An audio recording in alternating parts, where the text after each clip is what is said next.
Wait a minute, there we go. Good morning, everybody. I think I didn't have my audio muted.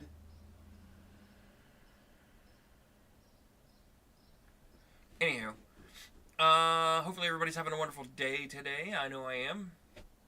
Awesome. It's a beautiful morning. Done some cleaning yesterday. It was streamed for like an hour or so.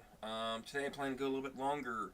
I'm gonna do a little bit of cutting on the routing table. So, had some issues with the computer. For some reason, it did an update and things have kind of went haywire. So my settings and stuff for streaming is all kind of cattywampus, which is kind of normal for me, honestly, because I don't pay that much attention to my layouts and stuff like that. It is what it is. I believe everything is kosher so far though this morning. Let's go ahead and see how things go.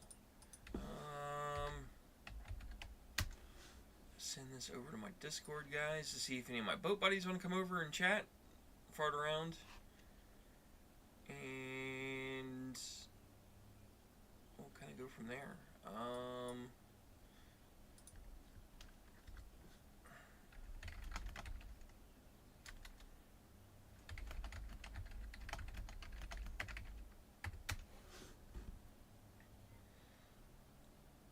Yeah, that's kind of what we're got going on today. Let's go on to the business portal page.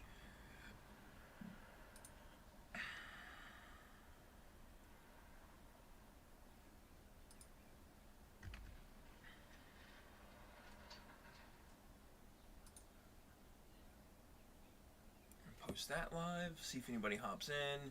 Probably not, but it is what it is. If somebody wants to chat, they're more than welcome to come say hi. I'm here. I'm not going anywhere anytime soon. Let's make sure that I did send the right link. And I'm going to test to make sure it shows up on my end, which it does. That tells me everything is working correctly, thankfully.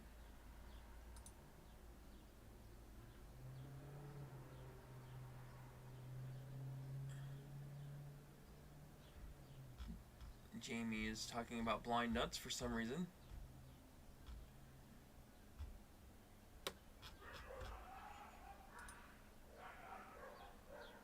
Hold on. I gotta go take care of the dogs real quick. I'll be right back, guys.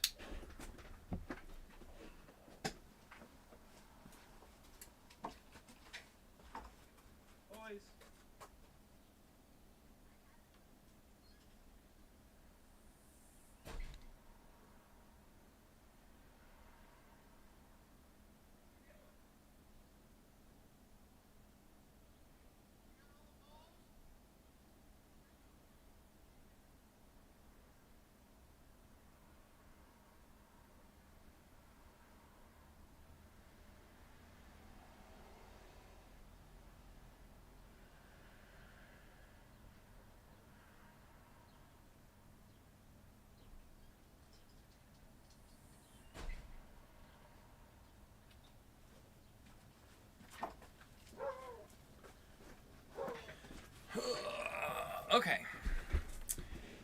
let's go ahead.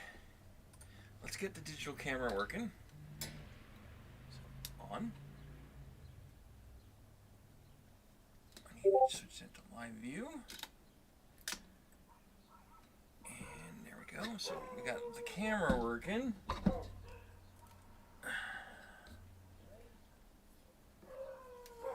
Zoomed in all the way. Zoom out. Waiting on parts to finish this issue. So those batteries are not going anywhere. That's basically staying till the charger for each individual cell shows up. Oh yeah, I need to put my microphone back on my chest. So there we go. So let's start with clearing off the table first, because it is a hot mess. Camping kind of screwed the pooch with a bunch of stuff. Why is this on an angle? Must be the angle of the dangle for some reason today, just not working right. Okay, well, let's see if we can't fix this a little bit. So I want to go there. That's better. Okay. But yeah, the camping trip went good. It was a disaster, but I made the best out of it that I could with what I had. It rained basically the entire time, so whatever, no big deal. We came home early, so picking up a lot of the electrical stuff that I have floating around.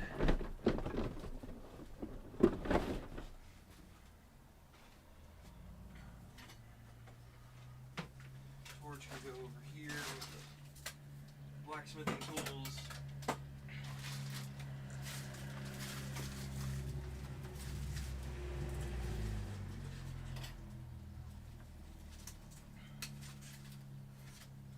I want to keep the plastic because it's actually kind of useful to keep. Make signs or whatever out of it later. Keep the zip ties. Keep the air fittings. Put that over here with the 3D printer. That goes back on my desk. This goes down here. This is trash. Coors Light Banquet, can't have enough. Needs to go in the fridge. I don't think there's room. There probably isn't. Let's put that over here out of the way for now. Still haven't found my charger for my DeWalt drill. It's weird. I also haven't really looked that hard for it.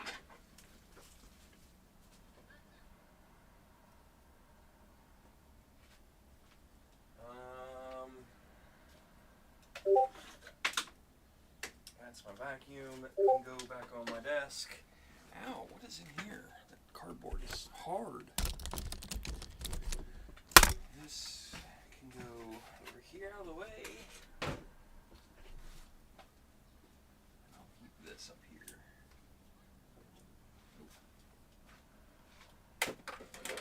Perfect.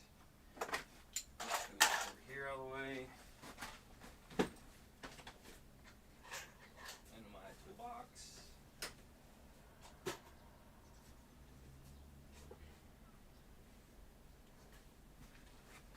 There we go. Table's cleared off, besides the drill, which isn't the end of the world. I'll leave it back there for the time being. Let's vacuum this table off because I want to get it nice and flat first, because it's going to have to be. So let's turn this guy on.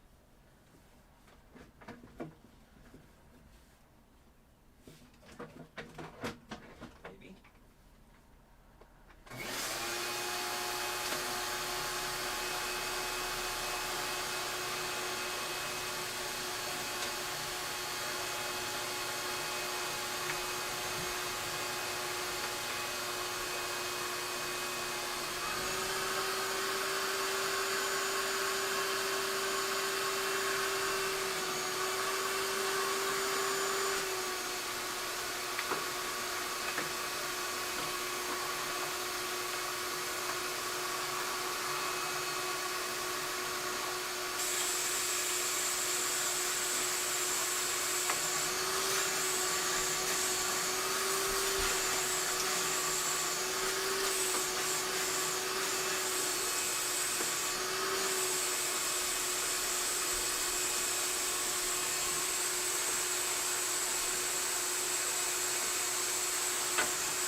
Here's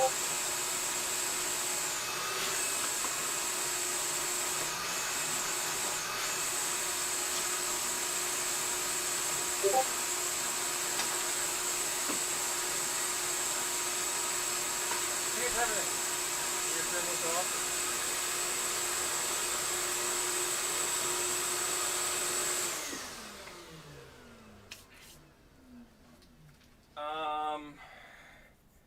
Hey, what's going on, Jack?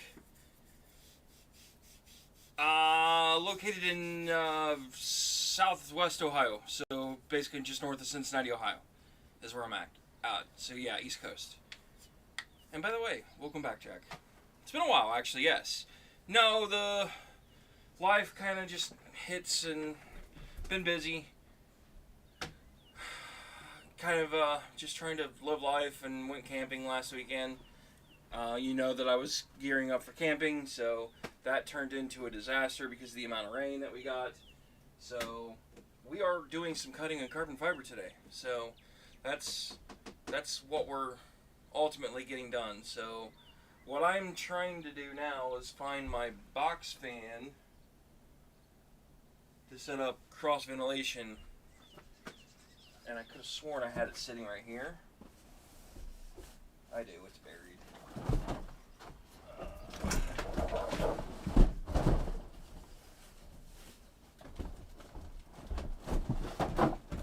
I knew I had it. I thought it was a little bit more accessible than where it currently sits. No big deal. I'll get it out.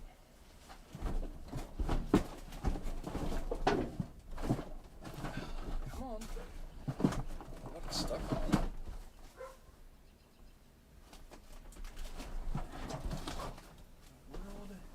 What's going on with this box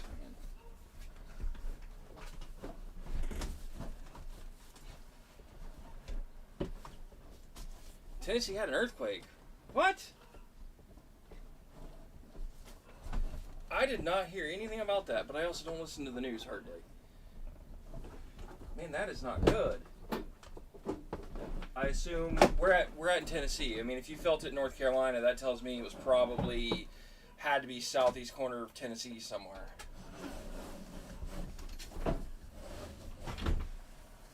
And you're in, I think, Raleigh, North Carolina, so that tells me it was a pretty good sized earthquake. Which, that's impressive that there's an earthquake there. I mean, I'm not trying to be, like, rude or, what sort of looking for? Not empathetic, but, you know what I mean? Like, it just... 4.1. Wow. Like, that's scarily impressive all at the same time. I hope that makes sense. I hope everybody's okay. I'm sure people got hurt, and I'm sure buildings got destroyed and everything else. So my thoughts and prayers definitely go out to anybody that is affected by an earthquake, because that's not good at all. No, not good at all. Okay.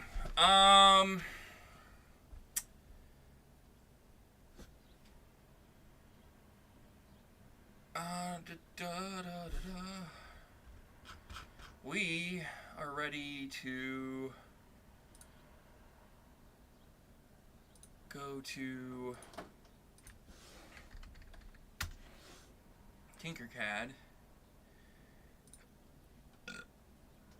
I need to find my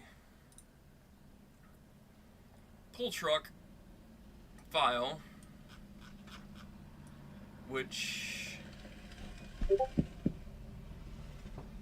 I could have sworn I've made a bunch of changes to.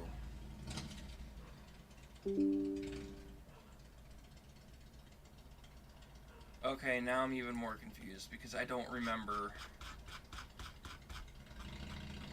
what I did with this file. It's been a hot minute since I've worked on this project. And this is what I wanted to cut out of carbon fiber. I believe this is the file, and then I need to print spacers because I want to make it uniform on both sides.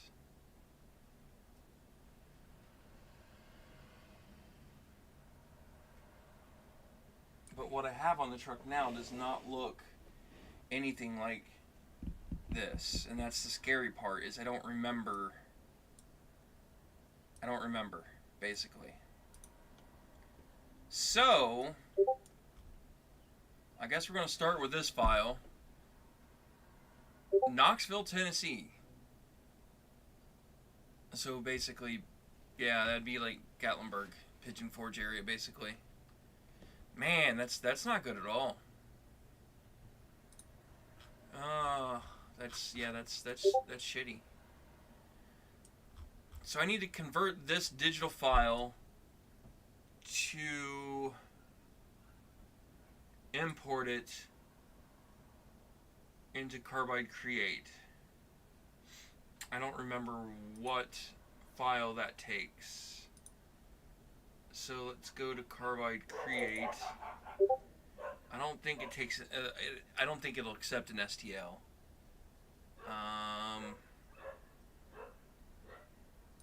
Import. It does do an SVG file or a vector file. So can I export this as an SVG? And then, where did that go? That went to my downloads folder. So now if I go over to here, go to downloads. Oh, it does work. That's way too fancy for me. Like, I was not expecting that to flow that easy. Okay.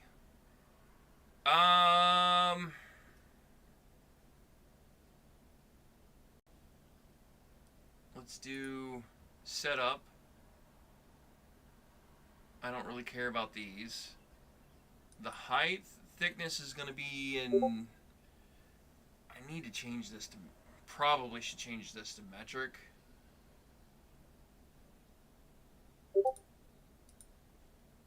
And it's going to be should be 3 millimeters thick, but let's check my sheet to find out. I ordered 3, but maybe it's 3.5. I don't remember. But we're going to check it to be safe. I do have a protective film on the back of this. I started to peel it off, and then I realized I should have kept it, so I kept it on. So that's going to add a little bit of thickness as well. It is 3 point... Well, that ain't even 3. What? Okay, is this caliper off? 0.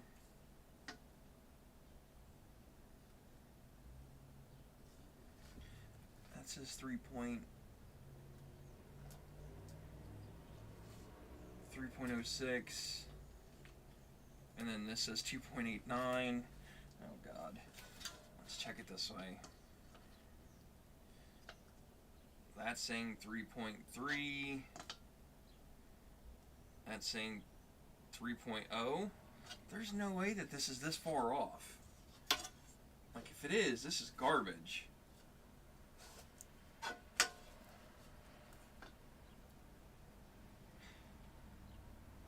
Actually, I mean, it really doesn't matter at this point because I'm cutting all the way through it anyway. I'm not doing recessed cuts or anything. Americans can't use metric. Well, we can. It's just, it's not the norm, basically. And unfortunately, because it's for the hobby, everything I do is in metric. So, let's do 3.1. It's not gonna matter because I'm doing all plunge cuts anyway. I don't think it's going to matter. This is going to be, I guess, aluminum. I don't think it matters. I don't think any of this matters, honestly. Retract height, let's just move it to 5 millimeters because it should be fine. Bottom left corner is going to be the 0. I'm perfectly fine with that. Let's go ahead and go to toolpaths. I gotta figure out how I'm gonna do this. Because have a foot fetish. I mean, you're probably not wrong in more than one way. How do I want to cut this? So here's my dilemma. I don't know what tools to use. I did invest into a 46008K, which is a carbon fiber end mill. And it's a 1/8 end mill. So I guess I need to add that into my tool library first. So let's just pick, for shizzles and giggles, let's do this. So I'm going to cut all these out as one cut. We are going to, I guess, drill it.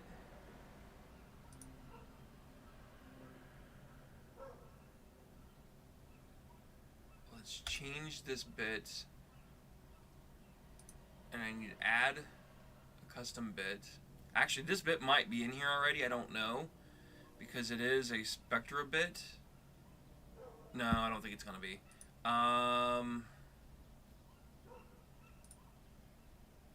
Let's add a new end mill, new tool, end mill, in inches.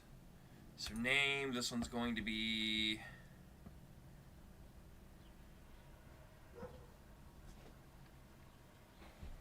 I thought this is an Armana Tools carbon fiber 1/8 inch end mill. Model 46008-K. Vendor Amana Tools. Tool number, fuck if I remember. I don't remember. Let's make it 22, because I think that's 20. Wait a minute, what?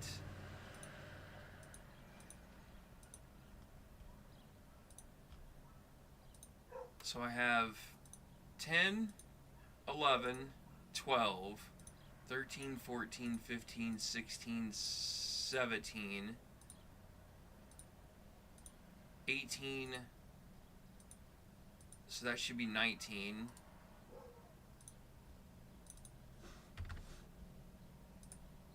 That should be 20.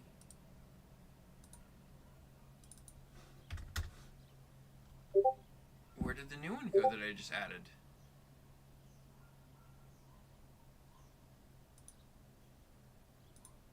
Did it not save?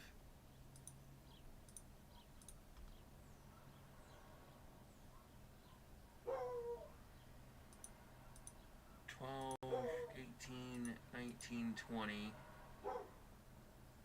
Wait a minute, 18, 19, so it should be 20.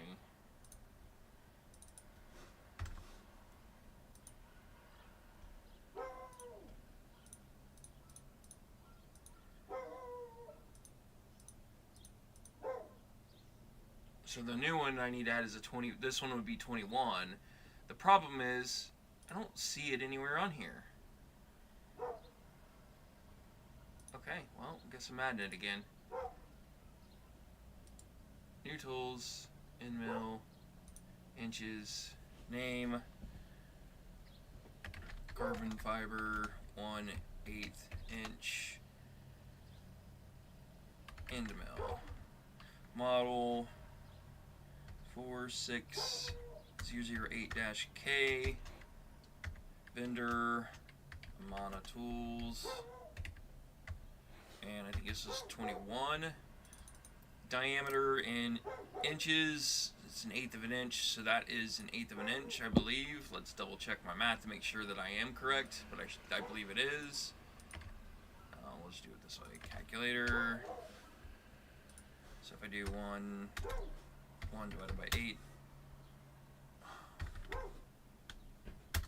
Yeah, 0.0125. So that is correct. Plunge rate. This is where this gets tricky.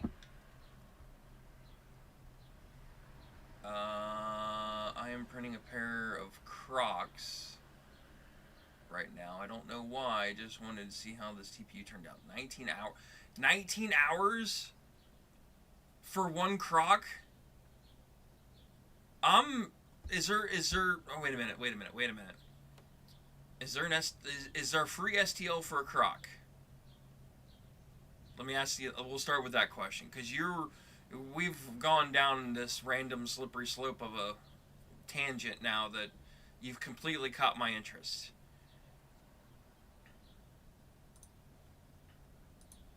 And then speeds and feeds for this.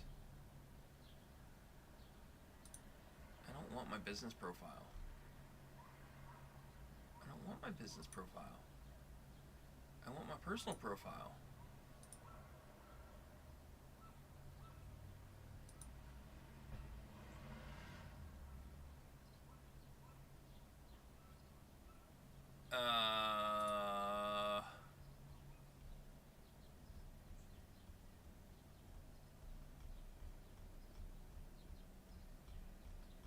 Speeds and feeds. Where am I at? Because I know we just talked about this yesterday.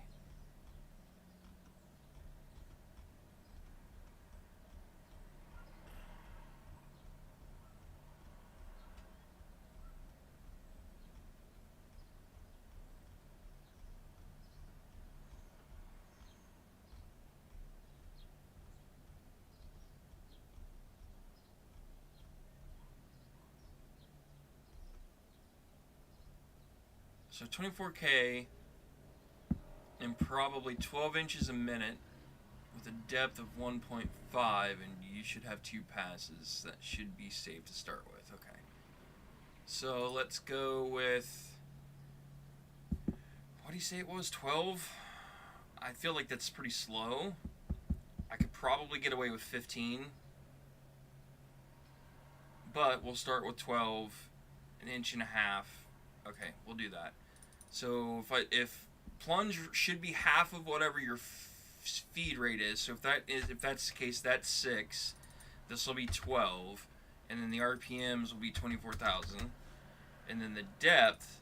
This is where I wish this was metric and not freaking standard. Oh God, it is on the print.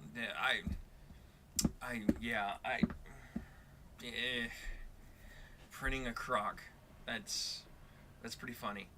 So now I got to figure out how to convert 1.5 millimeters into inches. So good old Google will tell me. Millimeter to inches.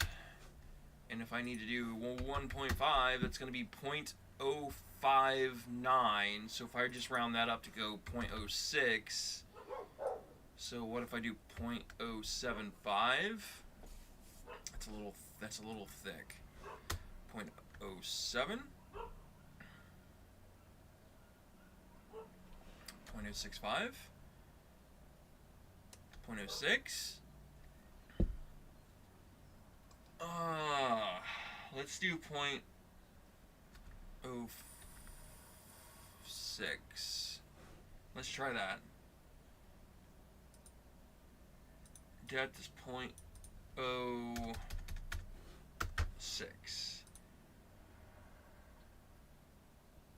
I'll leave these alone because I don't do anything in 3D, or at least not yet. So we're going to start with that, but I have to figure out what bits to use. So I'm assuming I'm going to use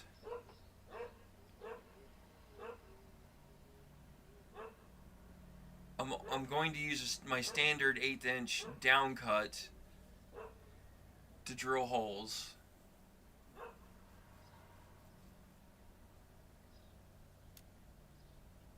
No. How do I want to do this?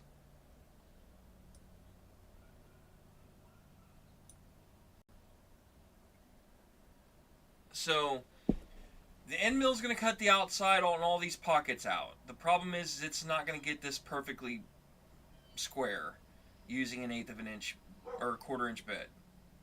No, is this an 1/8 of an inch or is this a 1/4 inch? That looks bigger than an 1/8 of an inch. My brain is not working today, guys. 0. Change this to inches. Let's just change to a fraction.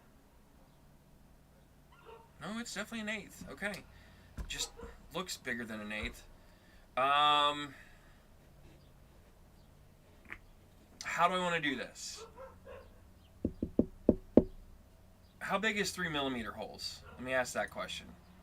So if I do a 3mm hole, that is 0.11811.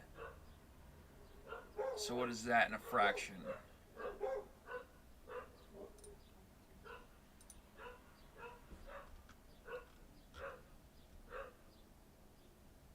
So 3mm is basically an 1/8. So if I did an 1/8 of an inch hole, it would be slightly bigger than 3mm. Okay, so that... Oof. I'd have to drill out with an 1/8 inch hole? Well, that's not going to be good. Okay, so 1/8 of an inch down cut to plunge all of these holes.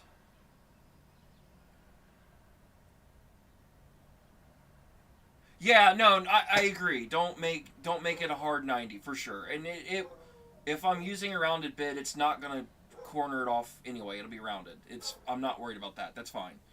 I'm more worried about dimensions at this point. Just trying to make none of this is relevant when it comes to strength. This is just for shits and giggles to make it look good, basically. So I'm fine with that.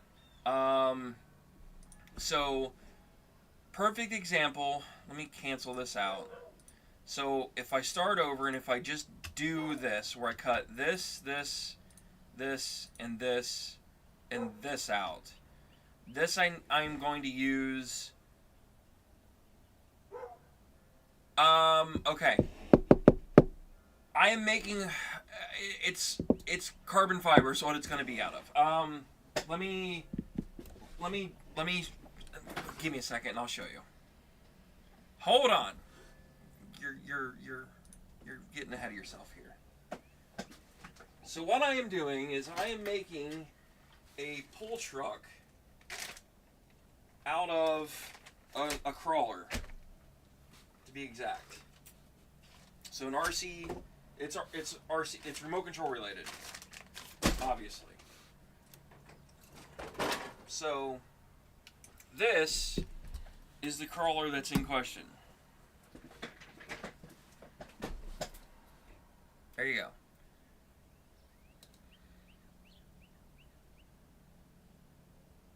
So what I'm making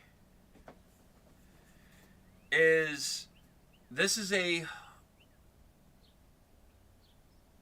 SC10.2 crawler. And the rules for the class that I'm building a truck for, I have to use the stock frame rails. That's basically the big loophole to all of this. Did I lose? I lost the pins to this. Mother trucker. I didn't realize. Okay, well, those are long gone by now. So what I had to do was figure out ways to get the center of gravity down, and I'm trying to get all the weight on the nose. It does not state that I cannot make something. Yeah, it's 10th scale. So this is a 10th scale crawler. Off-road crawler is what this is. So to give you an idea of a crawler, I don't have a full size one handy that's incomplete, but here is like a standard Jeep 10th scale body that I have never built, that I bought for this originally to make it a crawler. That's the body for it. And it's full of dust because I've never like I've never done anything with it. So that's that. To give you a comparison to like what we race oval, here is my sprint car. I'll move it behind it. So that's the sprint car. That's the crawler.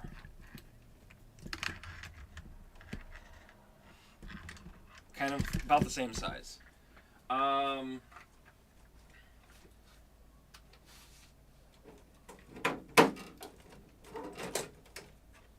The body that's for this is actually right here. And it is a Toyota Hilux. And I'm painting it Taco Bell themed. So that's the body. So basically, this whole thing is a prototype. I'm using the factory axles. Oops, whatever. I'll deal with that later. I'm using the factory axles, the factory transmission, because those have to stay factory.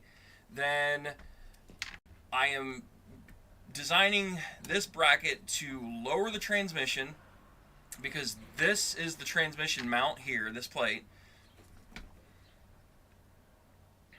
The transmission also sits flipped around. The motor typically faces the rear, and it typically mounts about right here on this frame. So this transmission typically is up and back from where it currently sits. So what I've managed to do is rotate this whole transmission so it mounts backwards, and it mounts to the side rail over here, because the way it mounts via this plate, which typically mounts to this right here. So what I'm doing is I'm moving the motor forward to get the weight forward. That's the whole point, is I'm trying to get all of the center of gravity as far forward as I can. Because when you're pulling a truck, doing truck pulls, you want all the weight on the nose and nothing on the back, because it's basically going to want to lift the front up as you're pulling. So the more weight you get on the front, the more leverage you're going to get. Basically, I'm cheating, is what this comes down to.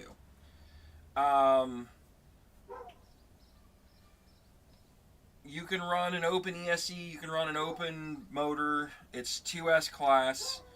So the shock positions are in the stock location on both the front and the rear. The chassis is still stock. I have not modified it at all. So what I am doing is I'm making these plates, which are my plates that I've designed, to move the transmission, to relocate the transmission, and to give me new Heim joints to bring these back and these as far forward as I can get them, and still not lose geometry when it comes to everything else. I hope that makes sense.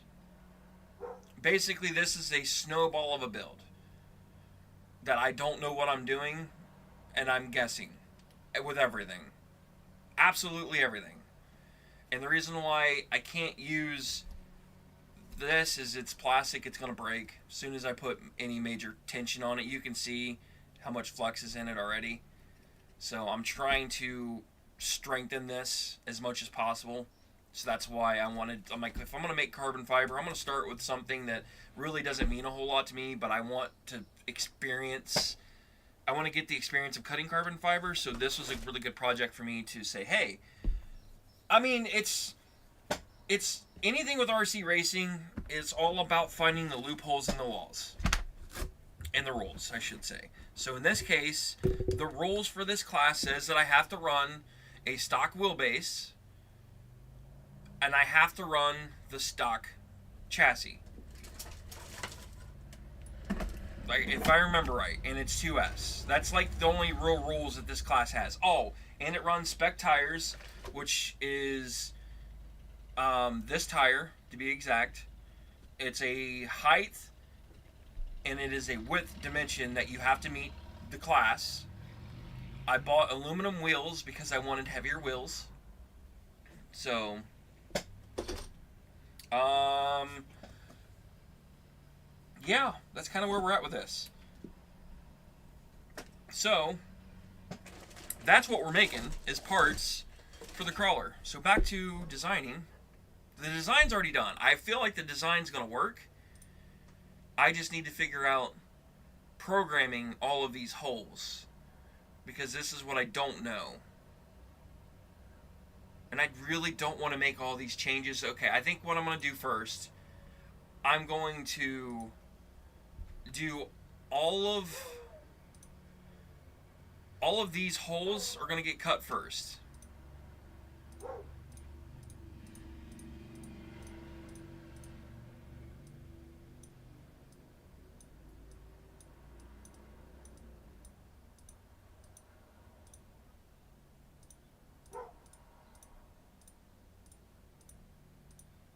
The problem is some of these holes are smaller and they're supposed to be smaller, and some of these are bigger.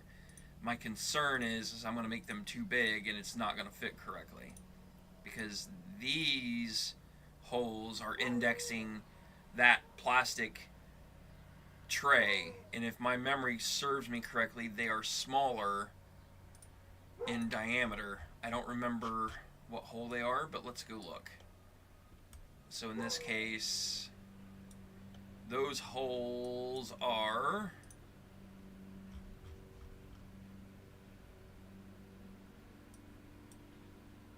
it's a 2.6 millimeter hole, and these are 3.25. So yeah, those are definitely smaller holes. I don't know how to go about doing that. I don't think I can go any smaller, because if I use an 1/8 of an inch bit, it's going to end up making it bigger. So I guess we're just going to make them an 1/8 of an inch and pray for the best. The dust is a big concern with carbon fiber. So that's one of the reasons why I've stressed over dust collection with the current stuff that I've already been cutting, because that's been my test to see how well I can contain the dust. And also, I would like to get a water bath system for it eventually, and other manufacturers make one that I think I can retrofit to this table to make it work. I just haven't gone down that path yet. That's future. But for now, as long as I can keep the dust to a extreme minimum, and if I take certain precautions, so if I wear PPE, so wearing like a small mask of some sort, like a little dust mask of some sort. I'm also going to put a box fan from the garage side and blow it across the table and blow it outside the garage door. So that's another option. And then the third option, obviously, is to run my dust collection system. So I think between all of that, I'm going to be just fine. That's pretty much what professionals do. Is they just run it in a dust collection system. A lot of people don't even do any of it, and to me that is a disaster waiting to happen, if you want my opinion. But anywho, let's go back to this. So I guess we're gonna cut all of these holes with an 1/8 inch drill bit, because I can't make those any smaller, I don't believe. So the first thing I want to do is drill holes before this thing moves. That's point one, is drill all the holes. So if I do that, I want to do all of those, and we are going to use an 1/8 of an inch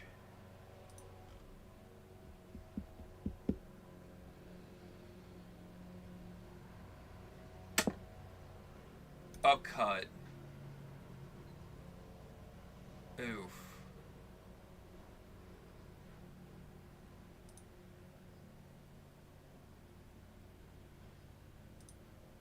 It's probably going to have to be the upcut. Upcut or downcut, I think the upcut's going to make it better. To me, that seems like it'd make more sense. So we're gonna do the foos. Yeah, we're gonna try that one.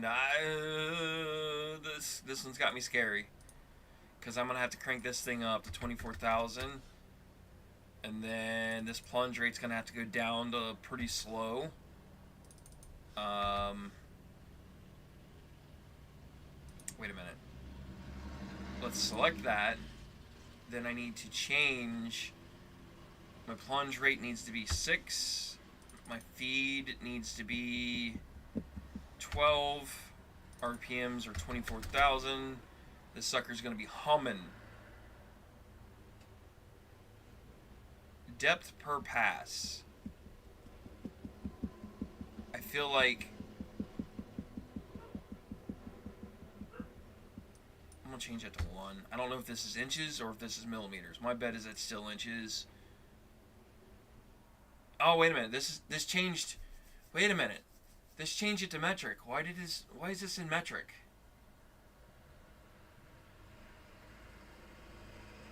Oh, no. Okay, sorry. That's inches. Okay, I'm blind. All units are in. Wait a minute. It did change it. Well, okay. Now I'm confused. Whatever. I'm not changing it. Maximum depth is 3.15. Full. Let's do peck with full retraction. Peck distance. Let's just do 1 millimeter peck at a time because I don't know how much I can cut before this thing gets.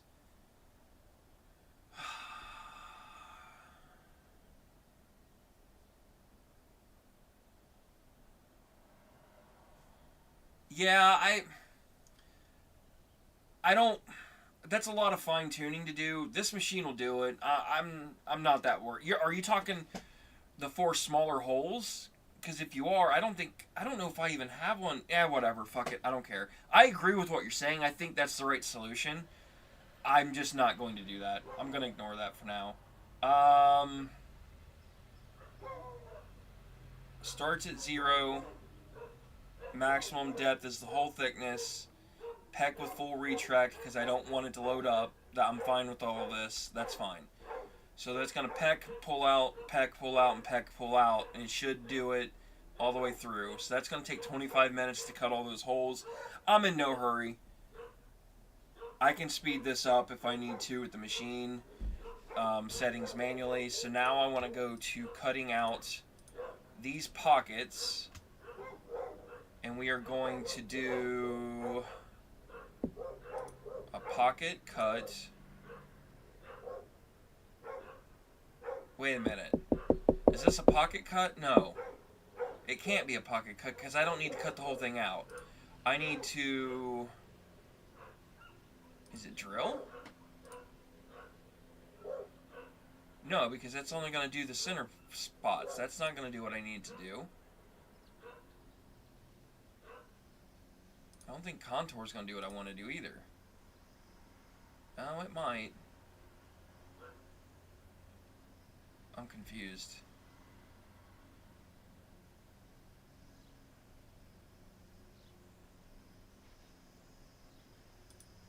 So if I change this to the carbon fiber end mill bit, I'll leave those all the same.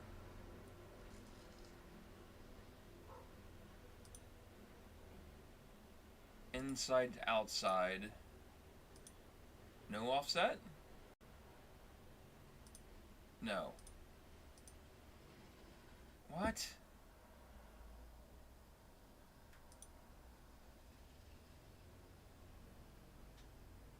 Okay, that goes to the outside. I want it to go on the inside.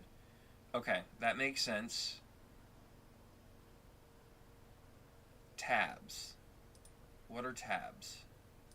I've never done this before, so this is a learning curve for me. So let's see what this looks like. So that's saying that's going to cut in 3 minutes. That seems awful fast. Because it's doing all of that as one cut. And I don't think I can do that. Can I? I'm confused. How does this work? I feel like that this is... Contour is going to cut out the line. Pocket will mill all the material away. Okay, I want contour, but I want to be able to cut this at half depth at a time. Or is that already set based on the settings that I've already done? Tab will hold the center parts in place so you can snip it out later. Nah, I don't need... Yeah, okay, I get what you're saying. I don't think I need it. I could be wrong. I'm along for the ride at this point. I'm making a fucking ginormous missile at this point.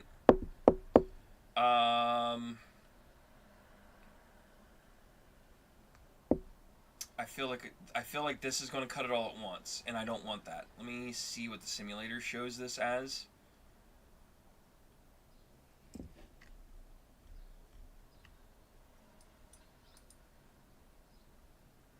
Why is this so fast? Slow down. Yeah, it's going to try cutting that all as one pass. And that's what I don't want to happen. How do I adjust this? So is this edit operation, edit depth per pass? This probably needs changed because I'm asking it to do 1.524 millimeters, but because it's asking for millimeters, but my bet is it's asking for inches. So what is millimeter to inches? So points. Let's do a half. So that's 0.059 inches. 0.059.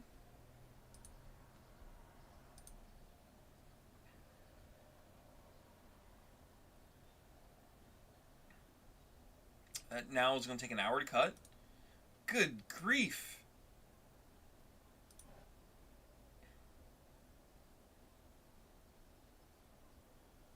Okay, that looks right. How many passes is that, though?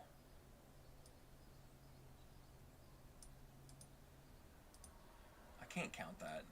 That's too fast. That seems like an awful lot of passes.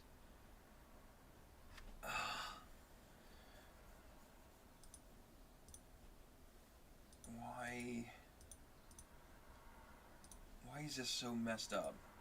Because it should only be doing 2 passes. At 0.059, it's cutting 1.5 millimeters thick. Okay, I guess we're gonna send it and see what happens. And then I'm gonna use the same to contour this.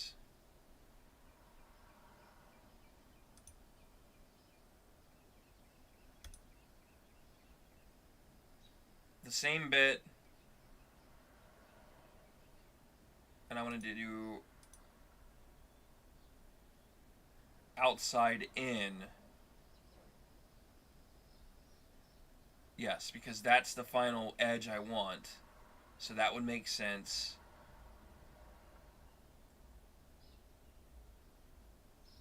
Wait a minute, why? I don't want tabs, so I guess ignore tabs? I mean, I understand the purpose of tabs. I'm all for it. I don't have a way to cut it currently.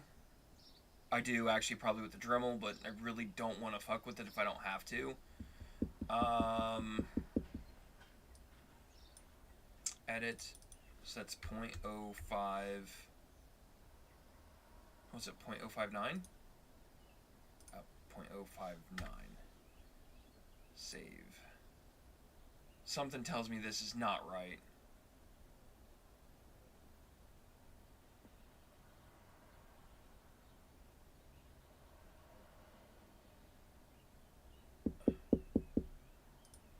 Because this is where I'm getting confused. This is telling me it's all metric. So if I did 1.5, let's just try that for shits and giggles.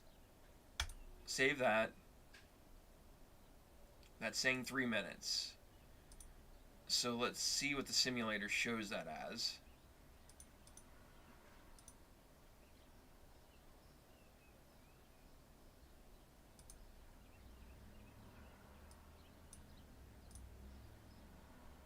Oops.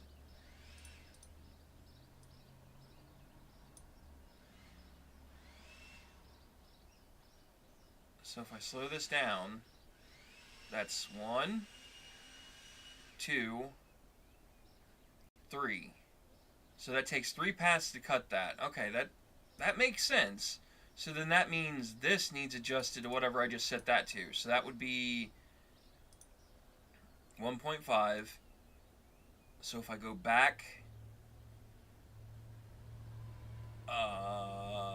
yeah. So cancel that, go back to this one, edit this operation, edit this. This is supposed to be 1.5. Go, save. So that should do 3 passes now to cut that out. That makes more sense.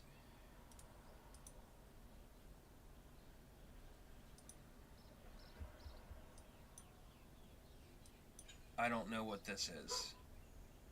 I don't think it matters if I'm not cutting because I'm drilling. Start depth, max depth, drill and peck distance. Yeah, okay. That's what we're going to try.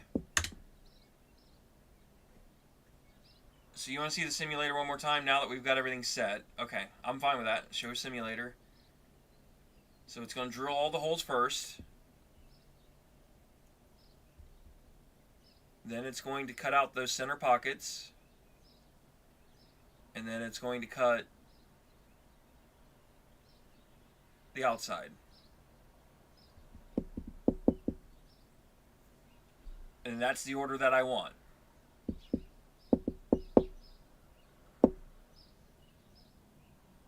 I'm perfectly fine with that. So,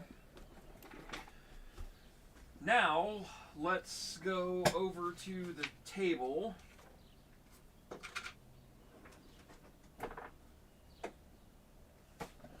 And let's bring you over to my camera.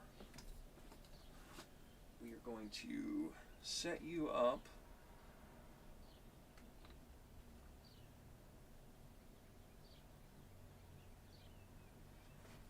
here. And what I want to do is I want to find a happy spot on this board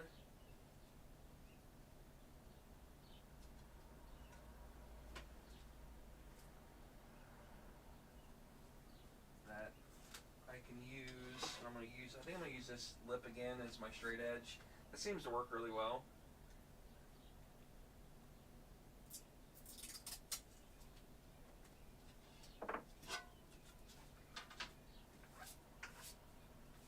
But I'm going to do it so that way this side is over here.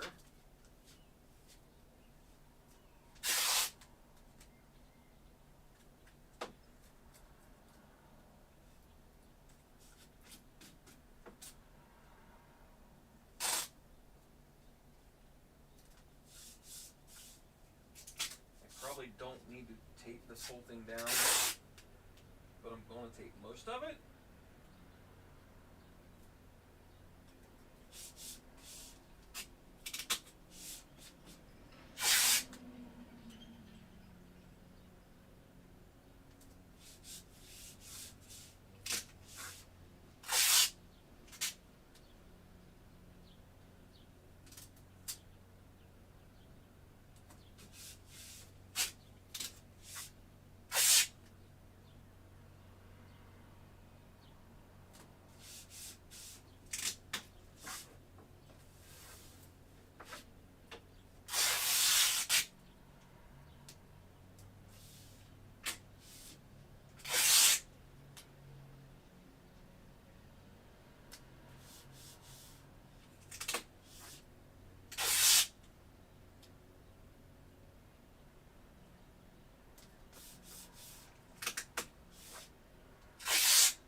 that scraper.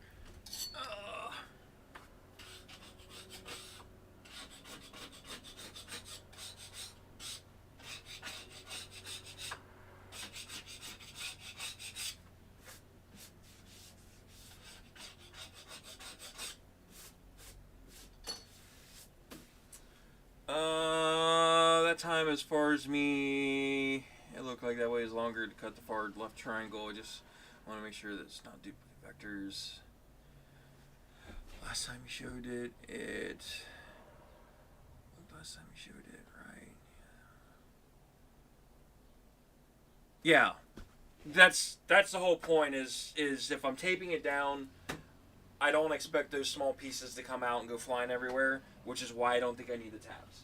That's the whole point of doing it this way, and this is something that I've learned from my buddy that cuts signs and is also the person that has been cutting my prototype carbon fiber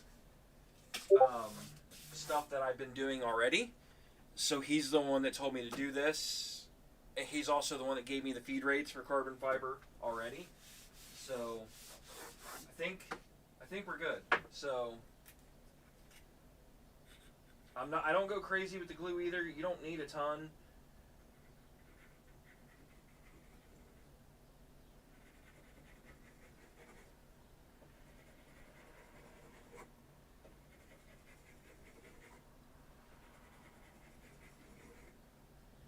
That's enough.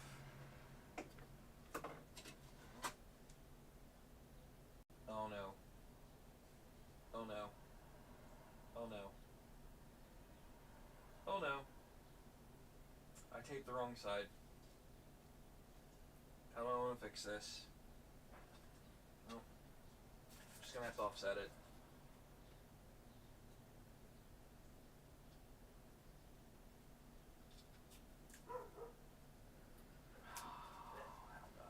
I'm just going to send it. Just going to send it. There. There.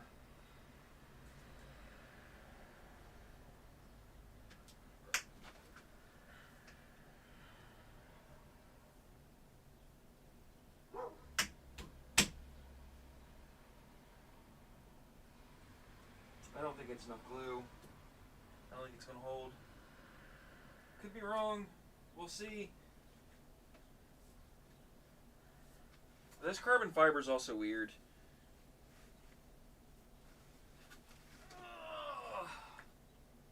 There's my weight. We'll let that sit for a minute.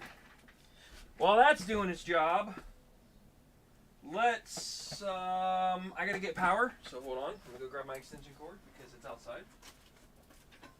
It's hooked to my smoker.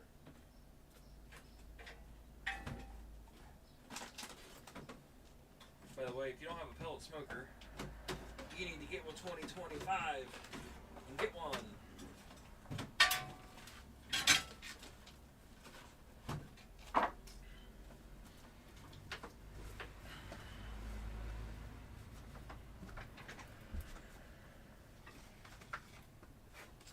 Hook up this.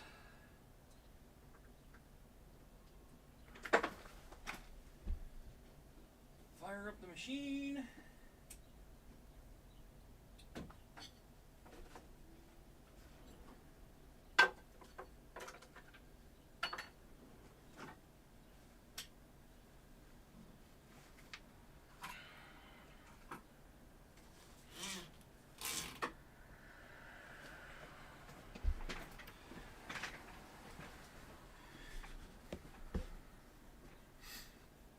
Yeah, it's one thing I've learned. If you're going to glue it and tape it, at least throw it on some weight real fast.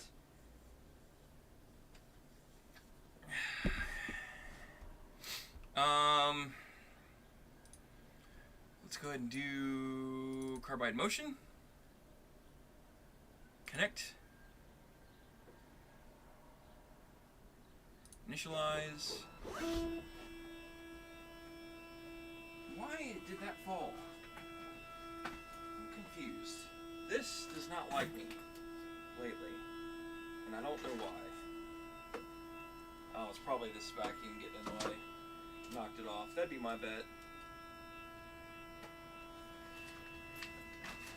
Weight should be good.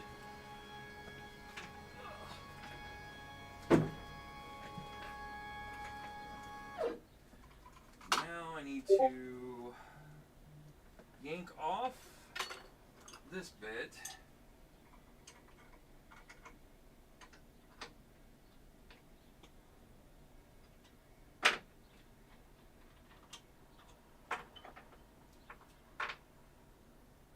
This plastic that I made all these signs on has like gone everywhere. Just okay. Just frustrating more than anything. Was that my foos? No, that was not a foos bit. What happened? Where did that go? I'm confused.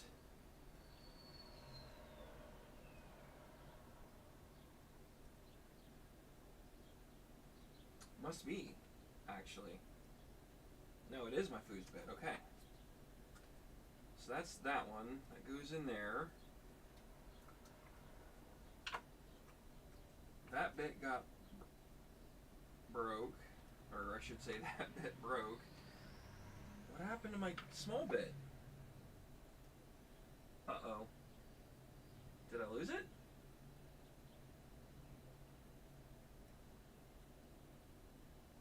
I think I did. No, that's got to be it.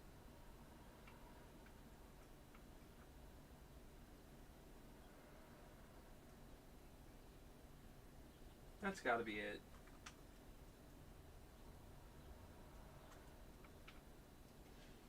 I'm just being blind.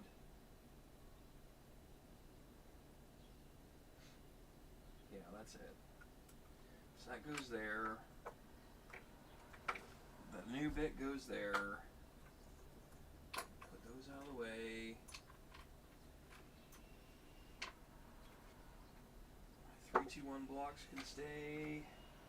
Yep, we're good. Okay. So what bit did we program first? I don't even remember.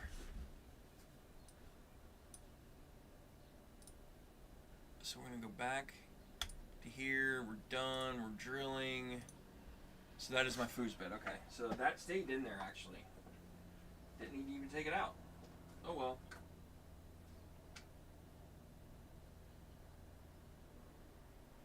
Yep, that's my 1/8.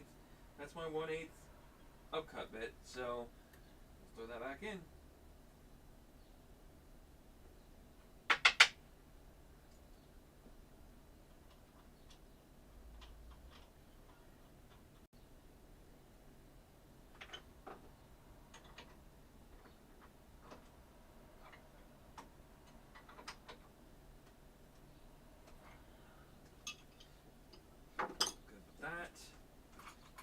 This up before I forget.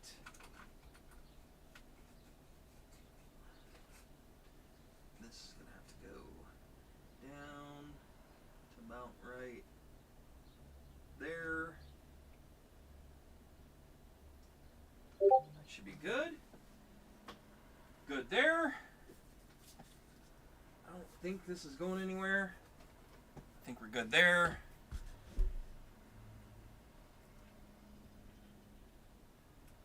Yeah, the bit sorter that I'm using is that tray. So that's in here is where I have all my bits. So between that and then the loose ones I have over here that I drilled holes in. So, and then my collets, hold downs. Yeah, pretty cool. I enjoyed that. It's just made from some 2x8s, I believe it was. Glue 2x8s cut up and sandwiched together, and bought some soft closing sliders, which is what that is, and it's actually hands down one of the best things I've ever done. It looks like shit because it's just 2x4s, basically, but whatever. I didn't build it for looks. I built it for function. Yeah, I think we're ready to cut. So let's go back over to here. We'll bring you back to the PC so you can see what's going on. We are going to end up cutting 2 of these at some point, but we're going to start with 1 just to be safe. So we are going to... Oh, my neighbor's calling. I don't know what he wants, but hold on.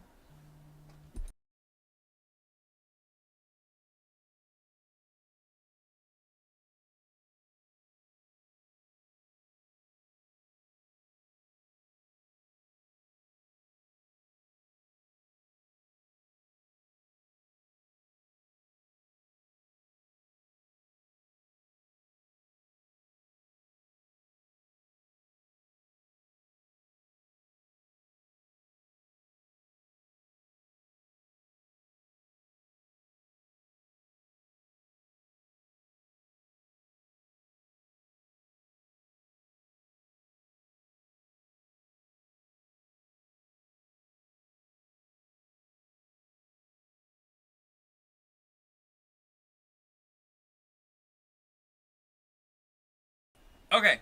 Wife wants me to go get coffee for her real fast, so I will go, I guess, AFK. I will be back. I'm running to town to get her a um, Dunkin' iced coffee, I think it is. I should be back in 15, 20 minutes. So, it sucks.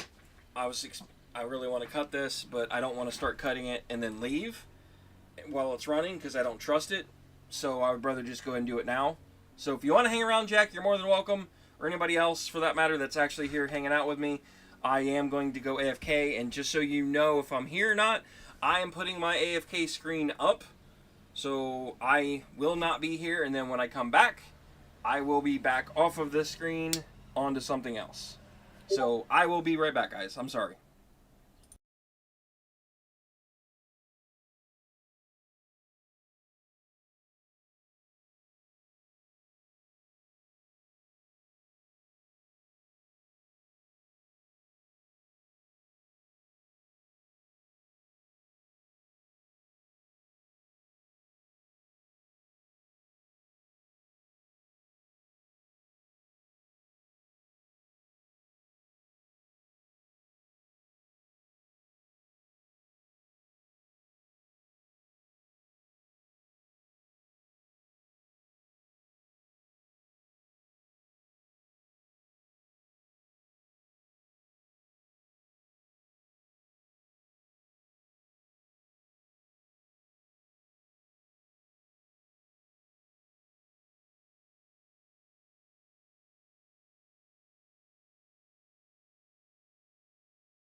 I'm back. Ugh.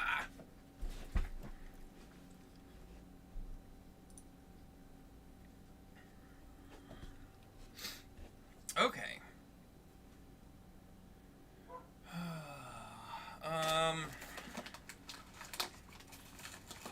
I got a snack. Some goldfish. I was hungry.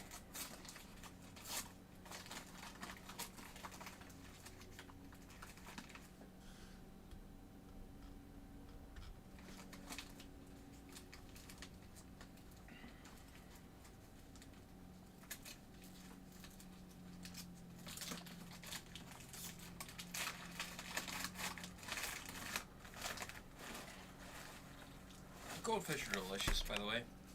Random fact. I'm fully aware it's not a fact. But, whatever.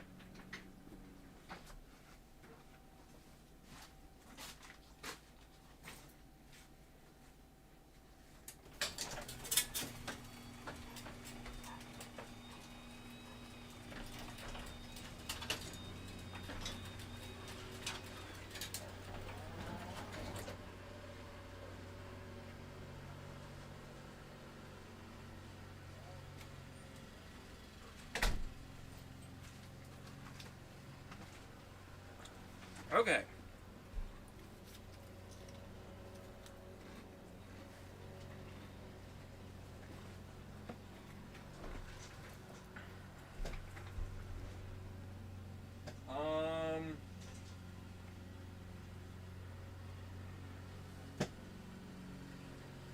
Bits in.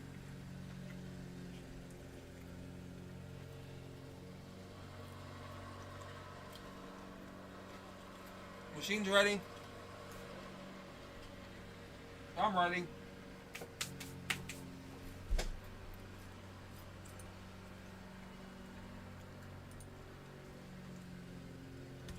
Let's send the file.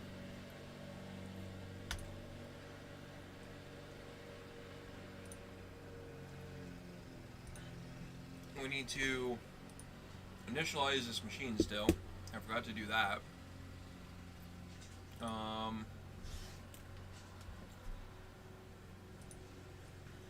Turn this on.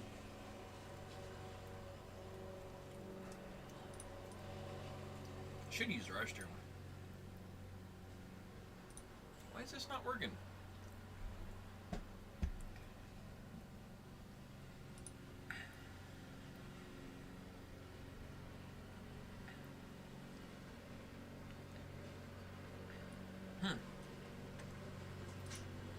Load. Is it loaded and I just don't see it? No. That's weird. Yeah, it is. There we go.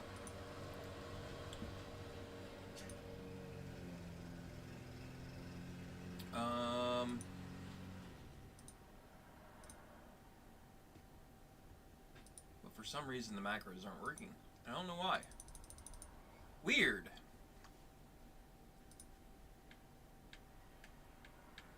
Like, it's registering, but for some reason it didn't save.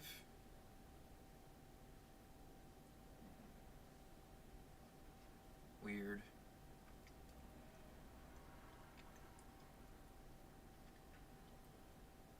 Maybe they load. Weird. I don't know what happened to the file that I had saved. Okay, well, it looks like we're going to have to deal with that another day. We're going to zero this all the way on the left side of this. So for zeroing purposes, I'm going to take the dust cover off.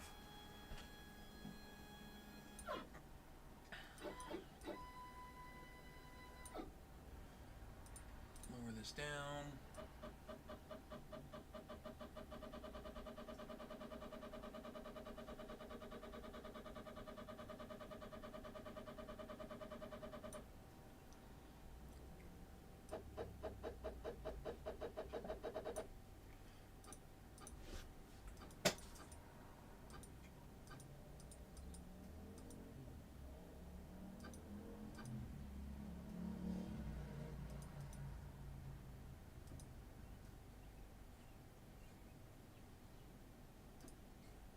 that's 0 there. So let's go left.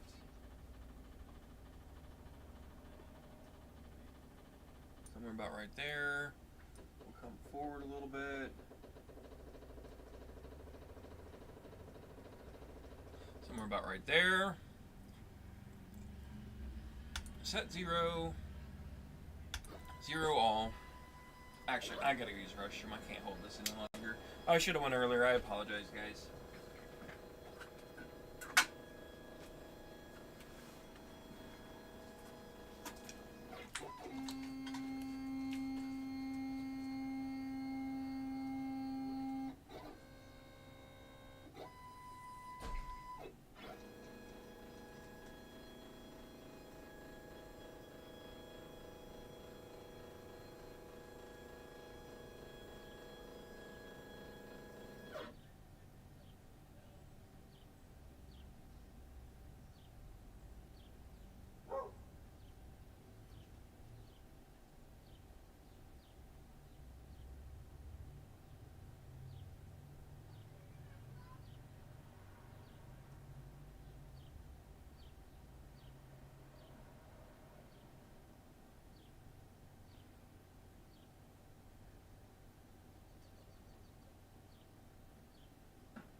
Okay.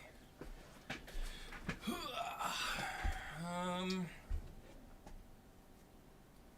think machine's ready to go. At least I hope. That's what we're gonna shoot for anyway.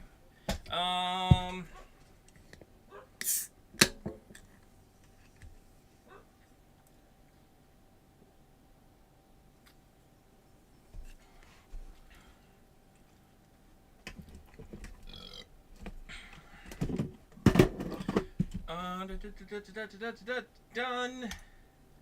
Everything is set with the machine. Go back to run. Start job. Start. It's going to do its thing. Let's go ahead and fire up the fan.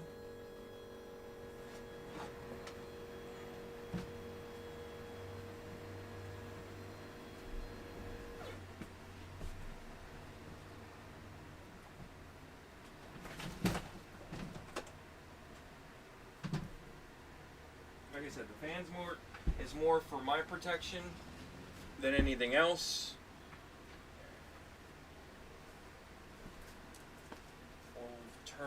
Let's go ahead and start this. Bit 12 is in. Go ahead and start. Turn on shop vac.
Nope, those plunge codes are wrong.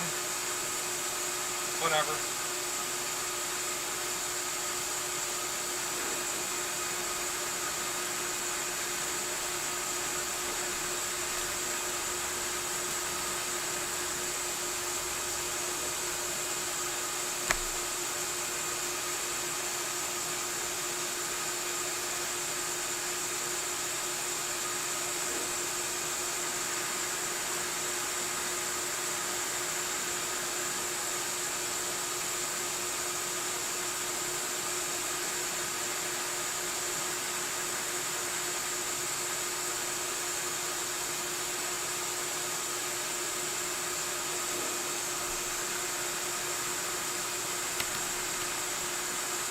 Let's see if we can't fix this.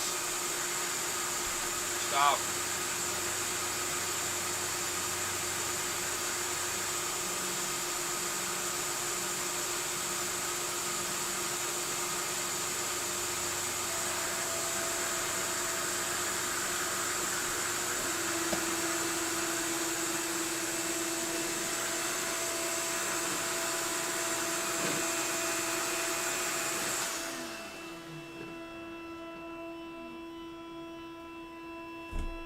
Nothing happened anyway.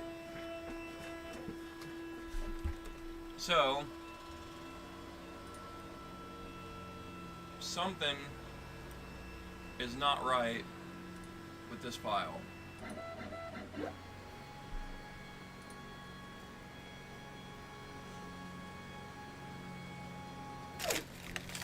And I don't know what's going on.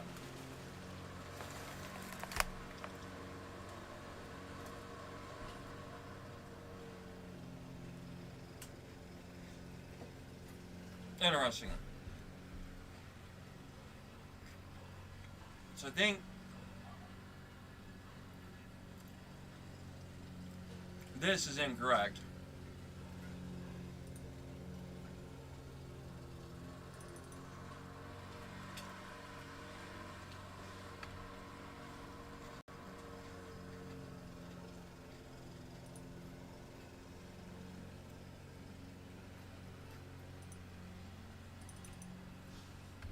So that's 150, and that's 300.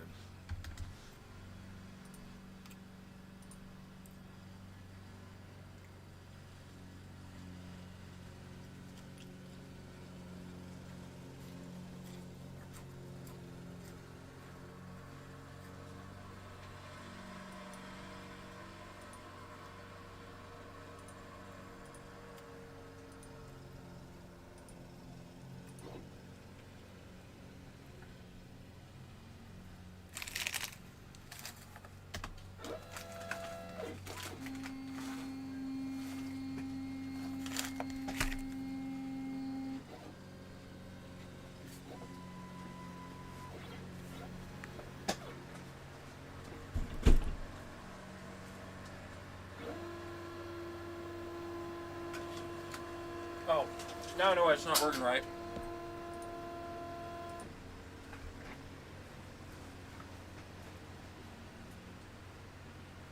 I don't have drill head on.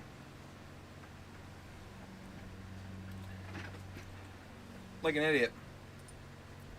Man, I swear.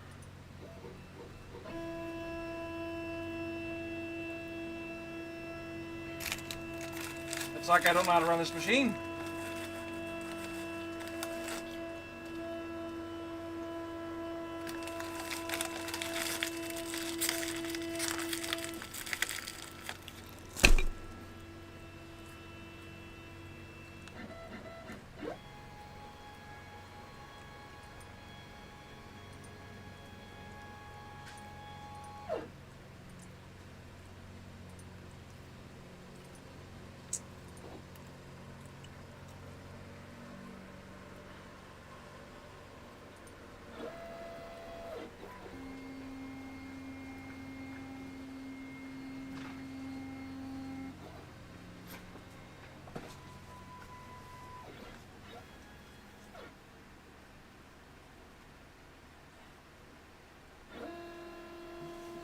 Okay.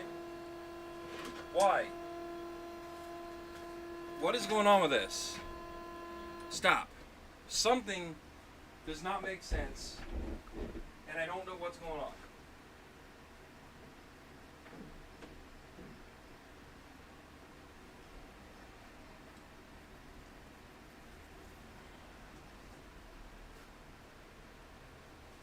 Weird.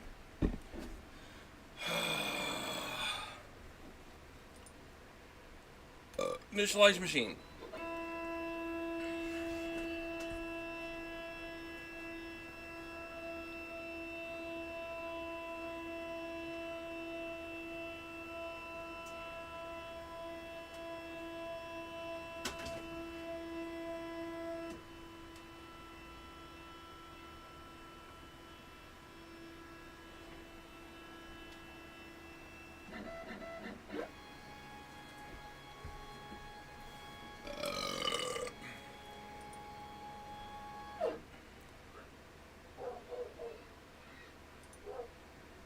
settings, maintenance, jog, run.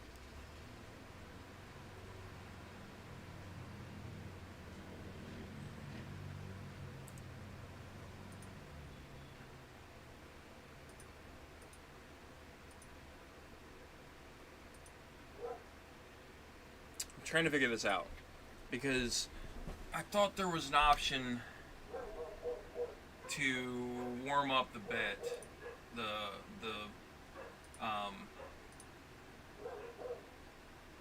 spindle. There it is, spindle warm up. Yes. So right now it should be spinning at 8,000 RPMs, and it's not. So something is not working with this spindle, and I don't know why.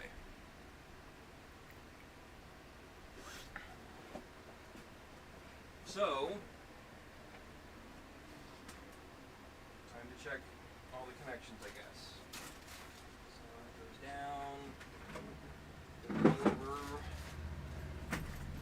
goes up.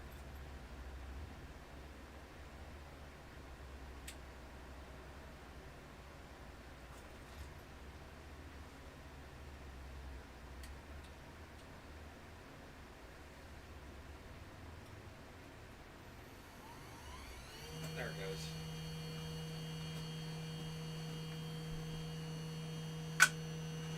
Okay, now we're cooking with gas. So run, start job, start.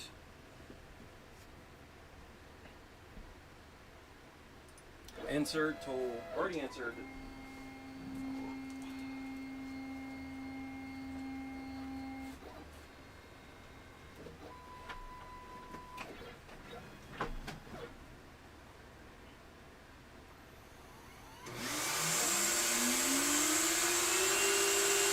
Spindle's running, fans on, shop vacs on.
No way that's right. Nope, it's not. It's not drilling all the way through.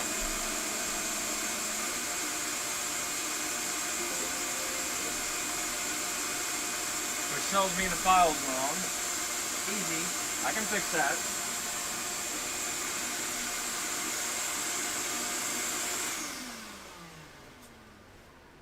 Something's wrong with my settings somewhere. I don't know what's going on, but we'll figure it out. Because it just, like, see if I can't zoom in for you guys to see. You can see it barely nicked the carbon fiber. Like, I can feel it, but it barely went in it. So it's not a bit problem. It's a setting somewhere with this. So is it a home offset issue or is it a programming issue? And I'm betting it's a programming problem. So it's saying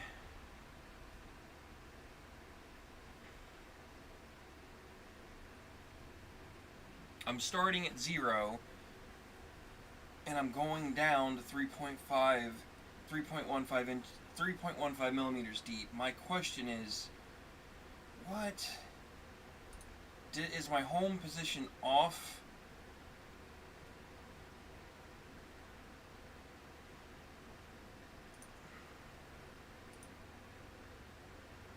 Yep, that's what it is. So I had it set to the bottom of the build plate instead of the top of the build plate.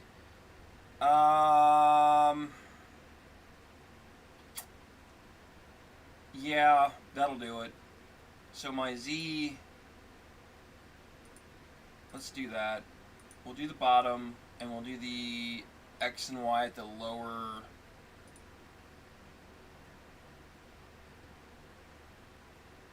left. I'm going to keep it at lower left. I'm fine with that.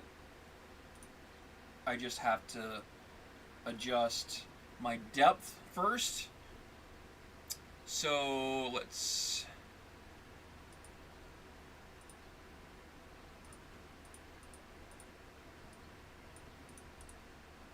edit, okay, edit, okay, edit, okay. We're going to send this to Carbide Motion, send file, that's fine. New one's good to go, so we're good there. Let's go ahead and initialize the machine again. And what I'm going to do is we're going to bring it back to the home, which is over here, but I need to set the depth to touch this, not touching this. And that's where the difference was, which is fine. I just forgot where the home position was. That's my mistake more than anything. Rapid position, rapid current X to Z with +6. Yes.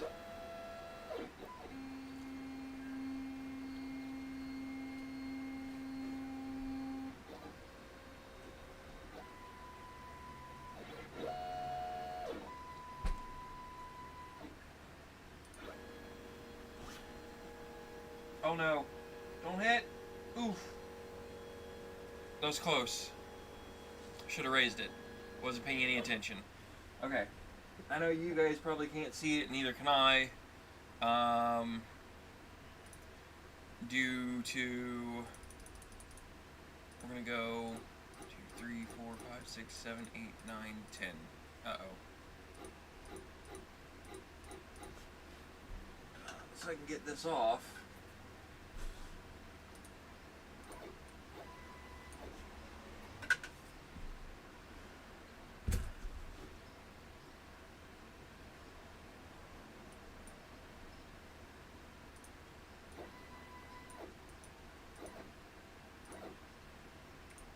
And then, so what we're going to do is I'm going to bring it just forward. I'm going to go down.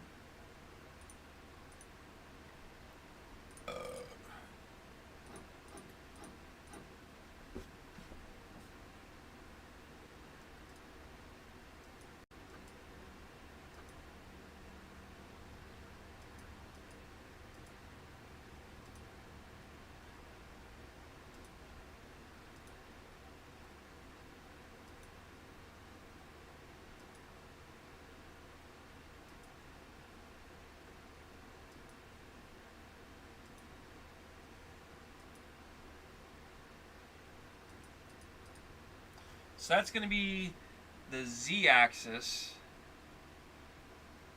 So I'm going to set zeros, set my 0. No!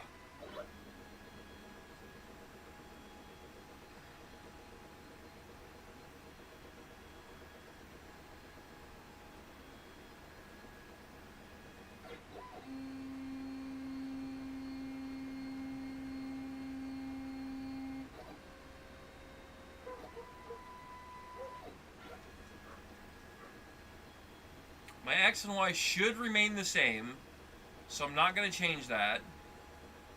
Run, start job, start.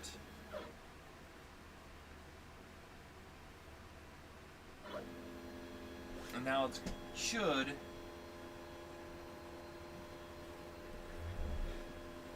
Oh, what did I do with the dust cover?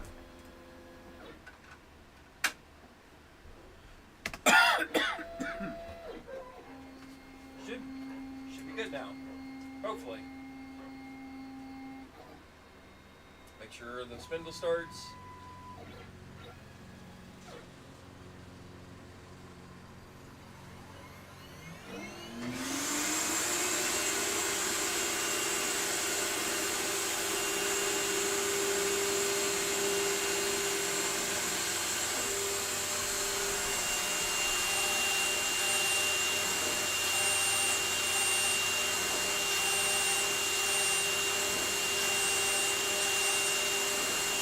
Much better.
This is going to be the big boy test here.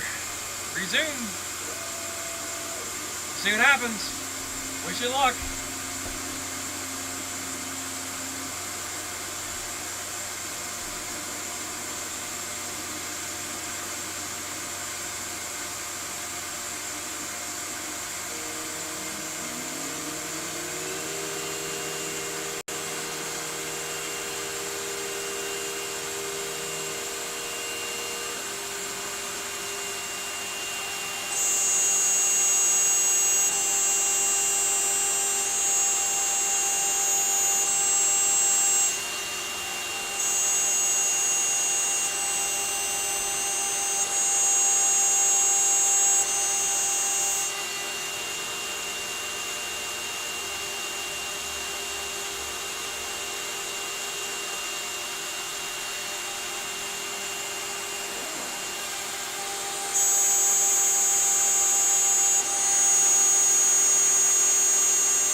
it's loud.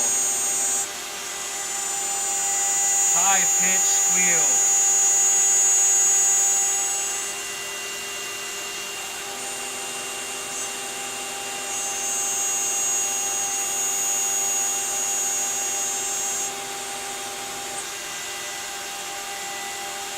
I'd love to see what it's doing, but it's kind of hard with the dust guard on, and I don't want to risk the dust. So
I think it's about done.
came out good.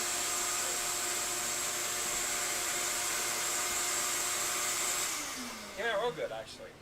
I'm impressed with actually how simple this was. I was stressing this for quite some time, honestly.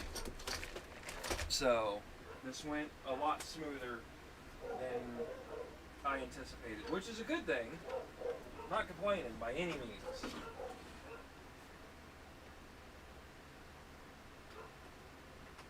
So, cut this out, and all of these little pieces stayed where they were supposed to.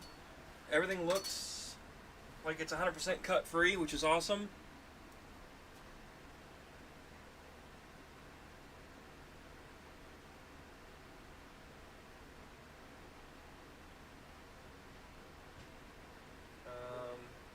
Yeah.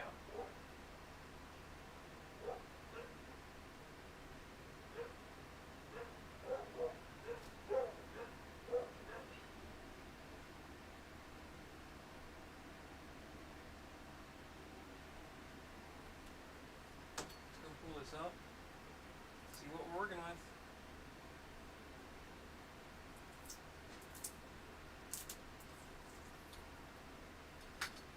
So there we go. That's the back side. There. Front side. Let's bring you over to the table.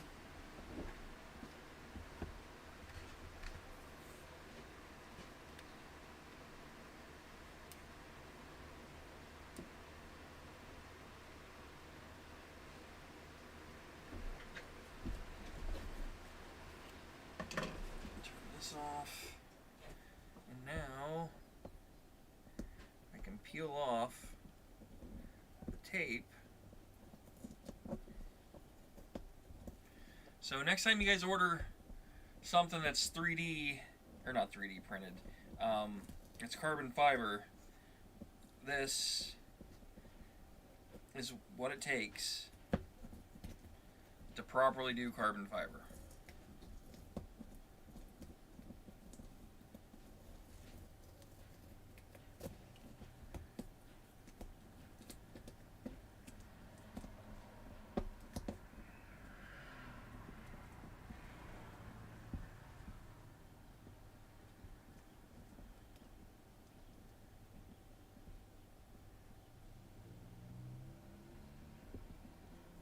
I hate this protective sheeting they put on this because it's such a pain to get off. Okay, there we go.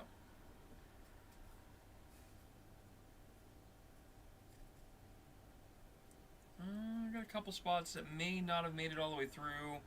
Yeah, it did. It's just one little tiny little layer of fiber. No big deal. Now would be the time to take it and go like rinse it off under some water and a brush. It'll get rid of all the fine particle dust, because that's also just as bad for you as anything else. So I'm actually really impressed with the detail that this cut. Like, I'm actually really impressed.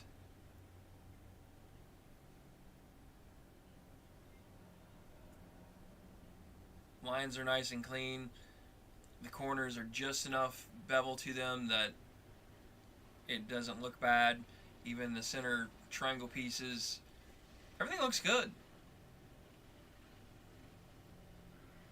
Like, I'm actually really impressed.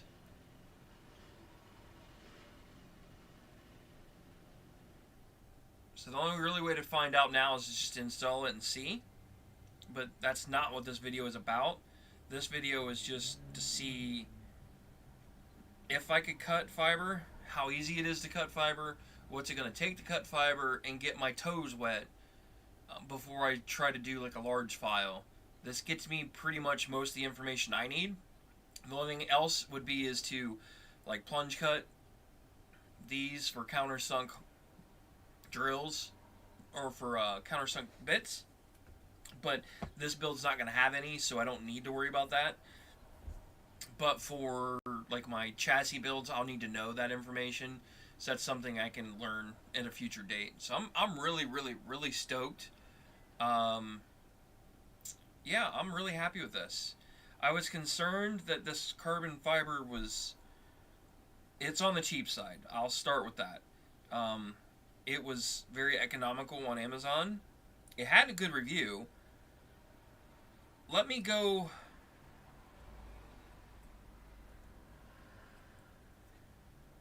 Let me go wash this real fast under some soapy water and a brush so I can get all this dust off of it, and then we'll reevaluate it under this camera. I'll be right back, guys.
Another popsicle. Okay, guys. Let's take a look. Let's take a look. See. Got her nice and washed off. A little soap, water, and a brush.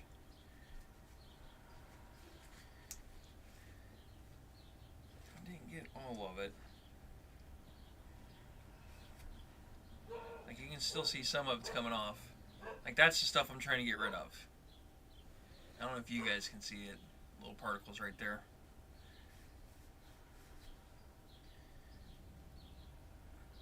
So.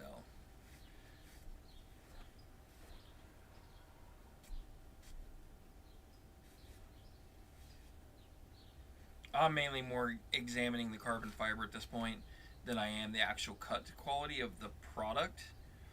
Because I'm perfectly content with how this piece looks. I think it came out great. I'm just looking for like lamination issues on the fiber, along the edge.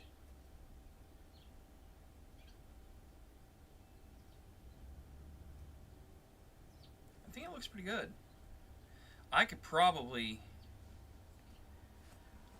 I'd have to talk to my buddy, but I could probably get away with cutting that in one stroke. I don't know.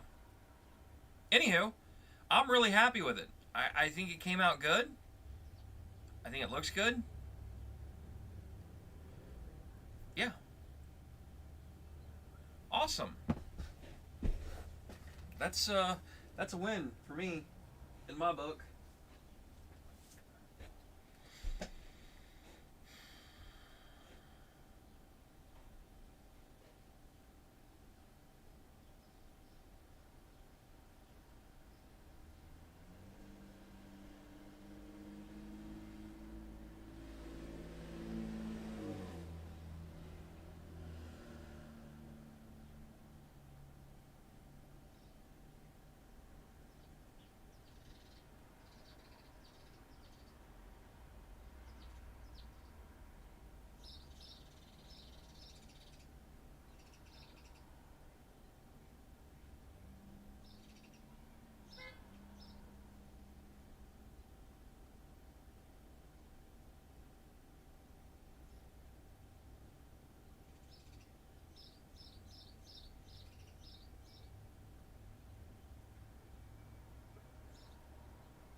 Oakley dokley.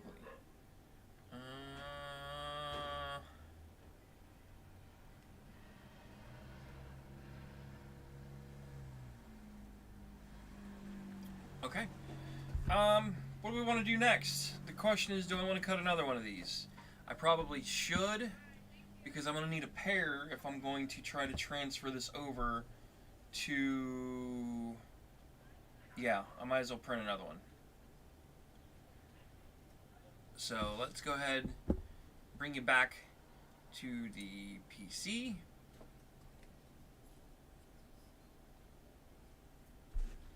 We need to jog the machine to the current XY axis because that's going to have to get changed. Done. We're going to move this to fast status. We're going to come down. And then I need to move it back.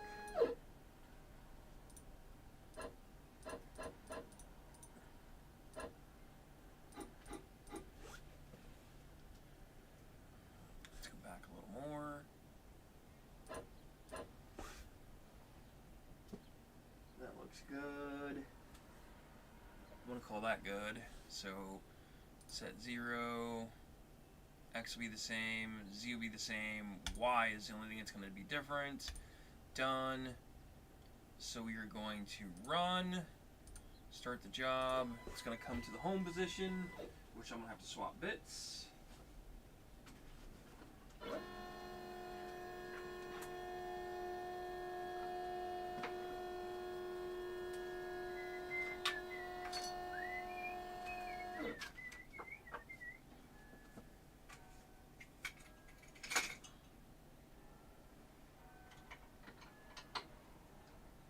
I probably should invest in another collet.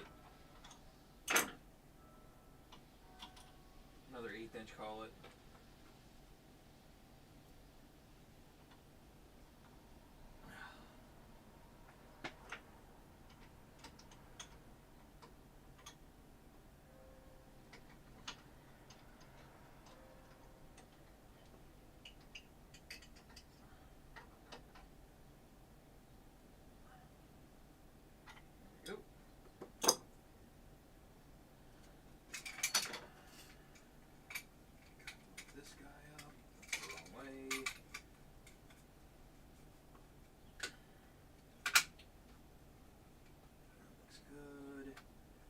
Save. Go ahead and start. Turn the fan on.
You guys can't see.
Part number 2's done.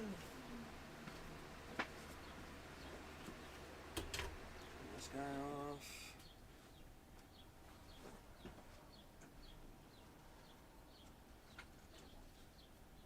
Oh, I guess I should have left that plugged in because I still need it. Suck up all this dust.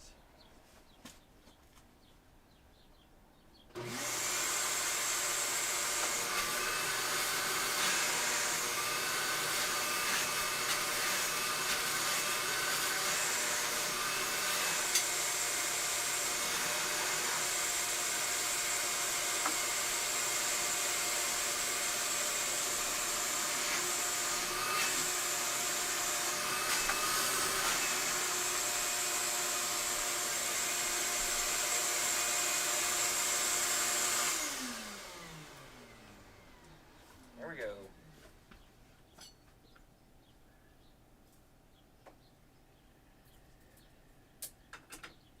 Lost all the pieces this time, but they all got sucked up in the vacuum.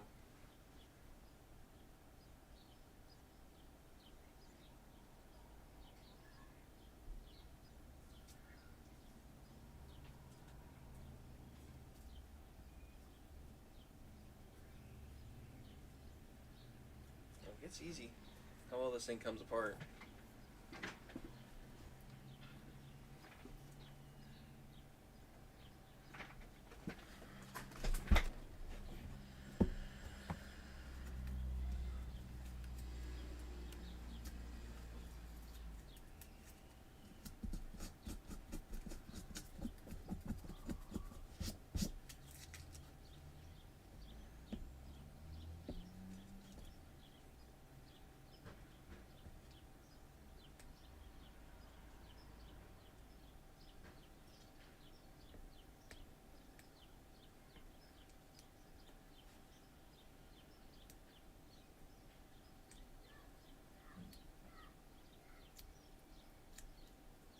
This is what I'm talking about. This film just does not come off easy.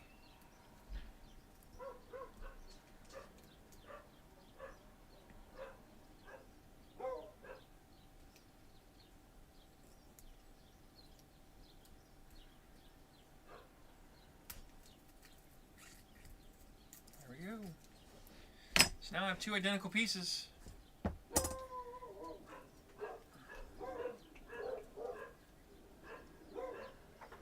Awesome sauce, guys. I'm very pleased.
Okay.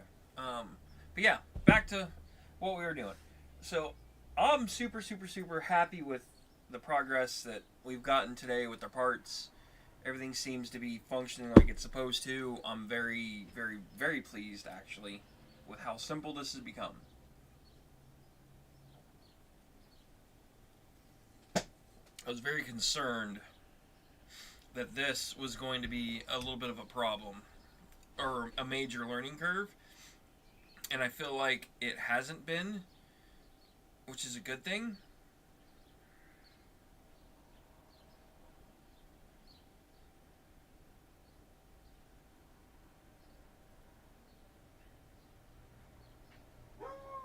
So I'm looking on Amazon to see where my packages are. They were due like between 1 and 3 today.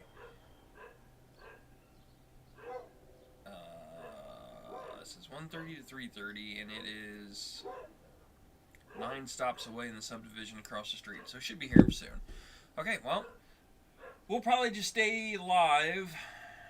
The $1,000,000 question is do I want to go ahead and try installing these? I might as well, just because that's the whole point of this was to see if I can make something.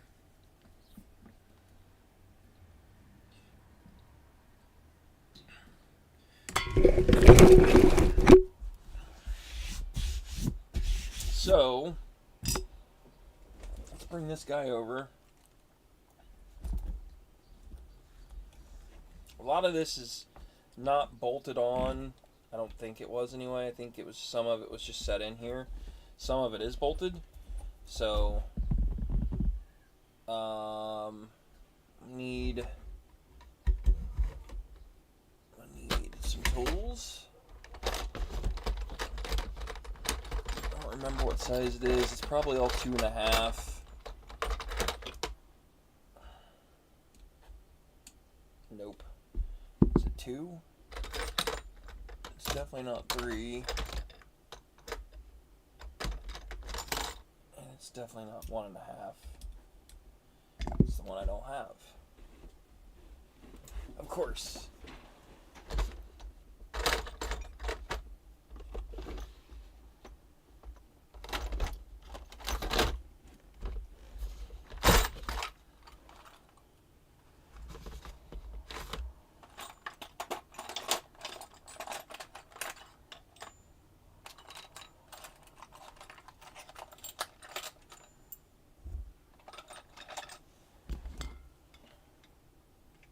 One and a half, 2.5. Won't do 3, but I'll go ahead and pull it out.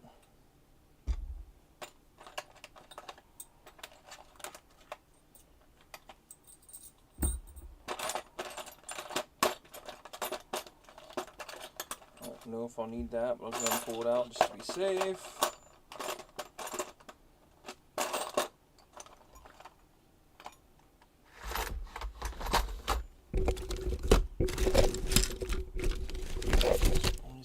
I typically use. Drill I'm going to use. Okay, let's get to it. Let's see what happens. Which one of these is it going to be? That's too small. That's too big. Probably this guy. That'll work. I choose you. And then we're going to start with the small guy.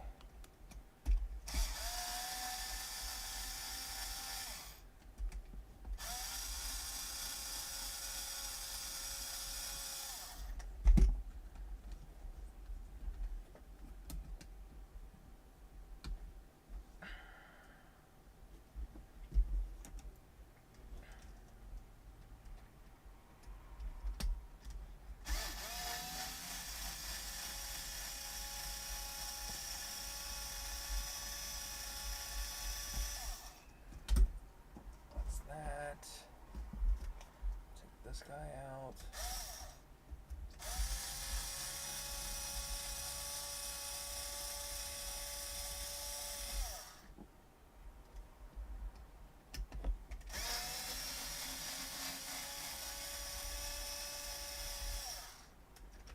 Take these out.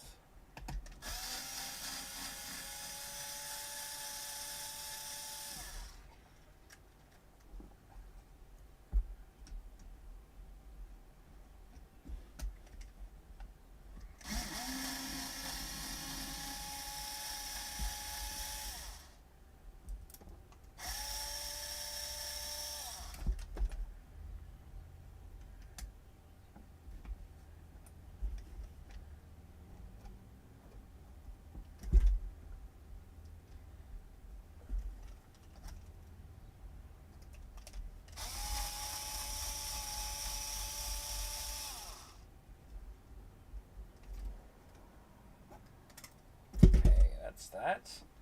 So we'll start with one of these.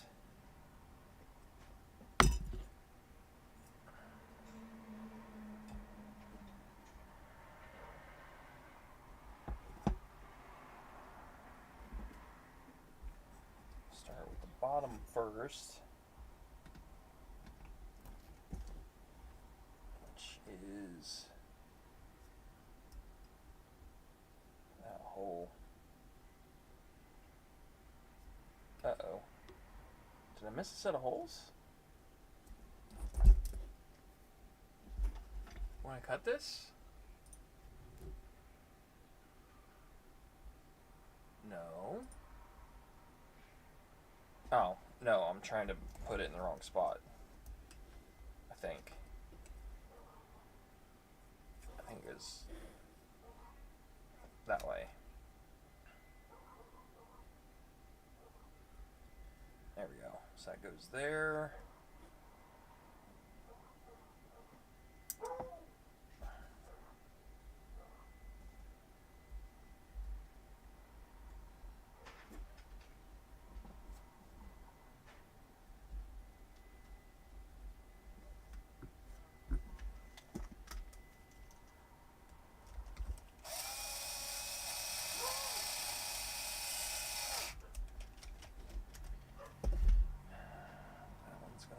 Here.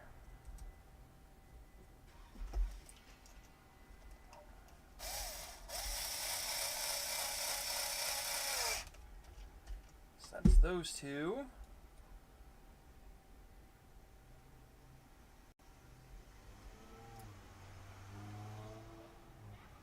Why do I feel like this is not lining up correctly?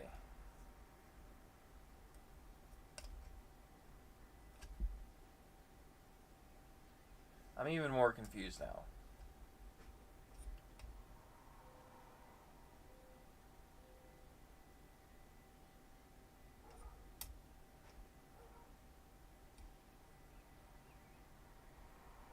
Okay.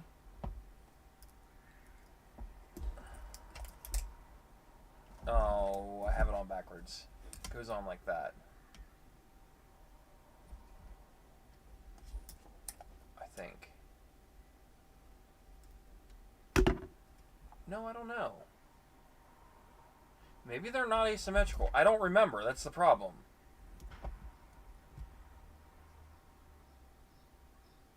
It's been a hot minute since I've worked on this. So clearly that's got to go further forward to meet that.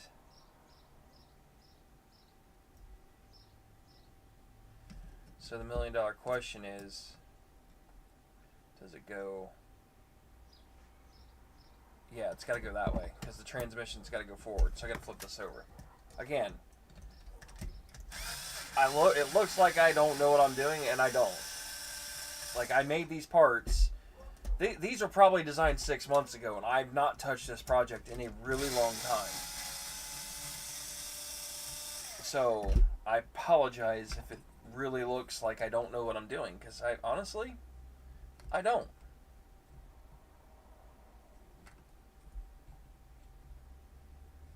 So that's got to go there. So that's got to go somewhere like right there.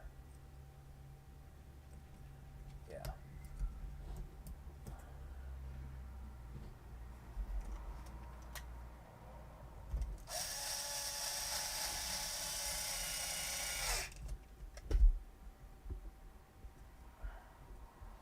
That's got to go there.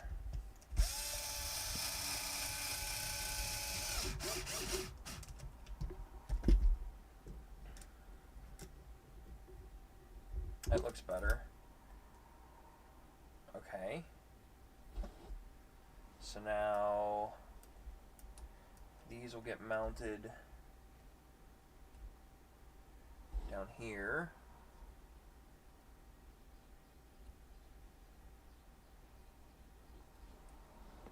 Could I run that on the outside? I probably could. I don't know why I couldn't.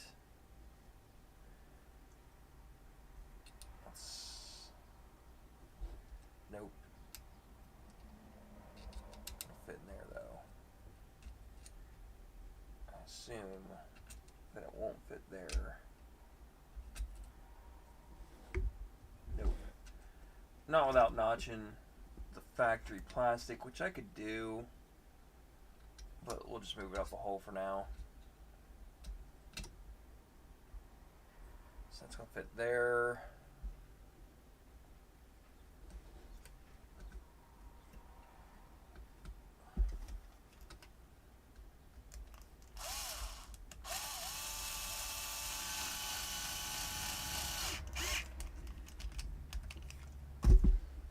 Top bar is going to fit up top.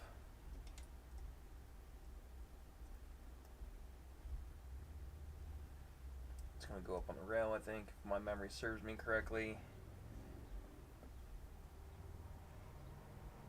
Just that hole there.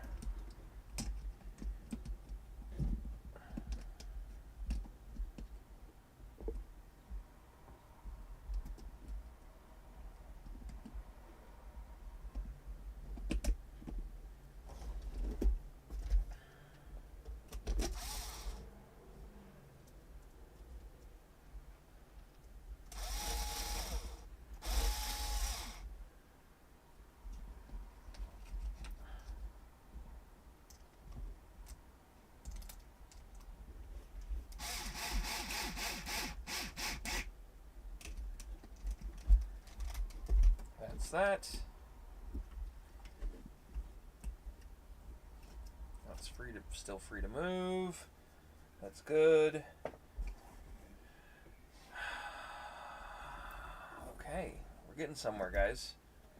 Front link has to go on the top inside link. That one there.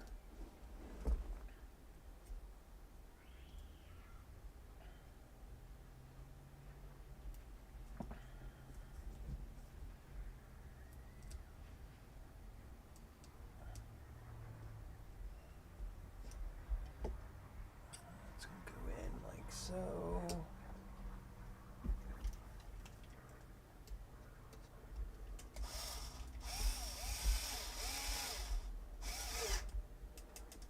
that's going to lock in. Now I need the lower one on, which I'm going to put it as low as I can get it.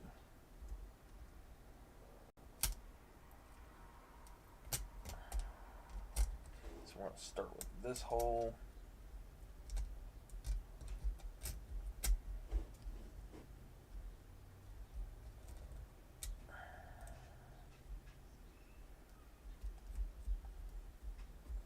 That 9-lock nut.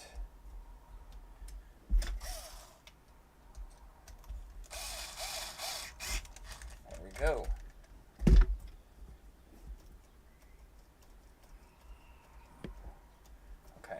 Gets me closer.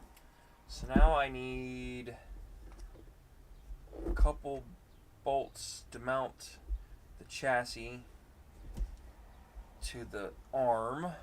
So let's grab a couple of those. Short ones and some nylocks.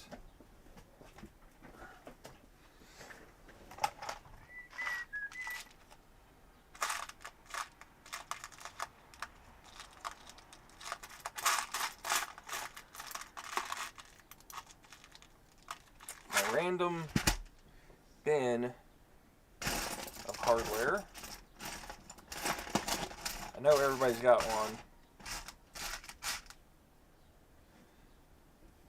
I got a couple of them actually.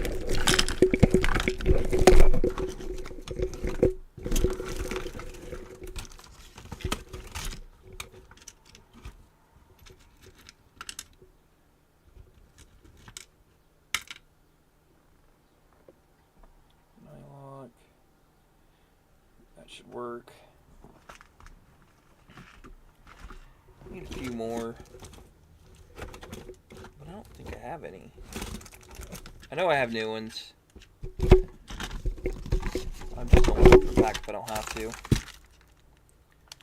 But that's what's going to happen. is... Where is my tray of new hardware? I have a tray somewhere.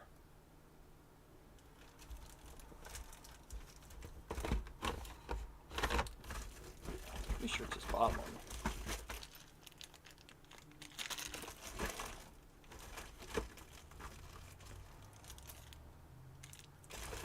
No, it's not.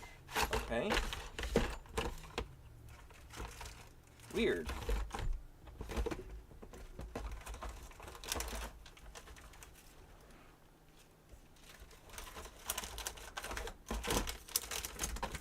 Okay.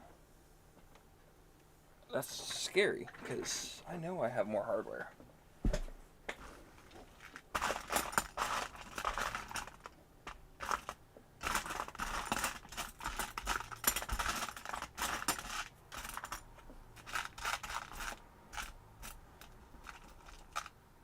There's another nylon washer, whatever. A nylon nut. There's another one. I've got bigger ones, but those are wheel nuts. I don't really want wheel nuts.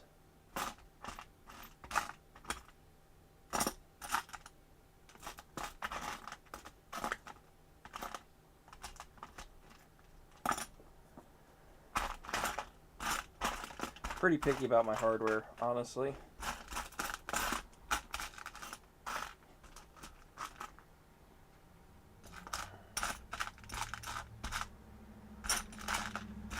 Okay, I think that's good. Try one of these smaller ones. I don't know if it's going to be long enough or not, but we're going to try it. So let's go with the furthest forward hole first, which is there. Can I get a nylon nut on that? Because it's inside this frame rail. I don't know if I can get it.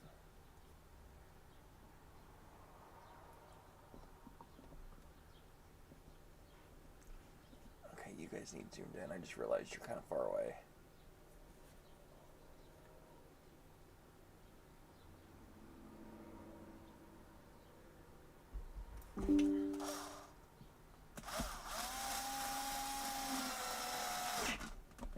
So that did fit, which is awesome. Do I need another one in the middle? I probably don't. I'll put one in just to be safe. I'll use a medium one.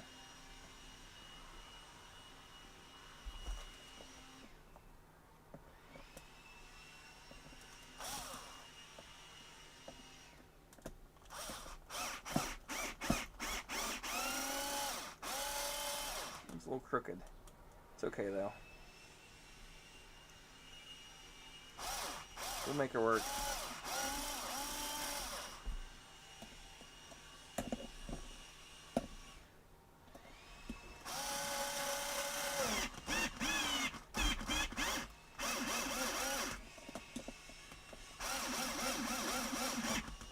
There we go. So that's what the frame rail looks like on here, and the goal is to get these arms, the 4-link arms, as straight as possible. That's the whole point of this. That and moving this transmission as far forward as I can. I can't go any closer because of drive shaft issues. I'm going to have to trim these down to get these to fit anyway. And honestly, I don't know if I can find a metal one. So we're going to start with this. Let's go to this side. I'm going to tear this apart because, as you see, it broke. That's why I knew that this was not going to work as plastic.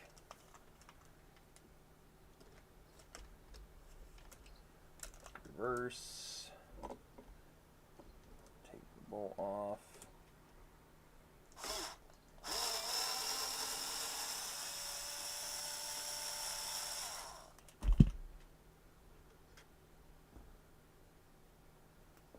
Zoom out a little bit. You guys can't see. I'm a little too zoomed in. And you probably guys want it this way. That'd be my bet.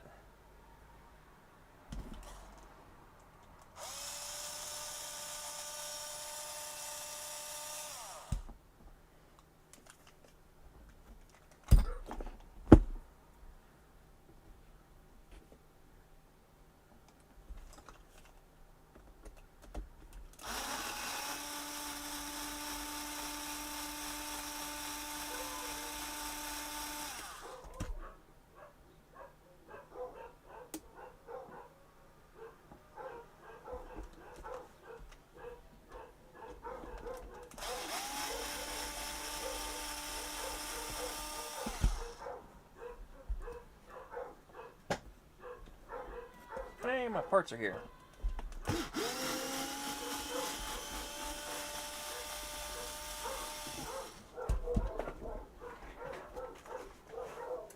I'll take them from you.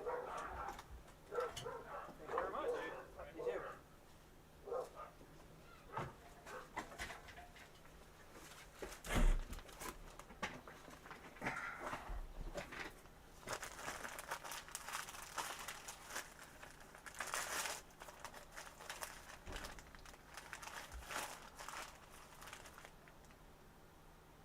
What is this? This is not what I ordered. This is not what I ordered. Oh my god. I hate Amazon. With a passion.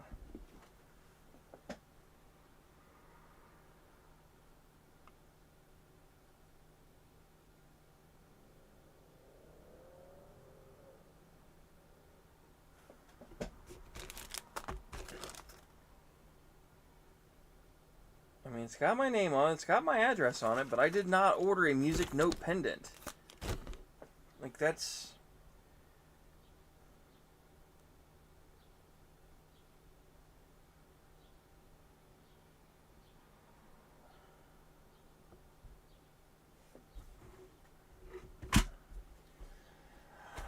God, I hate Amazon.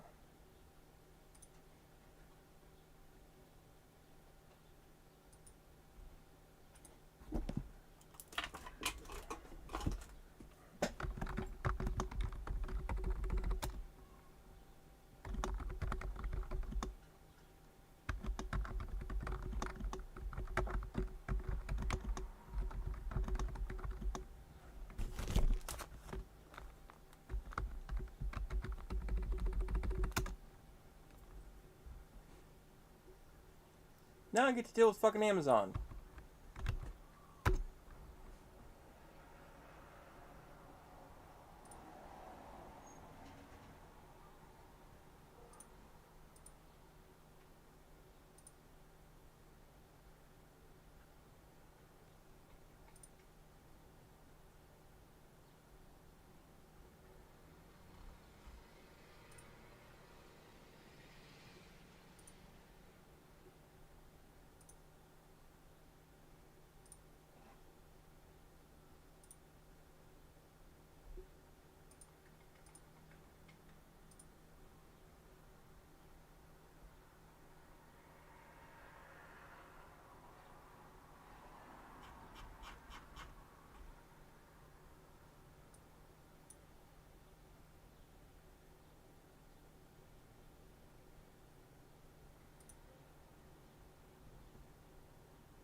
Okay, go customer service and visit contact us page.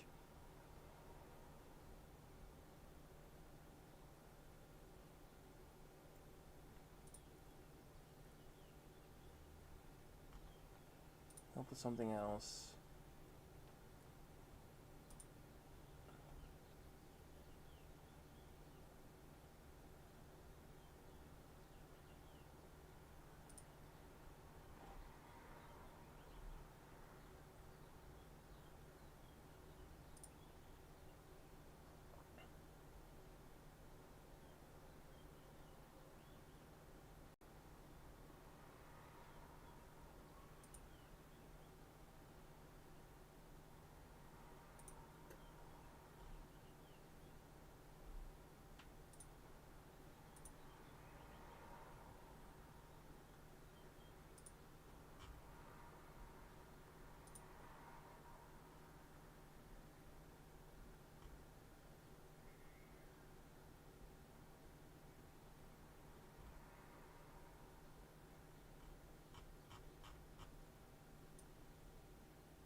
God. The amount of incompetency that I deal with.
done.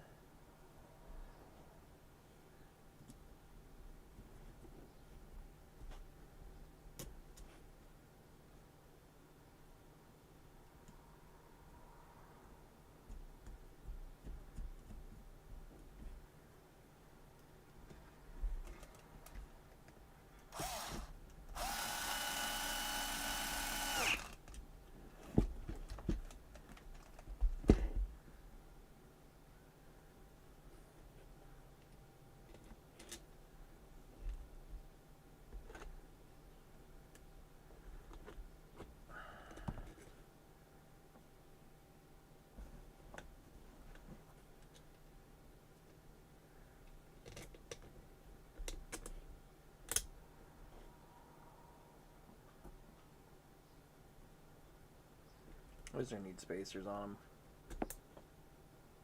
Oh no.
So that's that.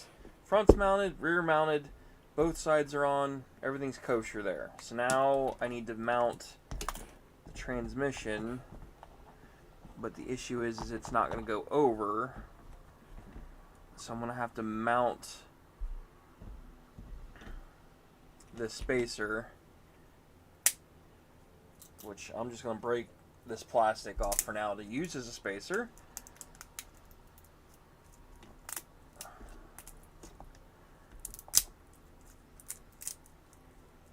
There we go.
I don't know why I still have this stupid ESC plugged in.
Come on, transmission, work with me here.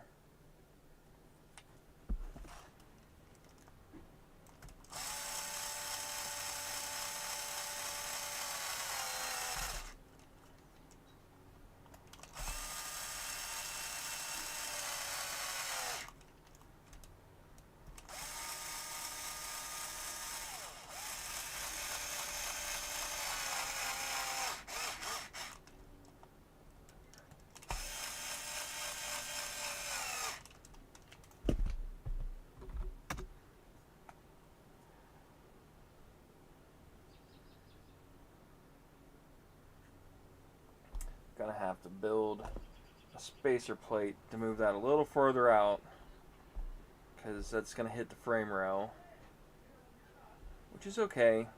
It's not the end of the world, but it gets me closer to where I need to be for the build.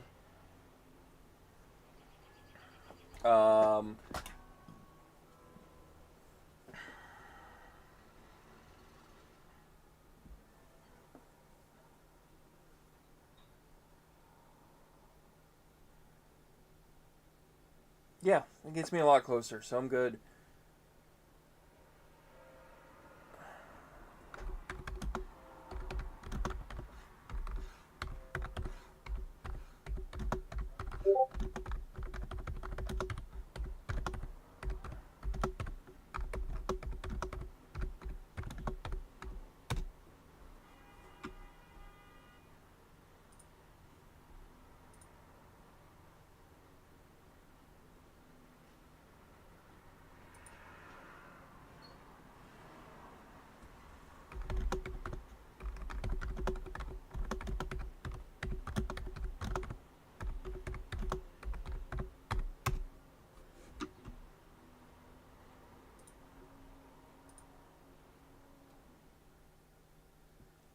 I can throw that away. I don't need it.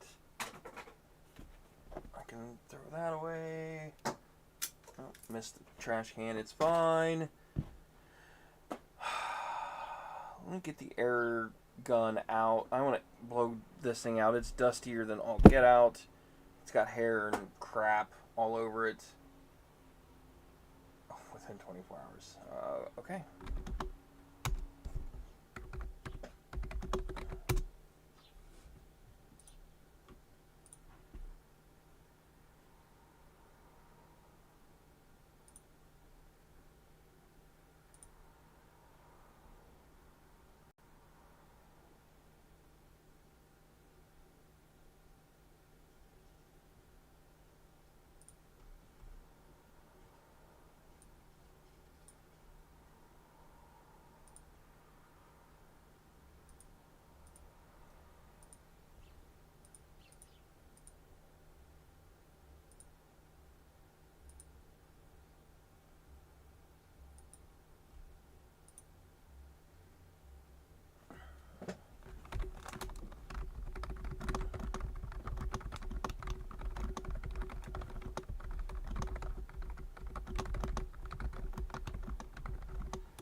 Yep, let me go get the air gun.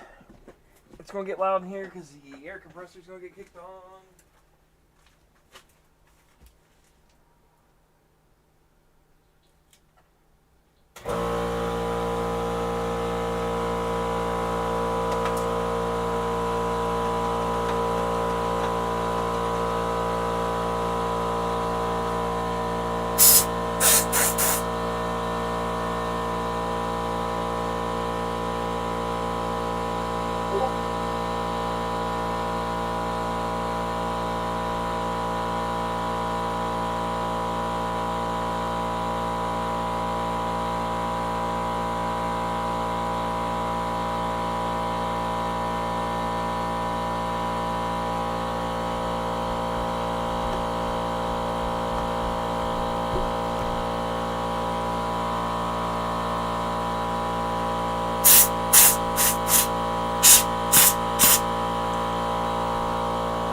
Got that done. Let's work on tires, because I'm missing a tire and a wheel.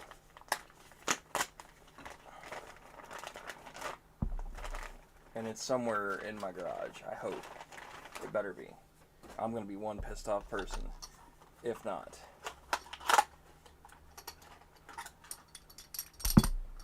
Never been a fan of these wheels. I'll probably never buy them again. They were Amazon or AliExpress or whatever. They were cheap. But they screw all together.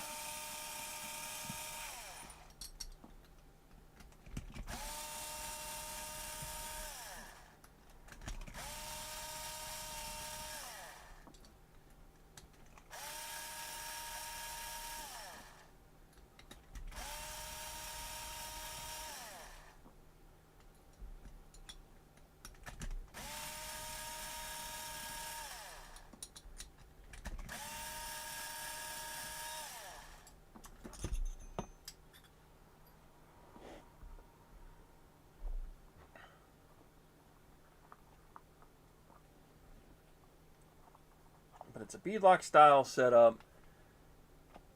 So, center cap goes inside the tire.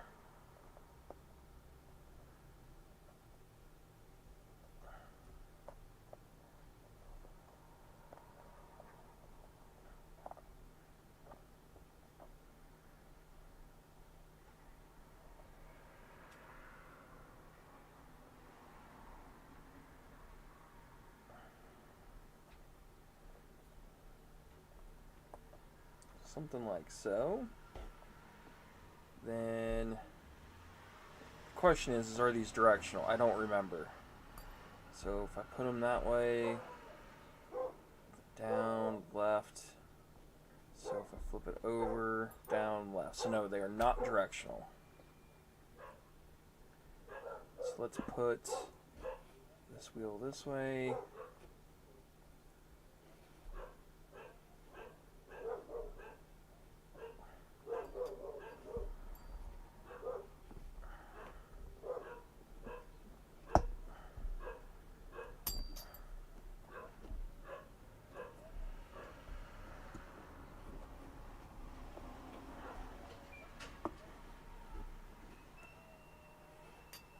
go.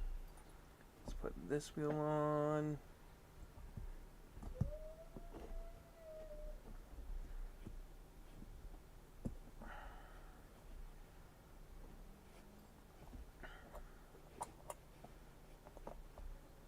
This is what I'm talking about. Like, this just is a big bear to get on.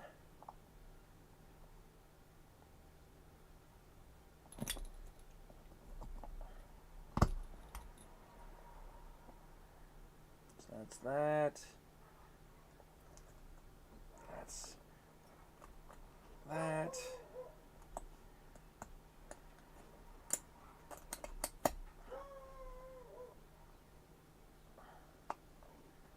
There we go.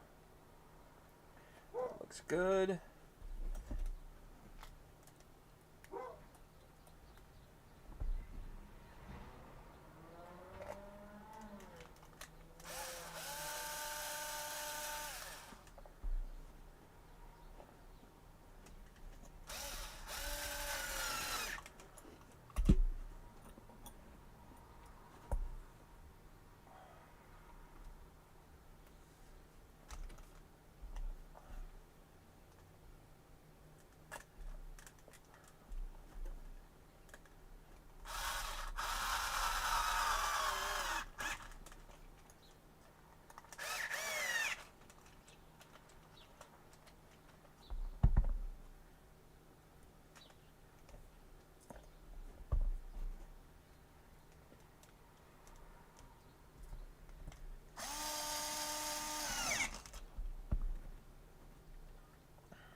That's one tire done. So there's two.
Come on.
3 tires down. So now I gotta find the 4th one. Oh, what happened to it? Let me go digging over here.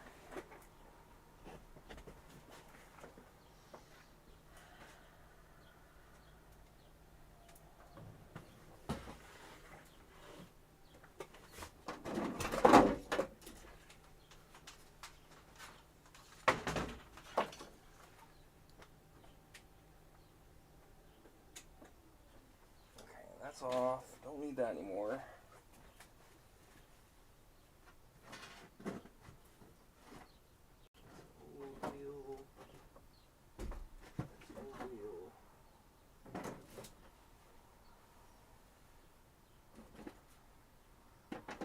I know I wouldn't have thrown it away.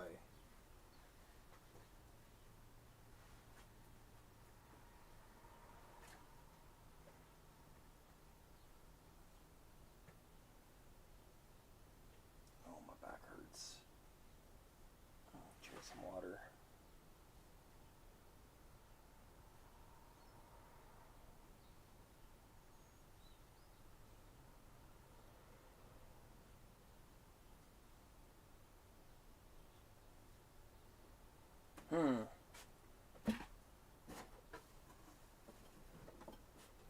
Oh, where are you, Will?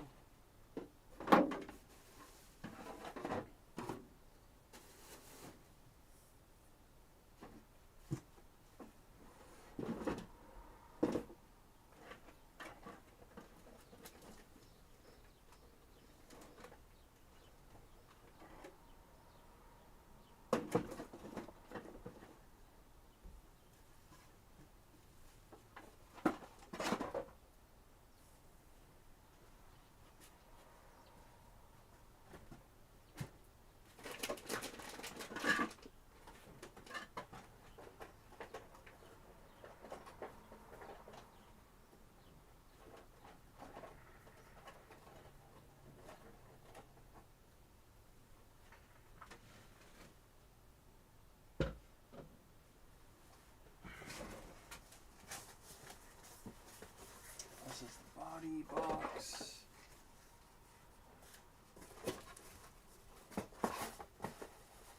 I'll set that in there for the time being. Move that up out of the way.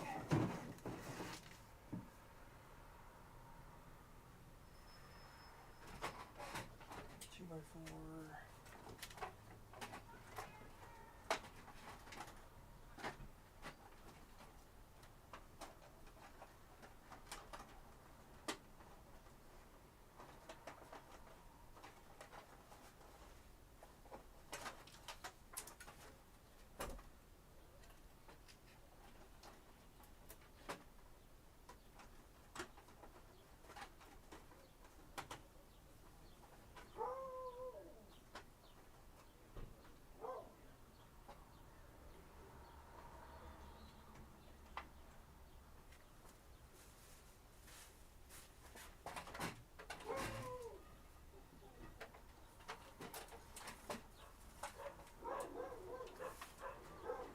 My dogs, I swear, they never stop barking.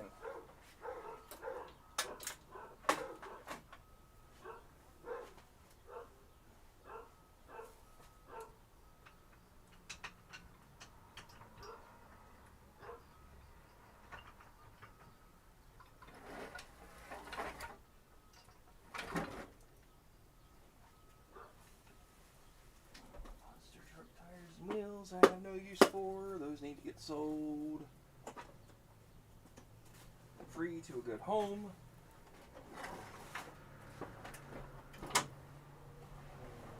More crawler tires.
Okay, well, where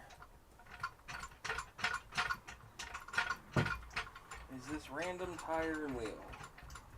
That is the million-dollar question, because I'm missing one tire and wheel combo.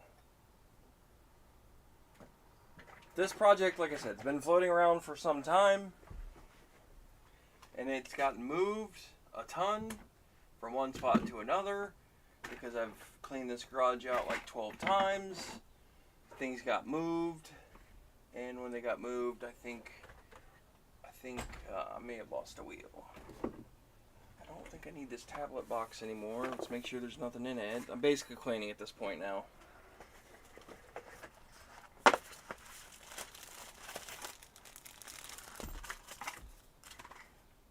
Anti-shock ceramic full glass. Oh, it's got a keyboard in it. Do I need a keyboard? I don't really know.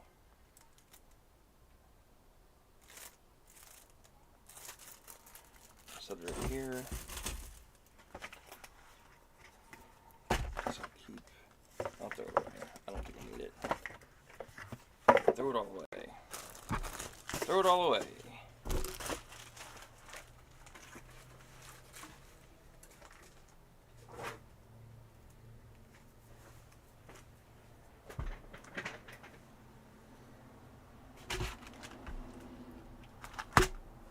Okay, let's start looking.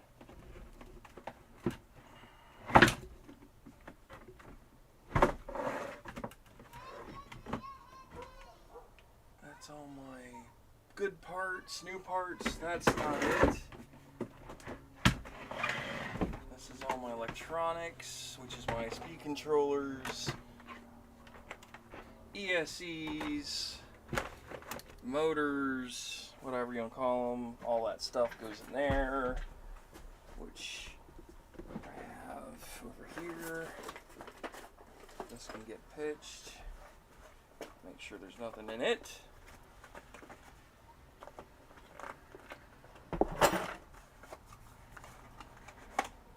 Yep.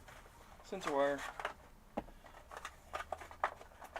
So I check this stuff before I throw it all away, because I don't remember what I get out of the box, and I don't know what I do with it half the time. So that is trash. That box can stay, because it's got an ESC and a motor in it, so that's good.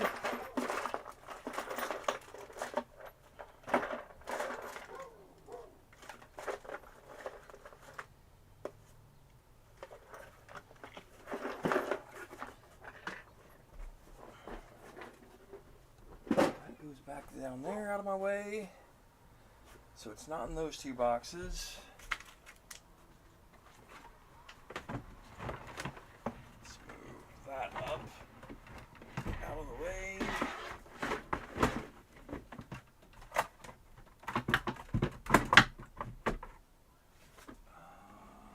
That's not with the Hot Wheels.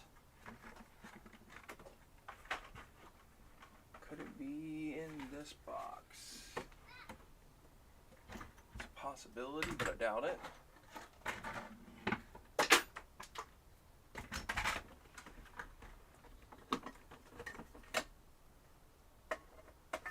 Don't think so.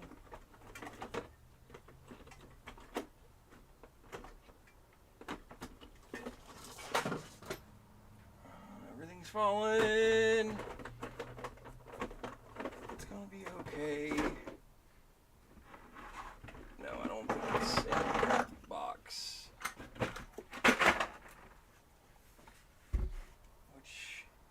It's okay.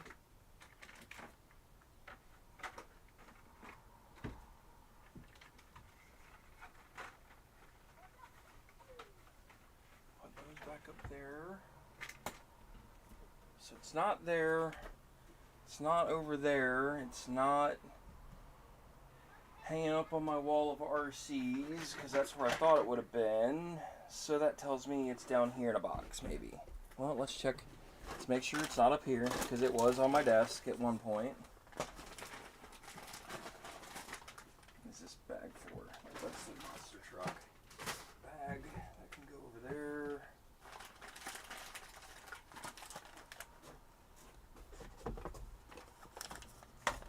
think I need this anymore. No, don't think so.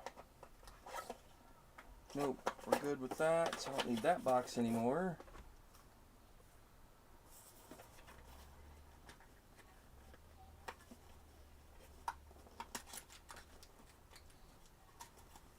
So throw that away.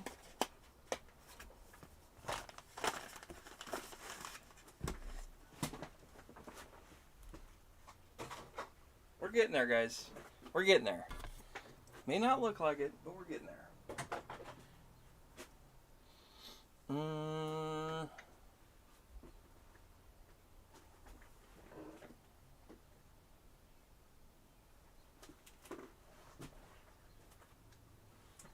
Still think it's over here somewhere.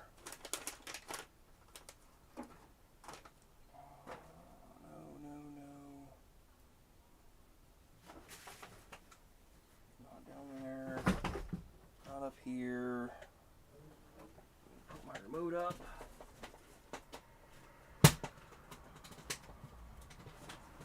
Put it behind here to get it out of the way.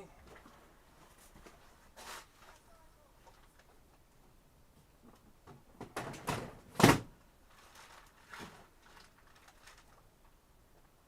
at my parts. See if it's hanging up. Don't see it anywhere. Nope.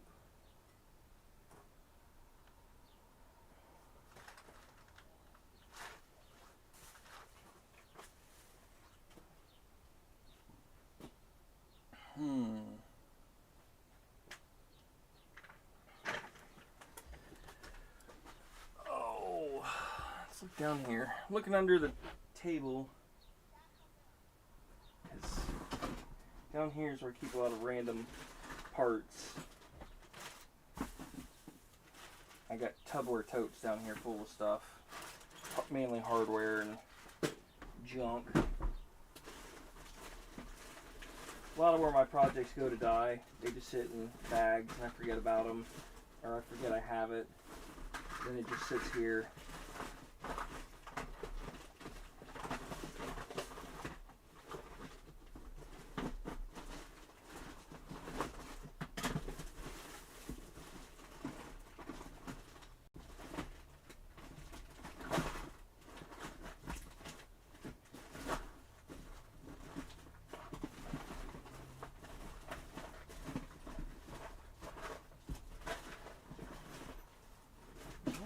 It in this bin. Let's go through it a little deeper.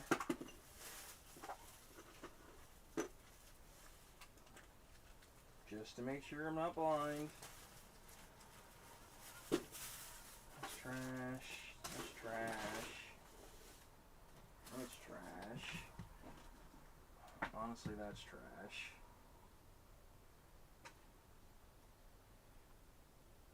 Yeah, let's take this apart before I forget about it.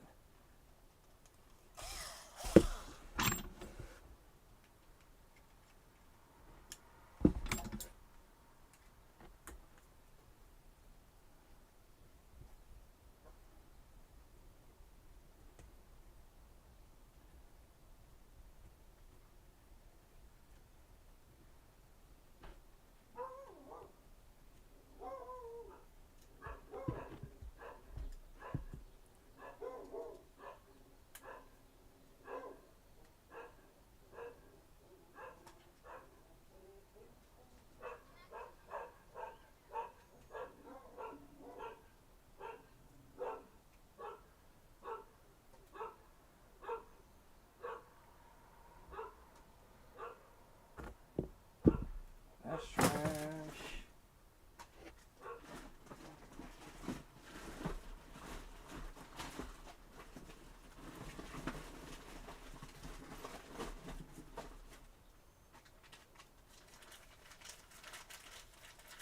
That's trash.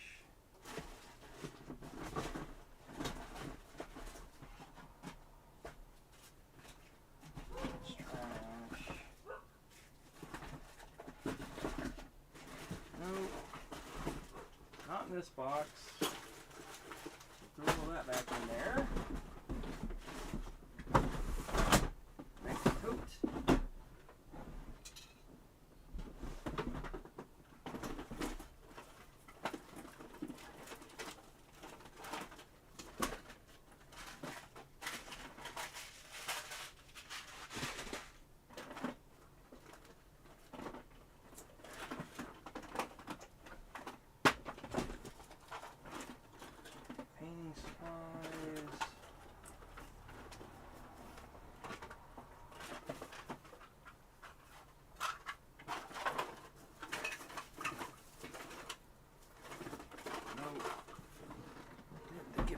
on.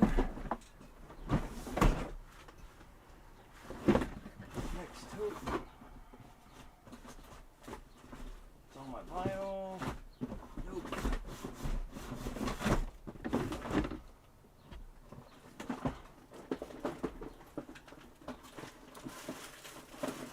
Electronics. Batteries. Cables. Plugs. Heat lamp.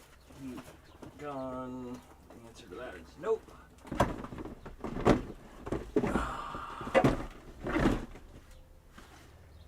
And oh man. The other two were tires.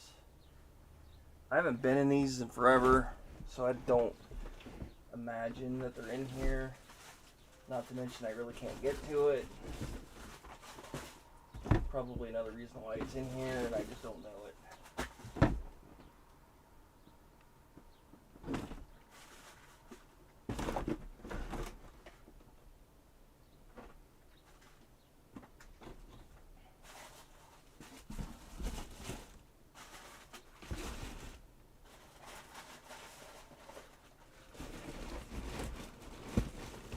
I don't know, guys. I'm missing one.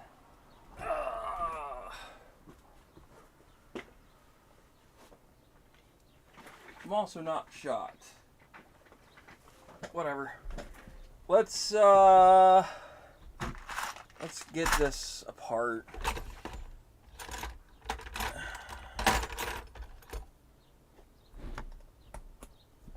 I'm roasting.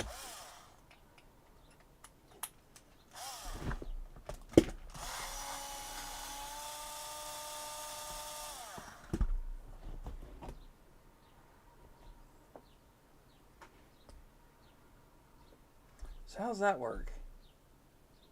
I'm confused. How's this hex work? Are these glued in?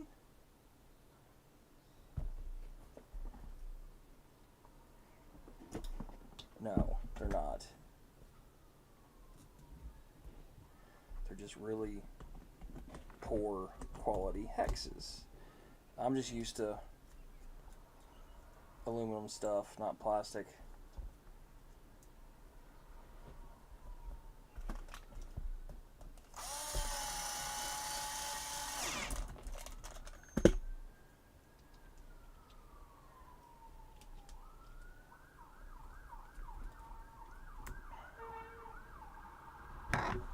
So that's that.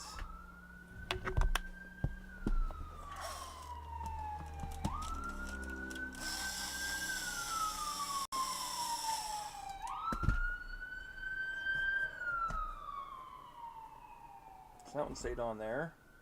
Go figure.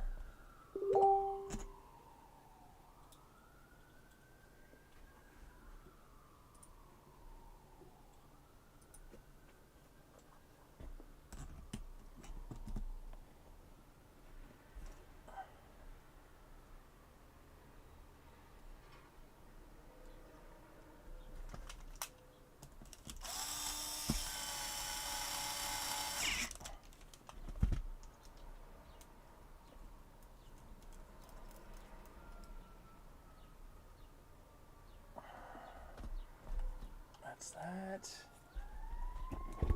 So that's 2 tires gone. Let's pop another one off.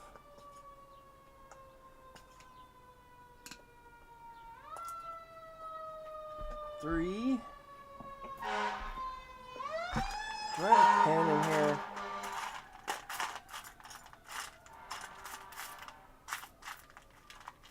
That's a wheel nut.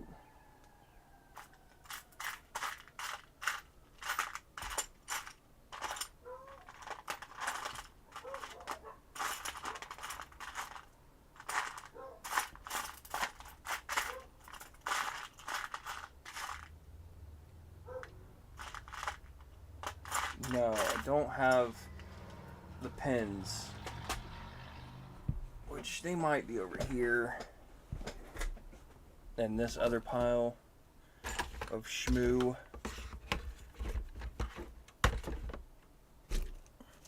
Let's see what I got over here.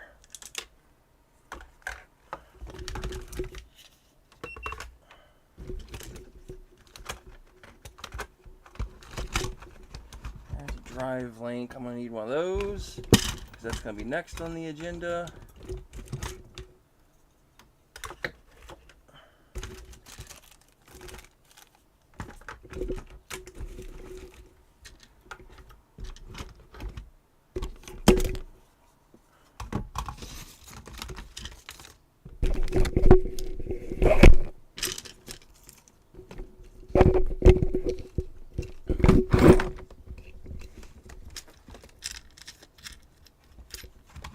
I'm sure I took this stuff off and put it somewhere in a convenient spot.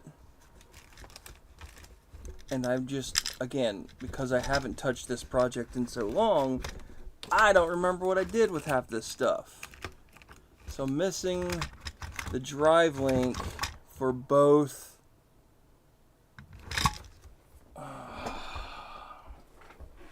Whatever. I can put the hex on.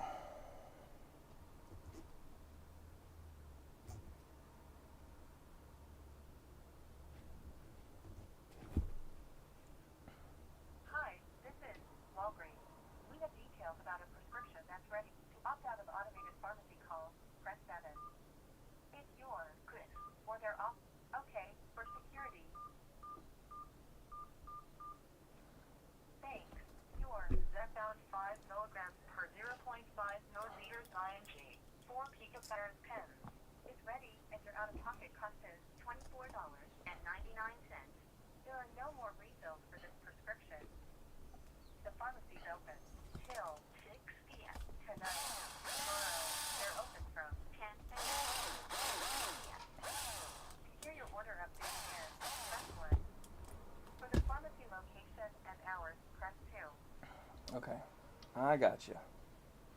You're good.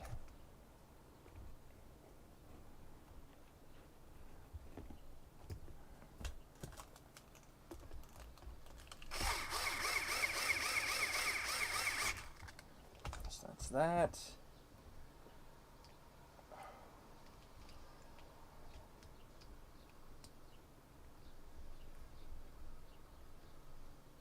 That's that. So that gets me there. Last thing to do is I'm just going to use this other wheel for the time being. That way I have 4 on here and it can kind of stand on its own, which is okay. It's not the end of the world. It's not perfect, but it's going to serve its purpose for what we're trying to do.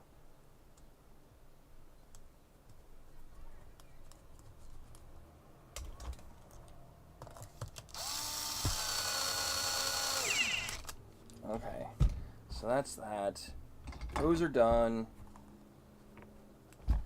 It's on its own. Standing up on its own for the first time in a really long time, which is awesome. Happy about that. So now I need to cut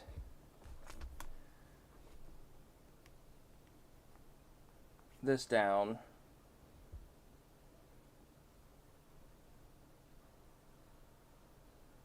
How do I need to do this? So to do this right, I need a Sharpie and my Dremel. So let's grab a Sharpie first. So what we're doing is we're going to cut our drive shaft down to length to fit. So this is our drive shaft that we're working with. It's a 3-piece design, and it uses a slip yoke in the center, and this allows it to give and take and stretch. So what happens is they slide in, and as your vehicle flexes, it expands and contrasts. So for me to do this, I need to figure out the distance that these two can be, and they can only go so far before you're going to run out of space. So for example, if I bury this down in here all the way, right there as far as I could cut out. So that puts it really close, for your reference, right at that lip. So I could cut a little bit on the inside of this, a little bit on the inside of this, cut this down to length this way, and this should get me what I'm looking for my drive shaft. I just have to figure out where a good spot is, distance-wise, to cut this. So, in a perfect world, if I line this up, and I cut this, like about right there, and right there, that's the maximum I would have to cut to make this work. But if I take half of this, let's go with, I'm eyeballing it here, but let's go right there. And you know what, let's just take half. Somewhere right there and right there is what we're going to do. And then I'm going to have to cut these pretty doggone short. So if I cut it there, that's going to have to be somewhere about right there and probably there. So that gives me my cut reference marks to cut this off with the cutoff wheel. So now I need to go find my Dremel, which is going to be a whole disaster on its own because I don't use it that often. I know roughly where it is. I just don't know if it's got the right bit on it, and it actually looks like it does.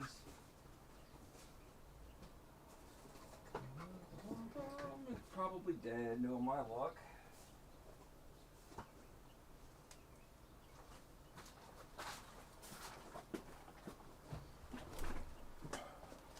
So,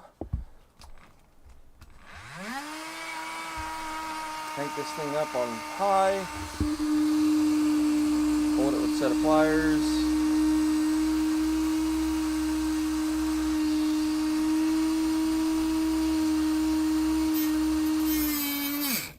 Yep, this Dremel's dead, and then the other caveat is I need to pull these drive shafts out before I do this too far. So I think they're 2.5. No, they're 2s.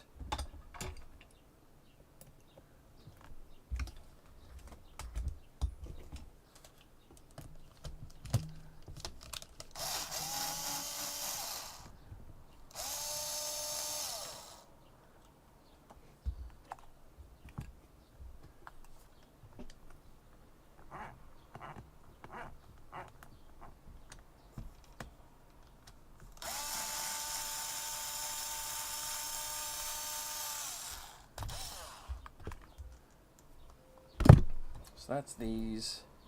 So let's try this again.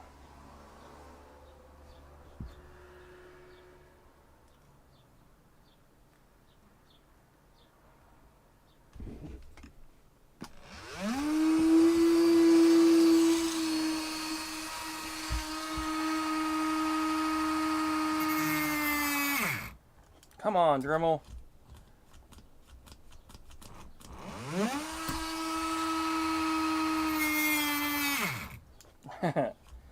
Let me go see if I can find my other one. While I'm doing that, let me go throw this on charge. This is just the story of my life, guys. I'm telling you.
this in.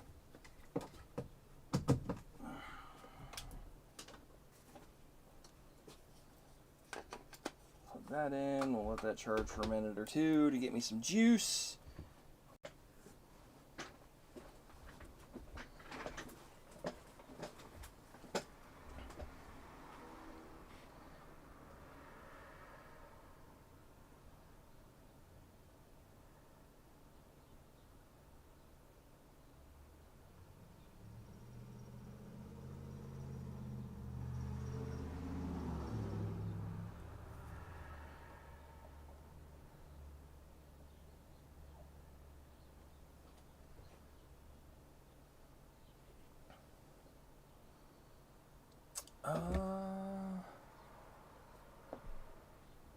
Won't take long. Small battery pack.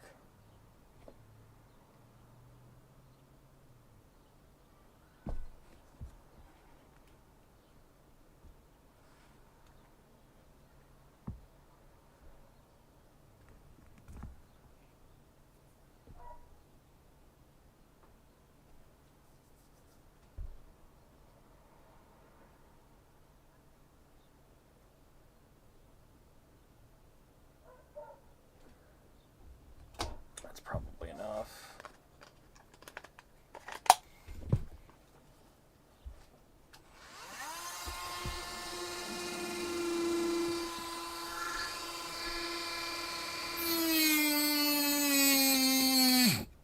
Or not. What?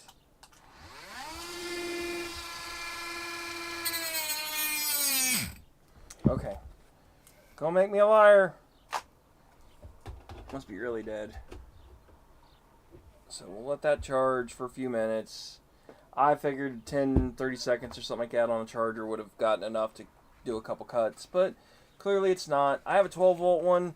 I found it, but I don't know where the battery is, so I'm not searching for it on camera for you guys. So we're just going to sit here and kind of chill for a few, let this do its thing, and go from there. So this is 100% a trial and error process. I have no clue what I'm doing. Do not try copying or anything that I am doing over here, because I am prototyping absolutely everything out of this car based on a very specific set of rules is what this is built around. So I don't even know if I'm going to even get a chance to actually physically use this truck. So I'm going to have to measure for a rear drive shaft, because this drive shaft is ginormous, the length of the rear is a really long distance between these, so I'm going to have to do that. That's why I wanted to get this on tires and wheels and start actually moving on it, is because the longer it sits, the more I'm going to forget, and the more I'm not going to remember what I needed to do to it. So I do know I need a longer drive shaft. I'm going to have to modify the front drive shaft. I have to modify the steering to fit the servo, which I have the mount already on it, so I don't think that's going to be an issue there. I think that was the mount that I needed. I haven't messed with the suspension at all. I'm not messing with it. That'll be the last thing I tinker with. I need to check the body mount locations. I need to start figuring out the body to making sure it fits. There's a lot of things that needs to happen. I need to figure out a battery location for this. I need to figure out radio location.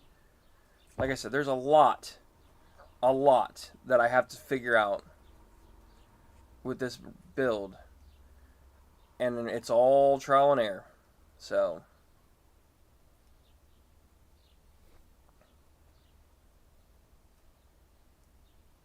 but that's part of the enjoyment that I get of designing things. Look, I like to think outside the box. I try to figure out, like, a kit like this would be a kit that I could sell for somebody if they were curious and interested in building like a pull truck system to try to be competitive in that market. This is kind of like I try to think outside the box, trying to come up with a way to push those boundaries, to get the most out of that build you can with the limitations of what you've got. So Let's see if we can't get a couple cuts in now. I'm gonna put my safety glasses on because last thing I want this disc to like shatter and go everywhere, because that would be bad too.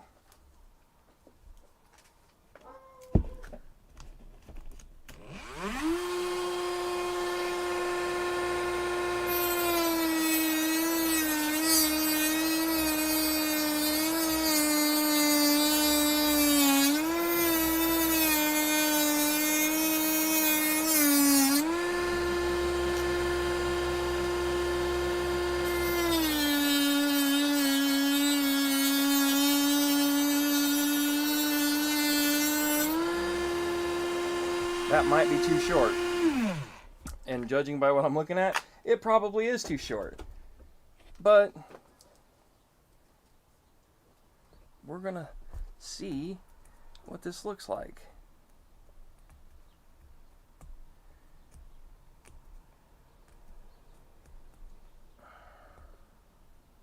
Yeah, because I did not cut that straight at all.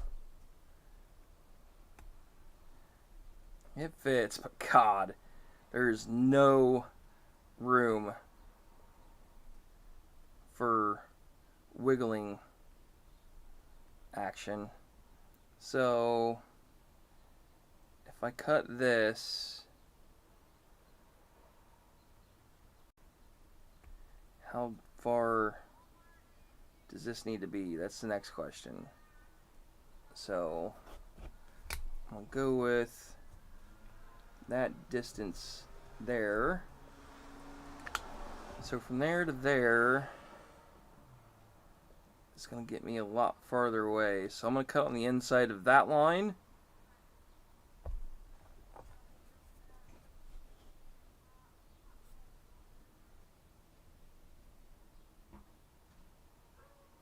Yep, that's what we're going to do. Let's send it.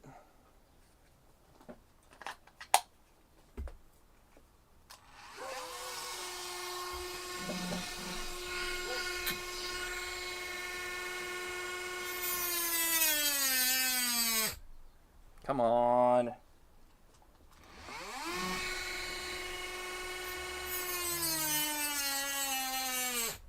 I'm not pushing that hard.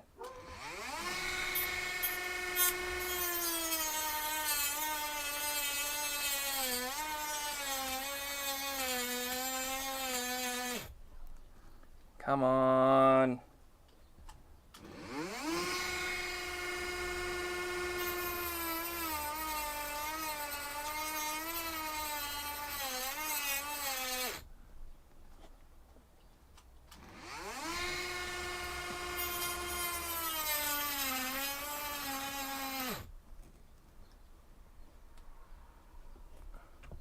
Good enough.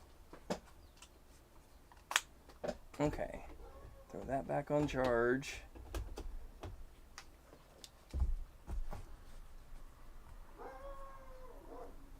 I'm probably going to glue this half together because it's really short.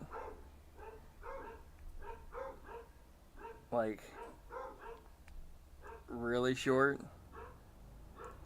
And make the front have all the slip. That's probably the wise solution to that. So let's get our super glue together. You know what? Almost probably should epoxy this. Wait a minute. How does this work? No, I can't make that crazy tight because there's a screw in there, and if I make this impossible to get apart, then I'm not going to get it apart, basically. So we're going to super glue it.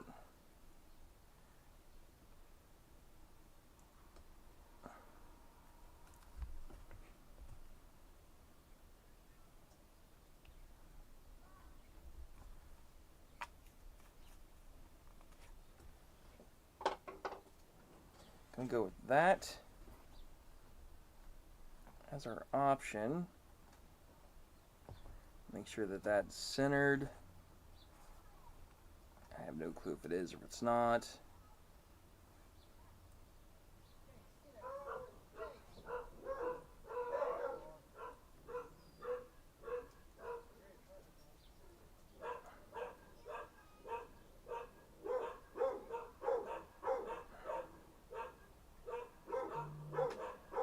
gonna go with this. You guys can't see. Zoom out.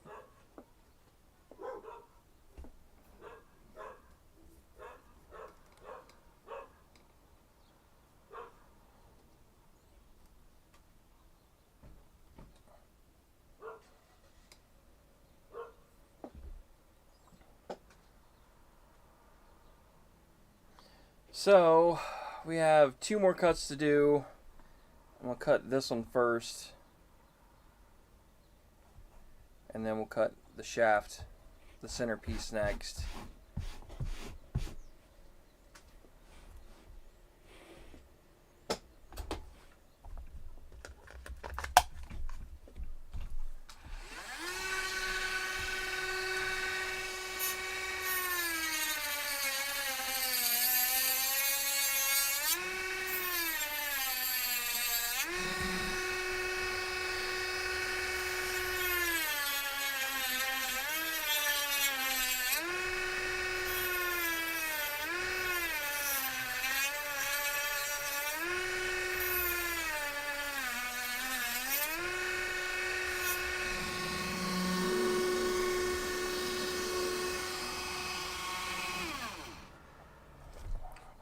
I cut that one short too. Like really short, actually a lot shorter than what I was wanting to do. Because I'm an idiot.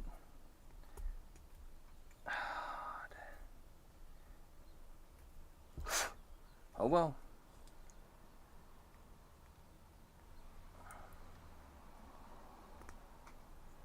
So let's cut this. How short does this need to get? That's the $1 million question. So if that goes in there, like there, that needs to go in. That needs to go in.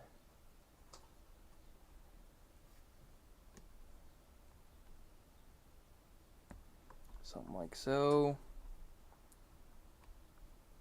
Oh, did I not cut that short enough?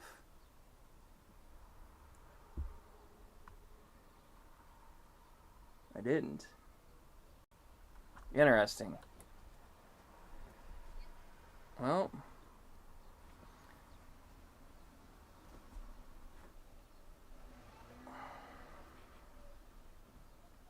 drive shaft's got to go a little shorter.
Where's my other drive shaft at?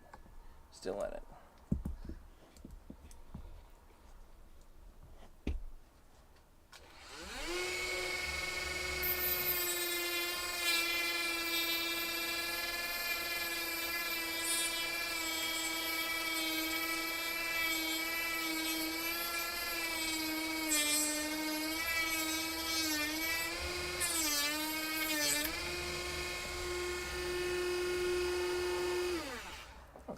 That charge back up some more. Let's try to fit this back up again.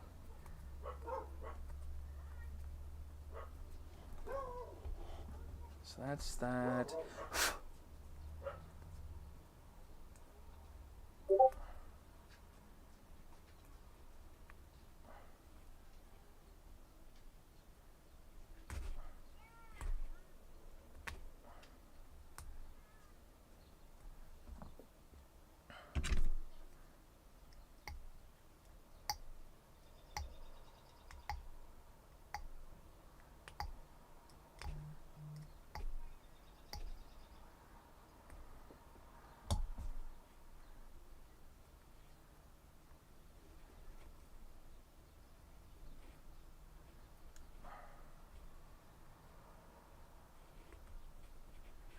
that's that.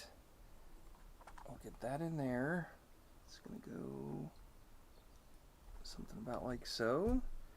I'll get that in.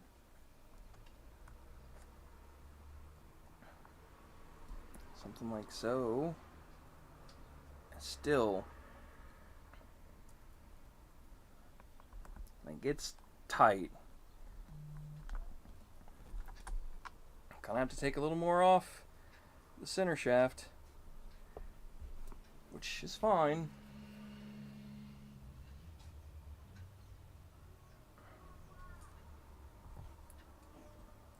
How much of this is needed? That's the next question.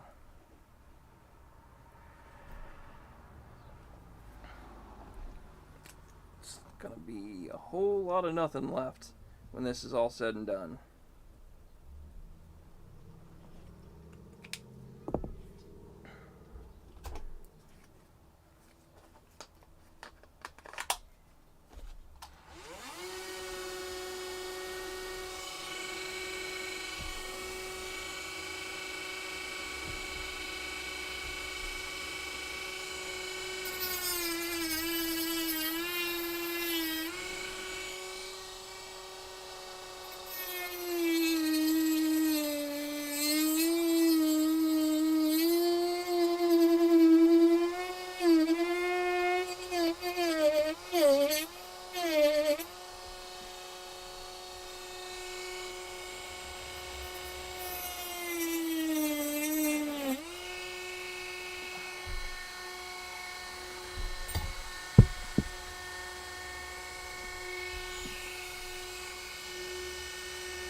Yep, I knew I was killing that battery.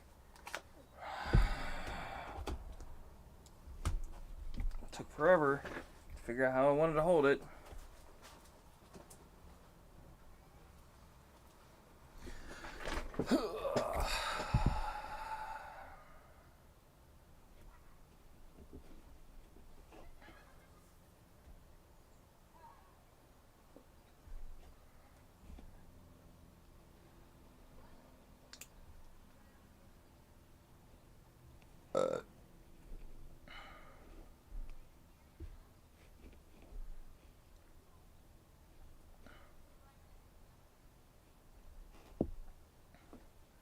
Let's give her a go. See what happens.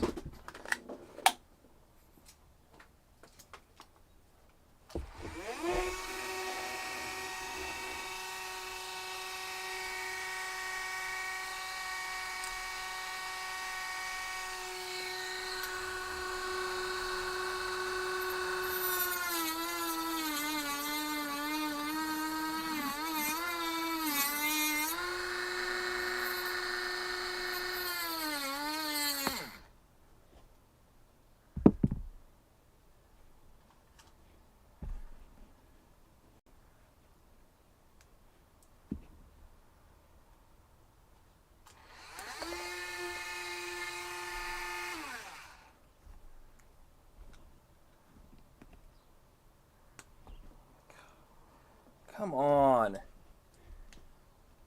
Aggravating.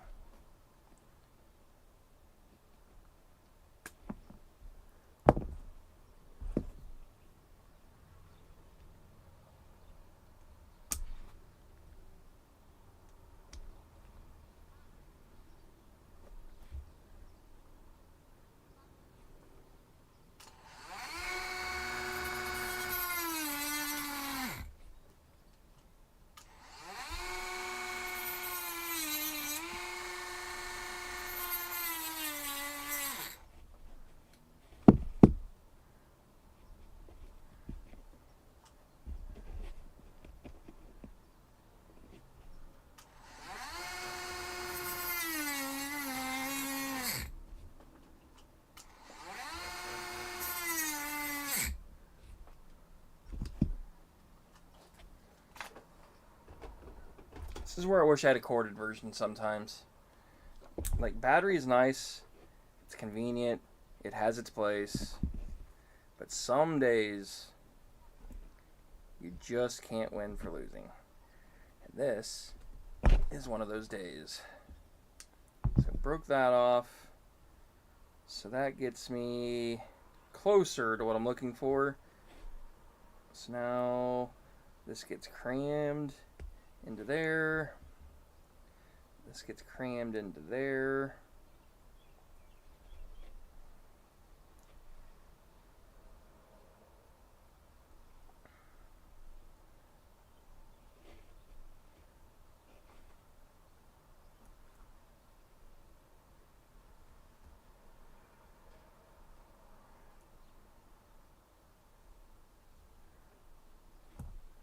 A lot of that's got to get ground down still. We're getting there. Slowly. We're getting there.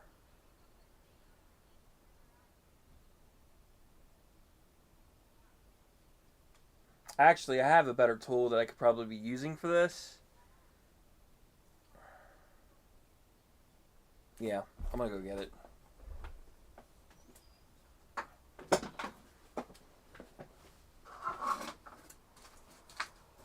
I just didn't want to fight with it.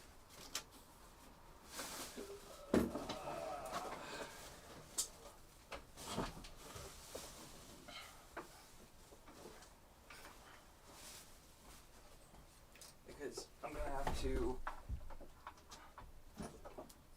run this on the CNC table. So obviously it's not ideal, but I think it's going to get what we need.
And there we go.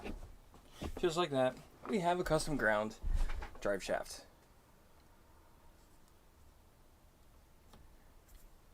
So let's try to install our new drive shaft. So that's an old part, that's an old part, that stays, that's an old part. So I'm going to try doing this without gluing any of this together.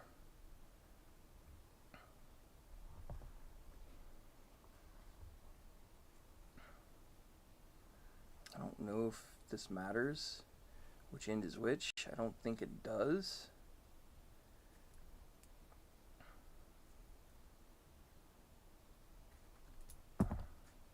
No, I don't think it does. So let's start with that end. How do I get this together? That's the million-dollar question.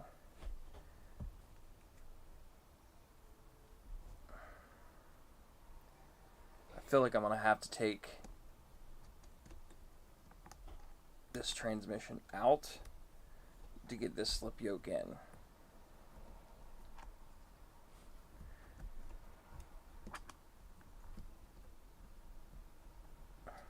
And it goes together. It ain't great. But let's see if we can get this together and it stay together. I don't think it's going to droop any farther. So I'm not so worried about droop. It's more of compression than anything else. So that's that end.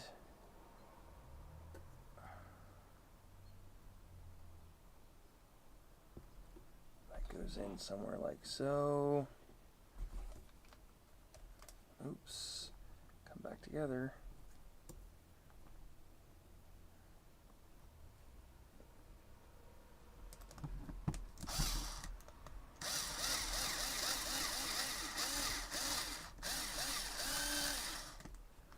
Okay, why? What is going on?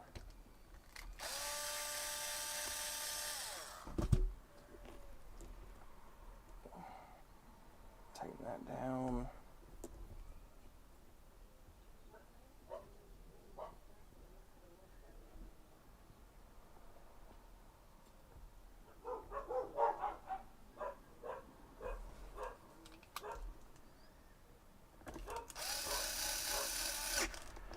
So there we go. So now I have a front drive shaft. Don't know how well it's going to hold up, but I at least have a functioning front drive shaft. So now the million-dollar question is,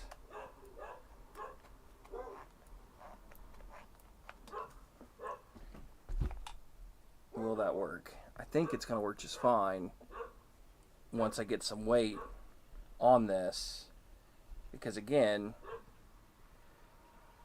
it's putting so much pressure. Nope, it just came apart. I'm gonna have to glue it.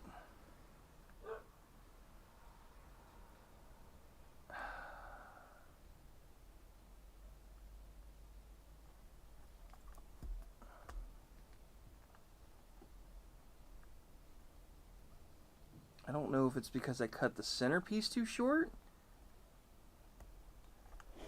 because I feel like that's what happened.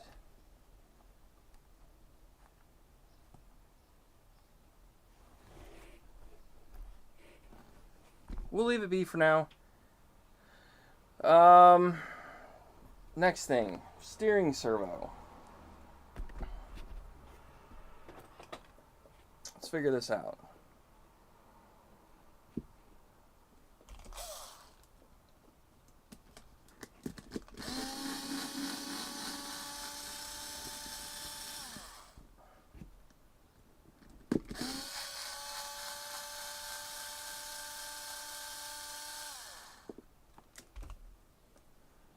How do I get this onto here?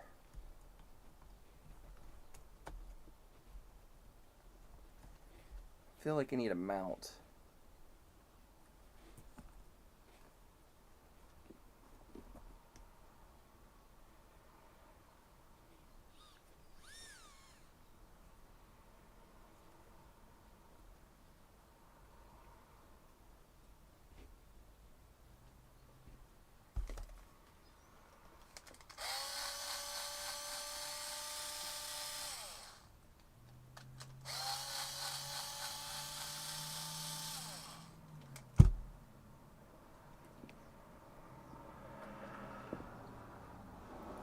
Assume, judging by the arm, it's gonna have to go on somewhere in the middle, like that.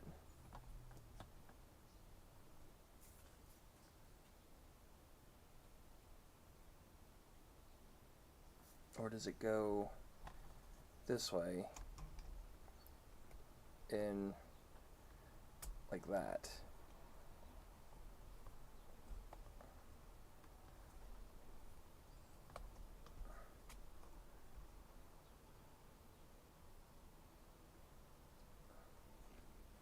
So that's got to go this way and that way. So for that to do that, does it go? I don't know how this mounts. I'm gonna have to look. I'm gonna have to look that up. It's almost like I need another arm to go from there, or shorter. I probably need a shorter pitman arm. So let's look. So what I'm dealing with is trying to get that servo mount to work with the servo to work with this pitman arm for the panhard. What I think it's called panhard bar for the steering linkage. So does this just need to be a shorter one to link to here? That's probably the simpler solution, and that would make more sense. But then the next question is how does it mount this BPC mount this servo to the axle? That's my next question, because again, I think that's a part for another crawler, not for this. So I'm trying to make stuff work. So let's do some research and let's see what we can come up with, guys. So, good old interweb.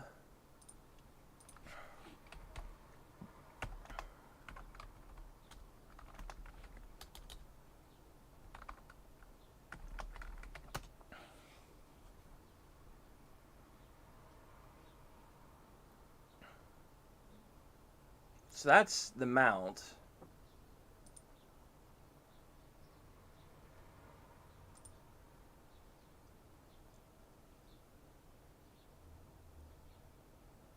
Like, that doesn't even have a freaking pitman arm on it.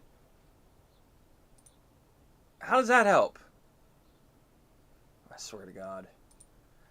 Amazon and their freaking picture, like, service.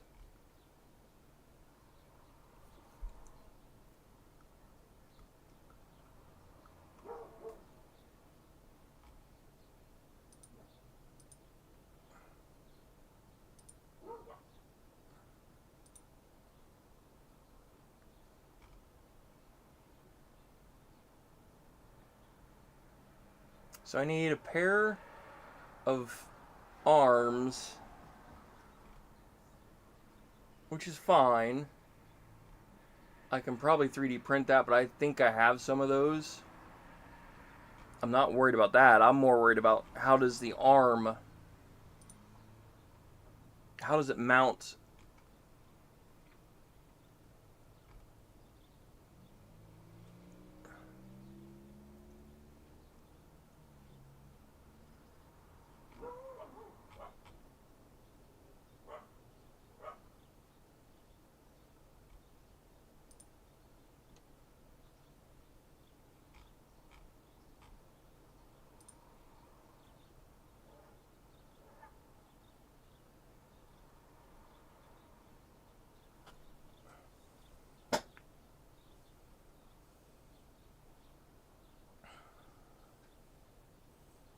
You will have a 4-link for the front, so you need to either fabricate or purchase a link kit that is specifically for 4-link front. What?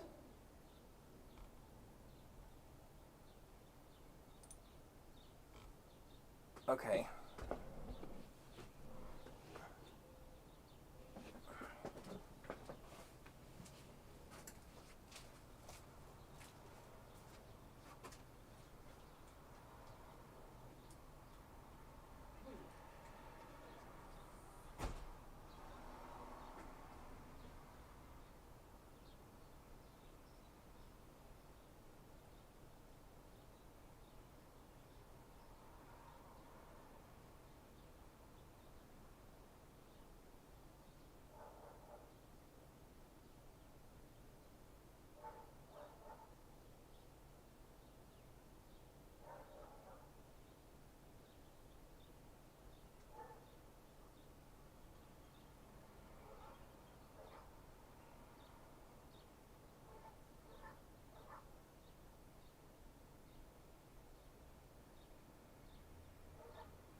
through my stash of hardware here and see what we can come up with. Because I think I have a set of RPM arms? Question mark? If anything, it's over here.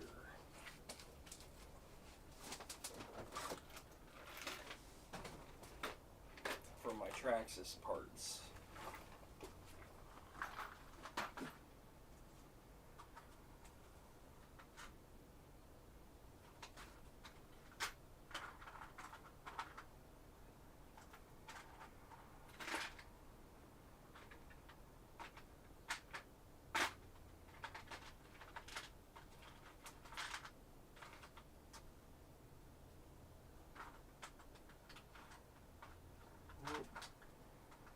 Not over here, which is okay.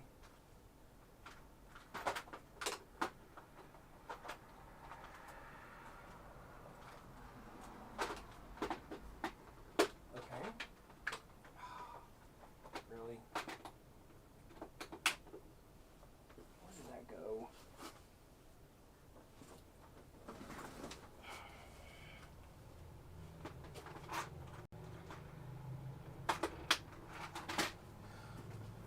Look down in my bin of the misfit hardware. Oh.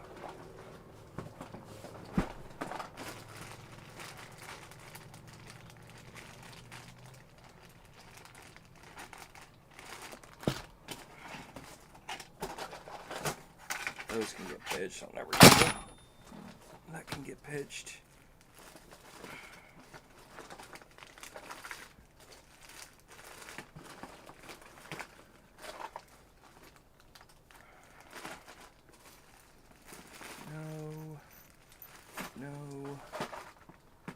No.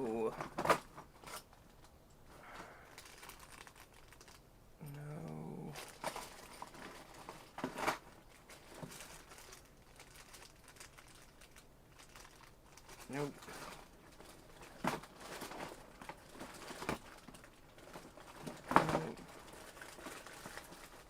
Nope.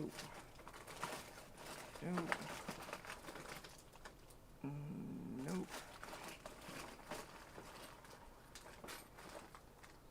More hardware. Nope.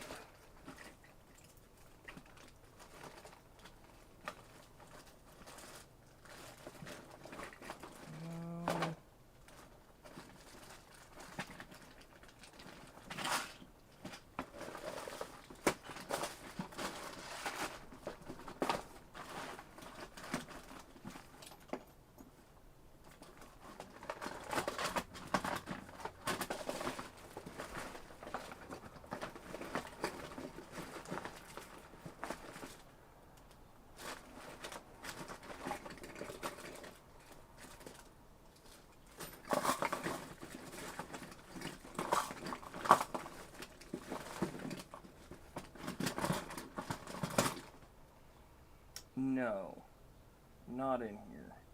Oh well, it's okay.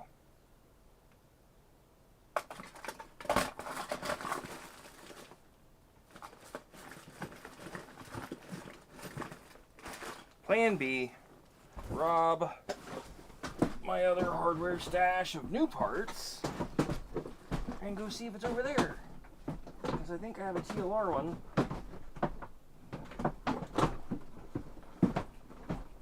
Come on, go back in your home. Ugh, it's not going. Whatever, I'll deal with it later. Look on my bin of new parts.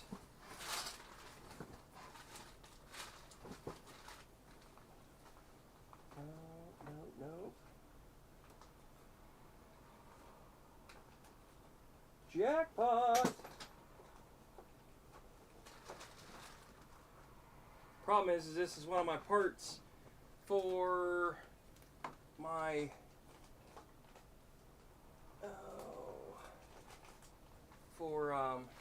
building my midgets.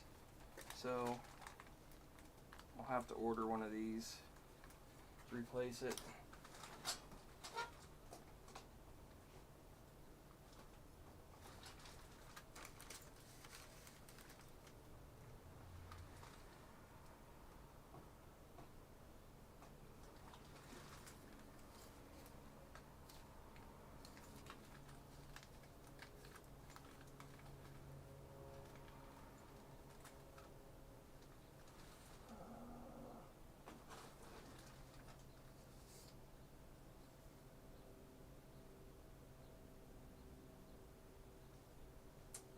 That rod length is needed.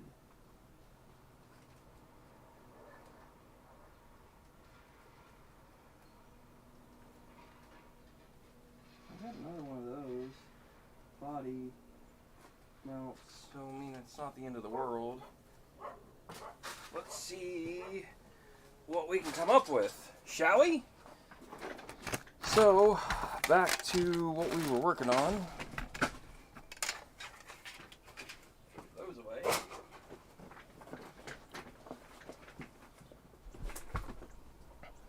Back to this guy. So we're gonna take, I think this mount off first.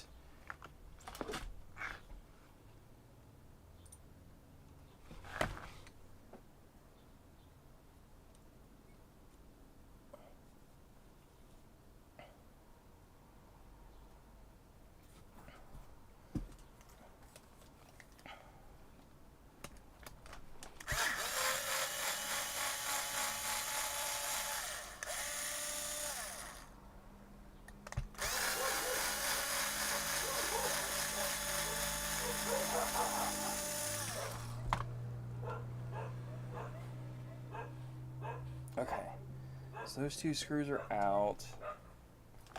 Now what's holding this on? There's two more on the inside I forgot about.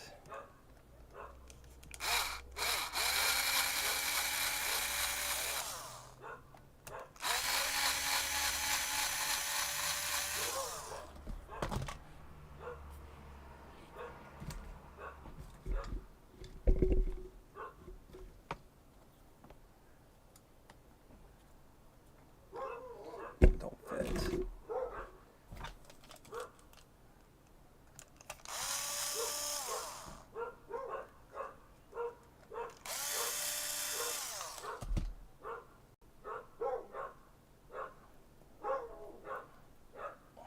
Come on. Come on, screw.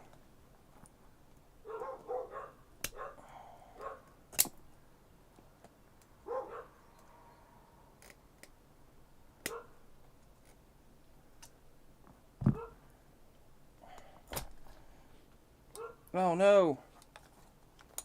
My drive shaft. What is going on? What did I break? I didn't break anything. It just lowered all of this down and it put it right in the way for this bracket.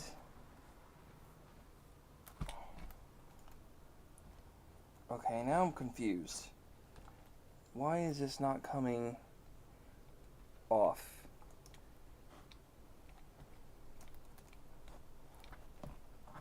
Oh, that's why.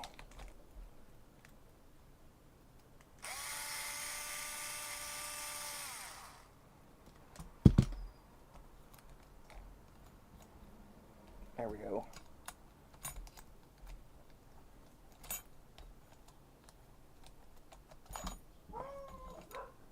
So that's that.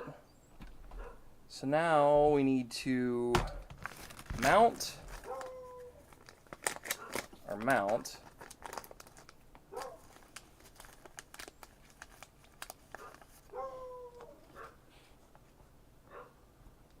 Which is going to be that to there. Servo arm is going to go like so. This is going to mount like so. Okay, so we're getting somewhere. We're cooking with gas slowly.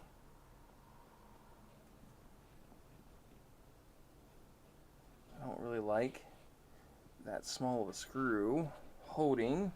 So we're going to use different screws. I need my tray of hardware.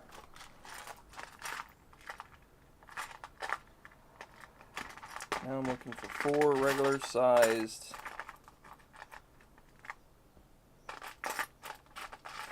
button head screws.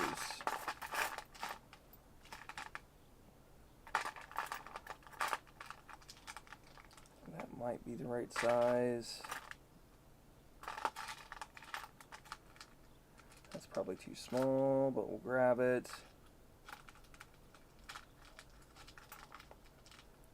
Same with that one. That's probably the right size.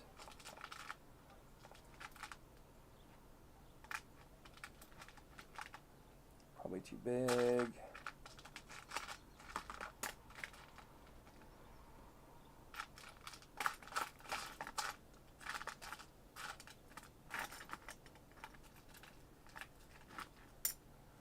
There we go. Got some miscellaneous hardware set up.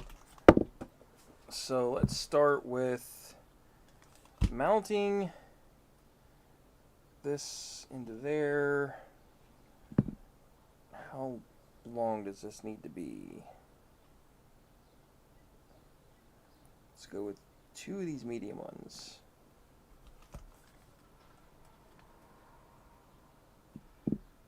And it's going to go on like so. We need to face it forward.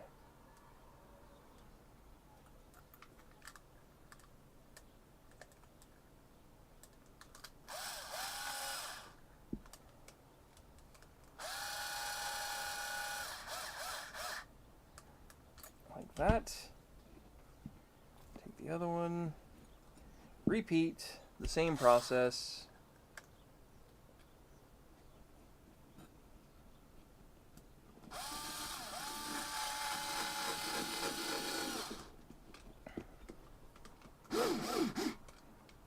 That's that. Put the servo in, which I'm going to put it facing, I think, lengthwise. Have no clue if it's right or wrong. That's what we're going to do.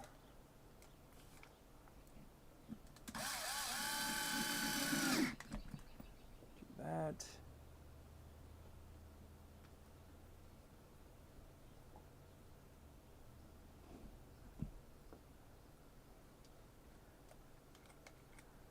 Go with one of these down here. Go with a little bit of medium length one. That's a small head. That's why it's in there. That's getting pitched.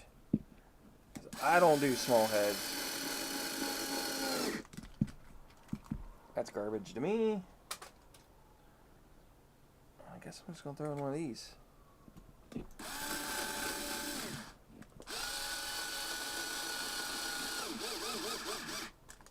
I don't hate that for this application. You know what? Let's use them. Kind of like the nice big flat head. Seems like it pinches the plastic and holds the plastic pretty well, which is pretty good. So let's swap out the remaining 2 for that.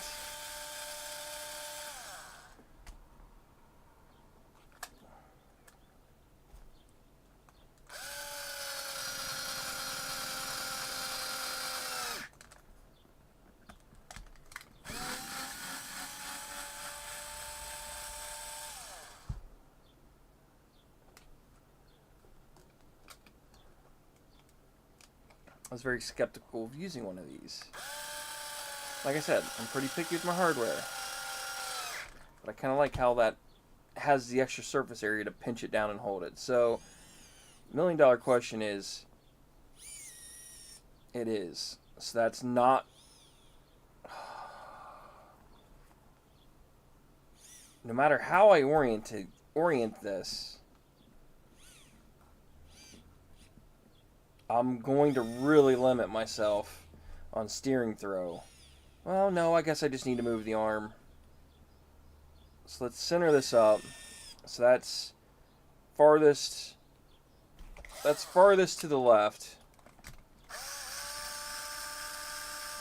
in its current state. So if I move this, in theory, somewhere to 90 degrees to the right, preferably like one click underneath it, which is right there, then this should get me the throw that I'm looking for. So that's max. Max should be basically this side, like right there. So it went a little too far. I'm fine with that. So now servo is mounted. Now I just need to figure out this rod length. So if I flip,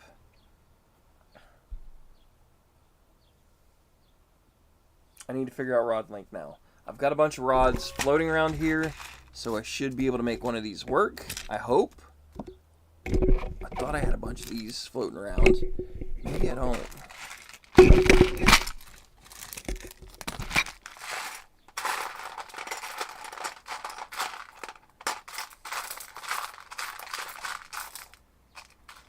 Yeah, here's the universal one.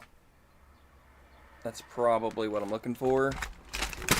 I don't know if it's the right size, but this does not need to be anywhere near that length. But let's start with mounting this first. So get this stuff out of the way.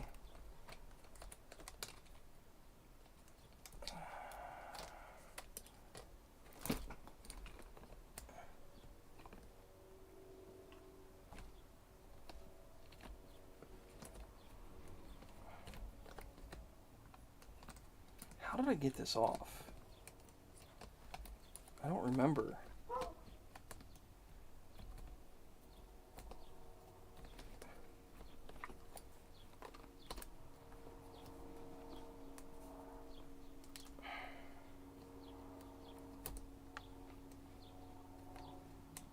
I think I've got to take this top bar off because I think it had to go back. Yeah, that's what I'm going to have to do. Just stop fighting it and do it. It's not that hard to do. It's just one big long bolt. But it is going to fight me. Of course it's going to. Why would it not? Where did my nut wrench go?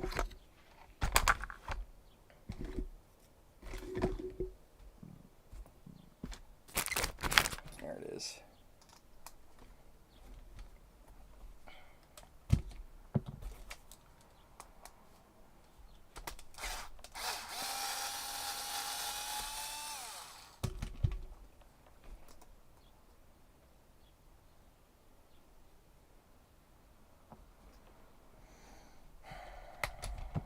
Swap that back over.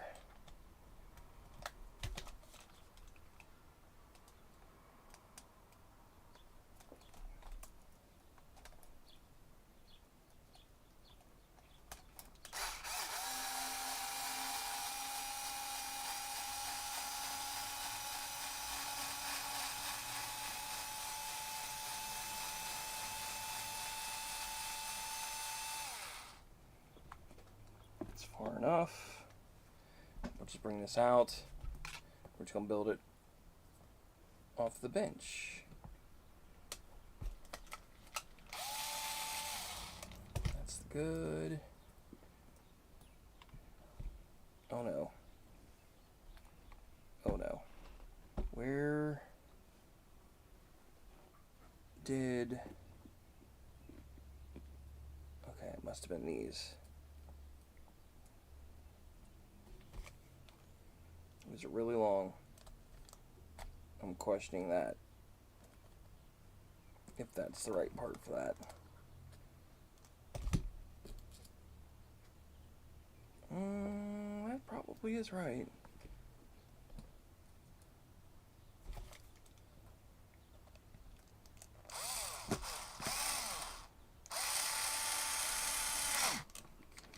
It's that one.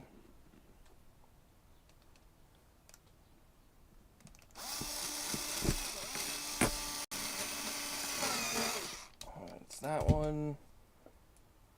Okay. So now, let's figure out this rod length real fast. So, hypothetically speaking, that's too short. That's not going to work. Do I have more rod ends? I could have sworn I did. I could have sworn I also had more rods. But I don't see them.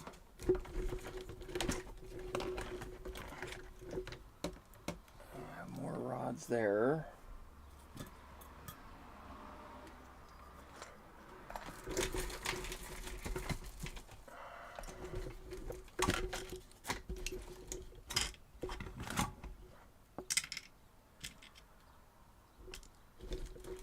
I don't need that big of a rod.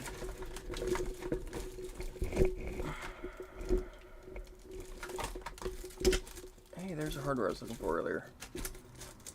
That's ironic. Okay.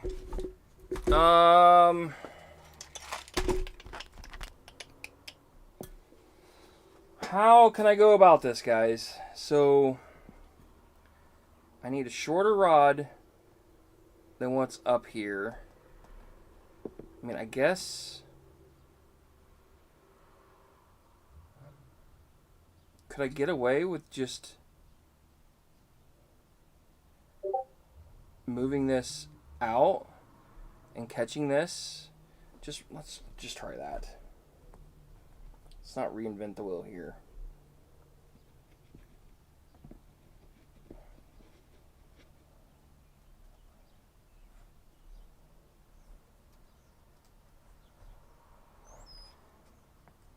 Let's try to shorten this up as much as I can with what I've got.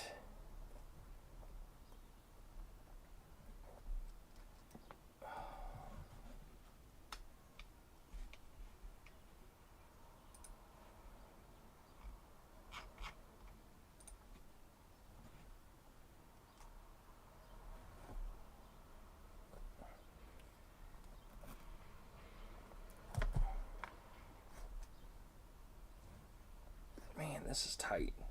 Okay, this is what I need.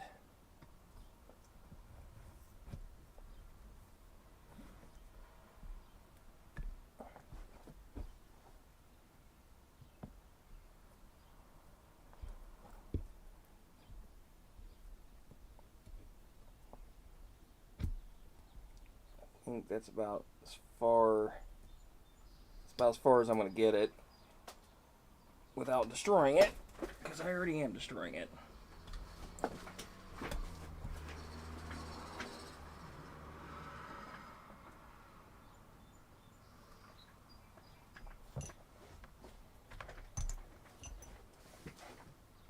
Okay, so that gets me a lot shorter of an arm.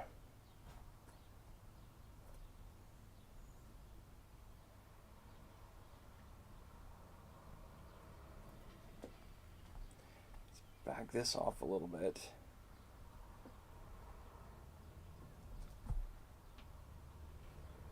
That's going to go there. That's going to go inside of here.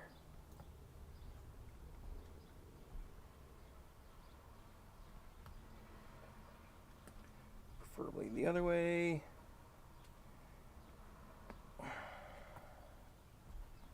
Okay. So that's center-ish. Yep. So to do center,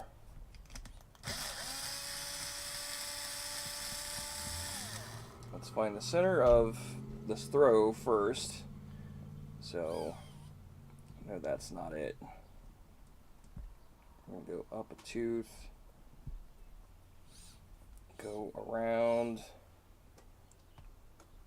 Wish I had a servo tester. I know they're cheap, guys. I'm just too lazy. I just don't need more electronics. So that's like 2 teeth off. So let's go down a tooth. There. That's going to get me a little bit farther of a throw that way, which I don't really care. I think it's going to be fine. So if I do that, mount that into there.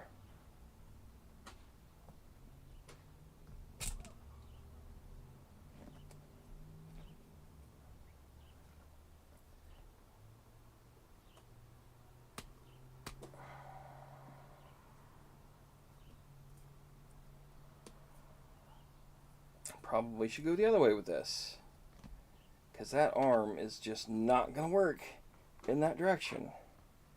So let's go flip this guy around.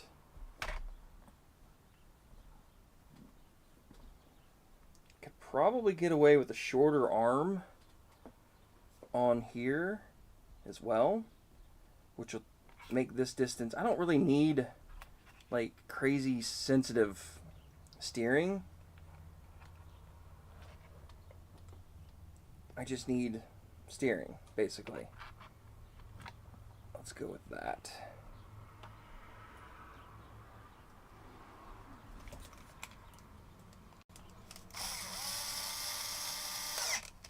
So that's that. We will take this. I need a lock nut, which I just seen in my bag.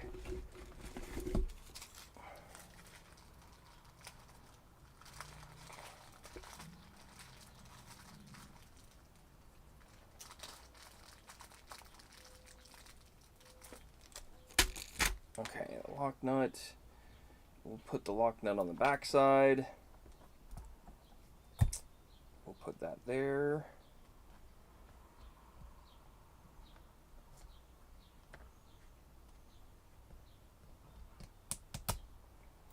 Just like so. Lock nut it.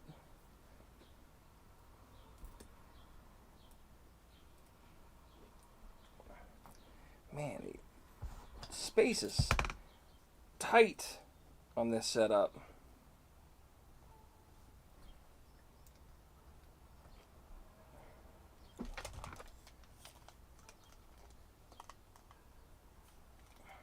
Come on. Stop fighting me.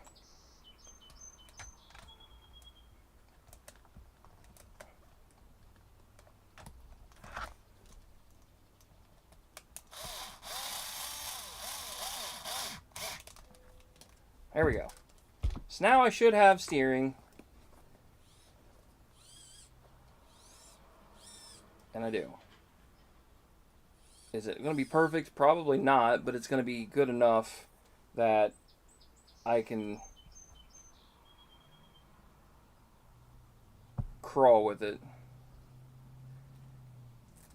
And it shouldn't be an issue. Like, pull, that is.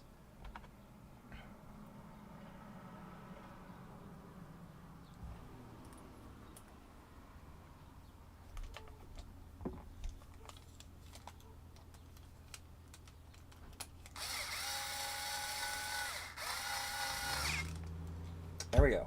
So now I have the front end complete. We've got our steering servo mounted. Let's go ahead and stab this back in. Oh, wait a minute. Yeah. This is going to be a nightmare because I have to put the top 4 link bars on first.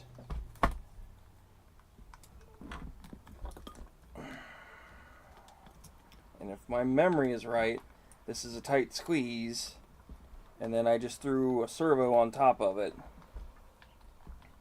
which makes it that much more complicated. So, yeah. Honestly, I don't even know if this is going to work.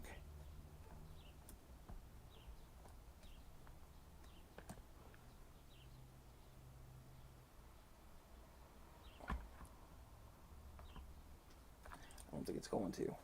Now that I look at this more, I don't think I'm going to get the angle needed to clear these top 4 link bars with the servo in this spot.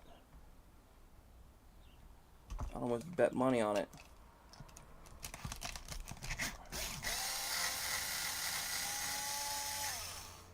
I'd bank money on it. But we're going to try it and send it and see what happens. I think this is why I stopped. This is kind of where I kind of tossed the towel in and said, I need a break. Because nothing was going correctly like I planned it. And now I'm starting to see why. Come on. Come on! Well, I'll be dipped.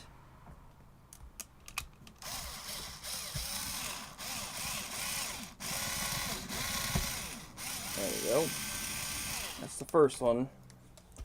So now, will that work? I don't know. Let's keep trying. I don't quit, so.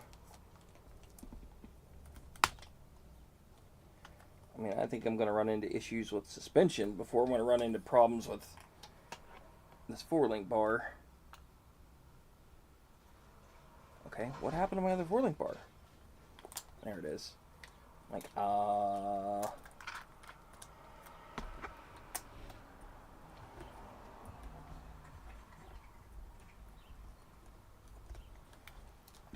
on. You can do it. I can't see. There ain't no way you guys can see if I can't see. I'm gonna warn you that right now. It's gotta be close.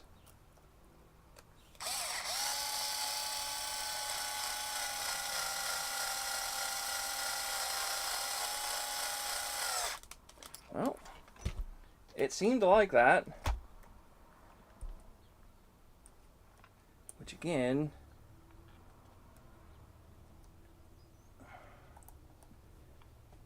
this is all kinds of really screwed upness is what this is. So, let's keep slamming her together and see what we come up with. Come on. Come on, Axel. You can do it.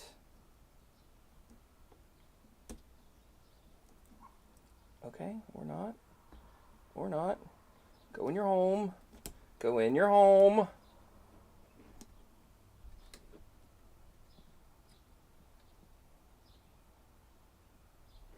Try and get this axle in its spot. There it goes. Where it's supposed to. And then I'm trying to get this back in its hole where it's supposed to. Come on, drive shaft. You guys need to start playing. You gotta start playing nice. Stay. I'm trying to get you all back together so we can have some fun together. That's the game plan. I'll deal with you later. Let's throw. I don't think that's long enough. Let's throw one of these big bad boys in there. Don't know how long this is going to be. It's probably way too long.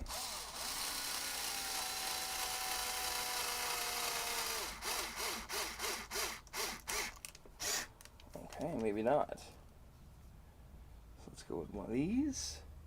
We'll put that on this side. After I get that axle in its place.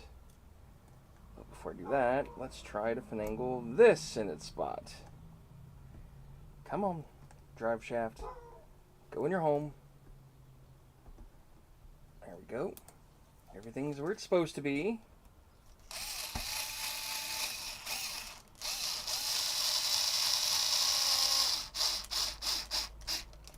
There we go. We're coming together now. come together right now over me. Don't remember the song name. Couldn't tell you. Not a song guy. Don't know why that popped in my head. I missed. I will not. Oh no, it's for the wheel. I'm blind. We're gonna go with this mediumly short one and hope for the best.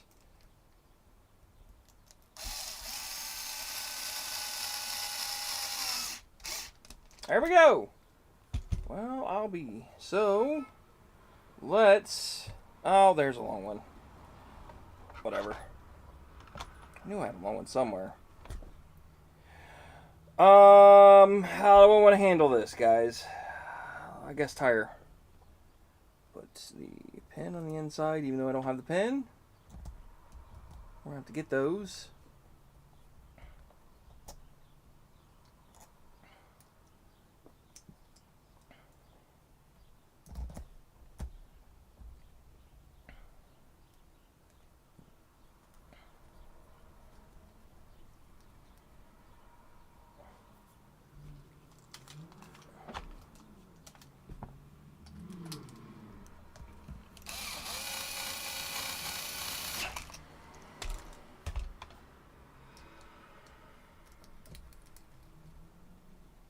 Okay, there's that. So now I have the front end together.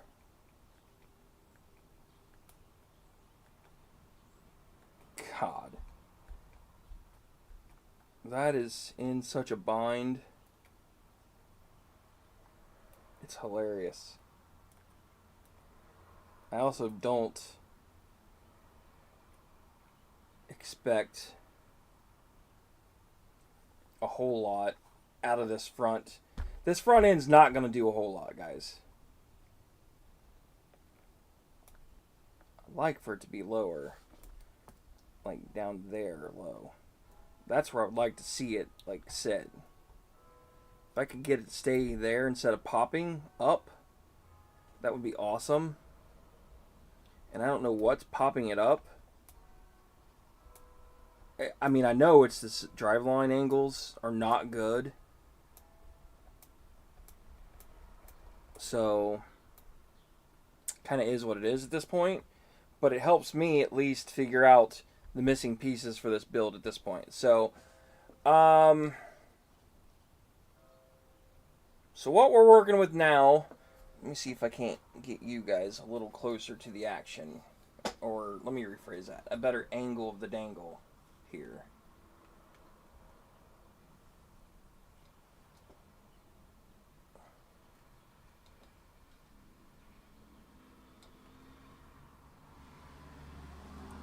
So this is what we're working with. So this, like I said, this is a crawler. It identifies as a crawler. We'll start with that. It's not a crawler. It is a pull truck.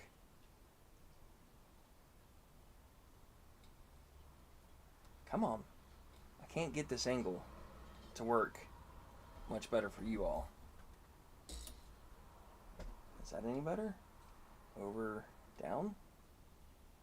No, because I can't twist it down. That's the problem. There we go. So like I said, this is a pull truck that, or a crawler that identifies as a pulling truck. Honestly, it kind of looks pretty badass, if you want my honest opinion. Like, I'm pretty happy with the way this looks. So far, so good. I don't know how this front end's going to hold up. It is what it is.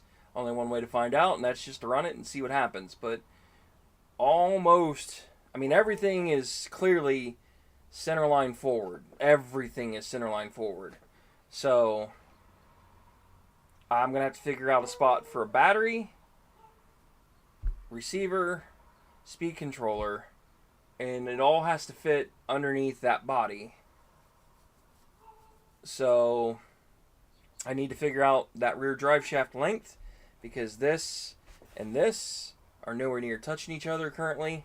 Like for your reference, there's the end of it there, and here is the other end, way up here. And that's factory. So I got to measure that length and find a axle shaft for that length. I would like to make it metal, preferably.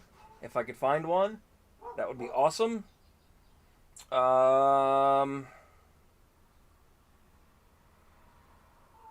Yeah, I mean this has come a long ways. So this is tires and wheels. I just need to find the one missing one because I don't know what happened to it. It's somewhere floating around here. It's probably fell off and it's probably underneath this cart that I built for all my cars. So I'll look for that another day. I need to build this spacer. I'm going to have to make it a little bit bigger. So I'm going to take these dimensions, figure it out, and add a little bit more to it.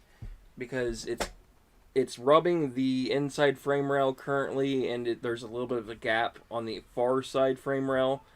I feel like I'm going to have to figure out a bracket of some sort to box this in maybe a little bit, because I feel like this is going to flex a little bit. It may not, but I think it's supposed to also move. I could be wrong. But yeah. So like I said, that identifies as a crawler.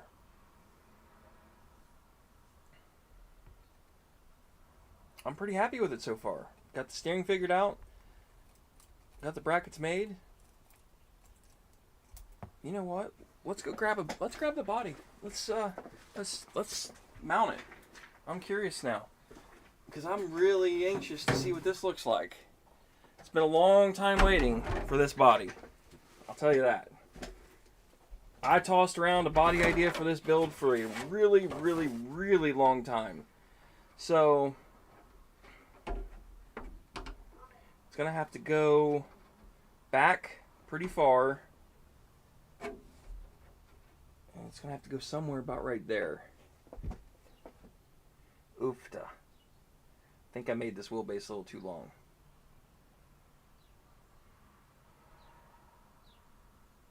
Oh man, I destroyed the body. Oh well. It's just a pull truck. Okay, well, that body post mount is where? There.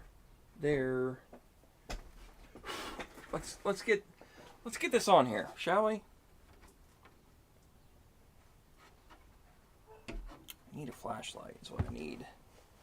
Flashlight's your friend for mounting bodies, by the way, because you can put them underneath it and it'll help you see where your body posts are. Just like in this case, I'm trying to find that. The front's pretty easy. Front to back's fine. Realistically, it needs to be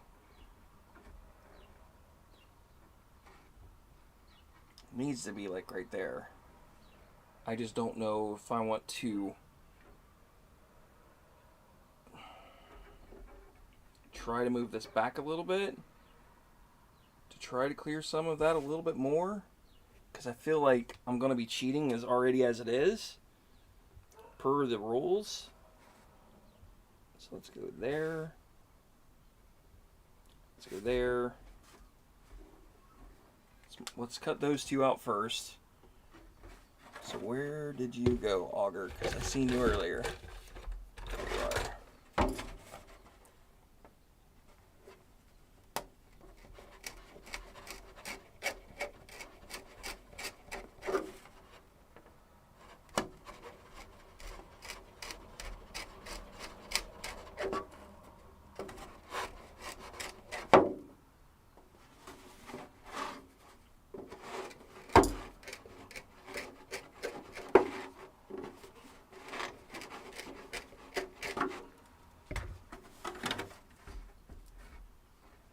I need my scissors because I gotta trim this body a little bit. Okay, way. Where's my Lexan scissors? Because they are not where they're supposed to be. Oh, they're probably in my race box.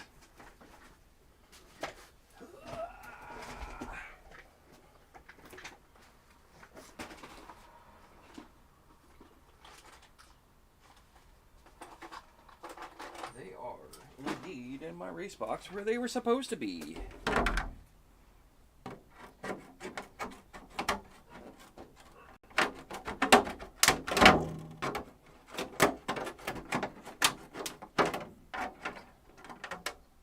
So all I'm doing is trimming a little bit of the body away.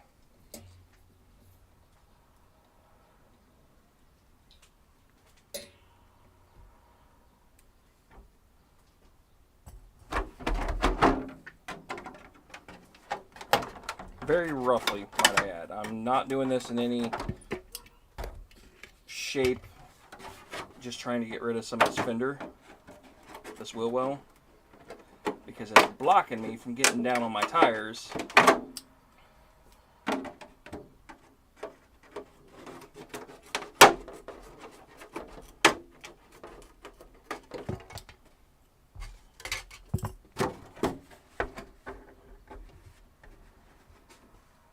Okay, we're getting there. I need an auger, go a little bit bigger.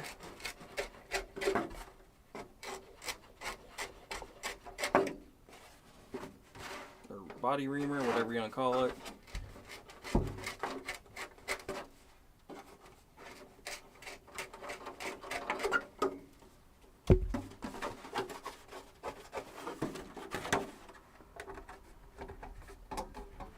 That looks really good.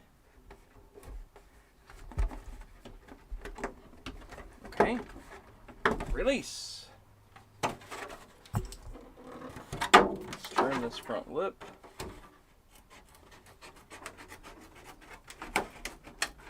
Because it's now in the way.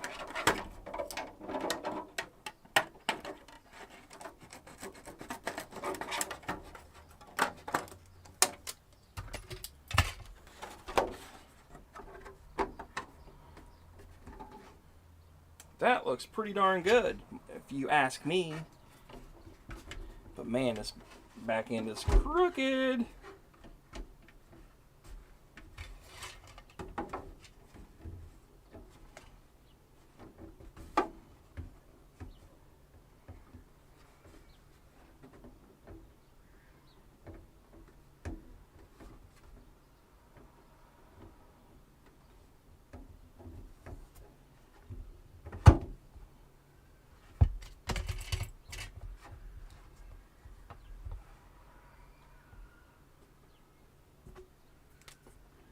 Believe it's going to be somewhere in that vicinity and that vicinity.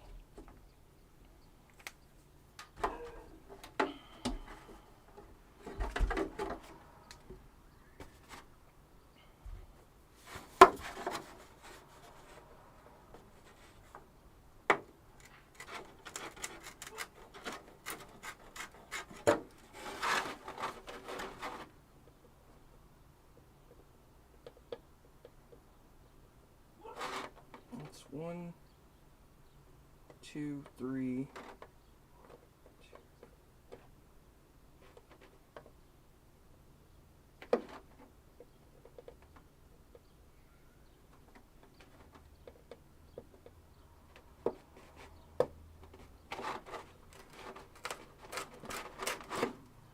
We'll see where that gets us.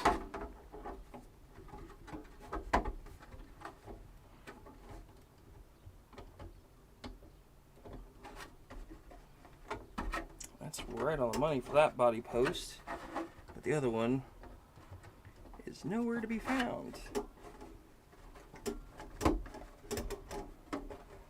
Okay, so let's do a little body trimming to make this fit.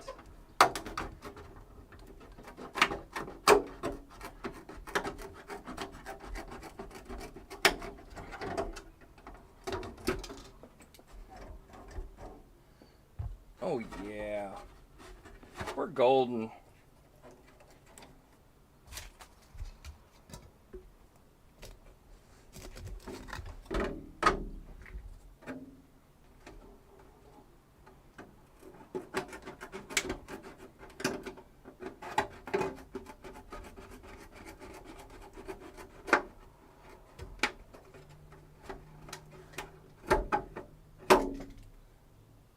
Alrighty. Here we go.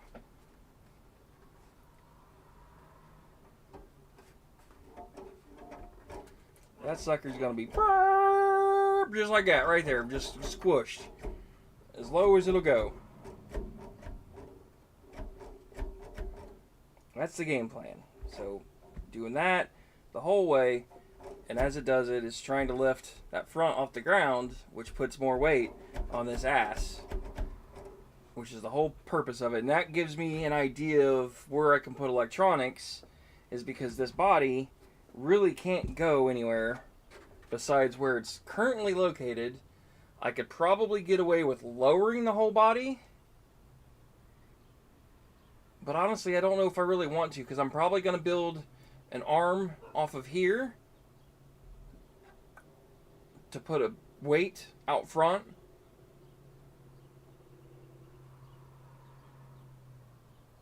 So, I mean, I could definitely lower it some. I just don't know how far I can go with it. You know what? Let's try it. Let's see how low she can go. So, let's swap over bits.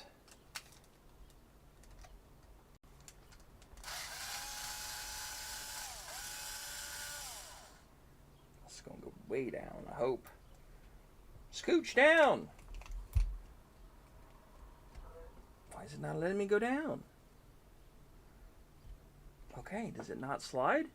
That's got to slide. Doesn't it? Or am I just in a big ass bind in the front? No, that's got to move.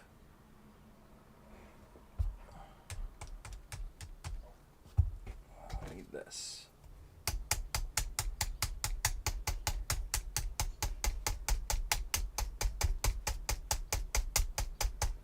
Okay, maybe it doesn't move. What?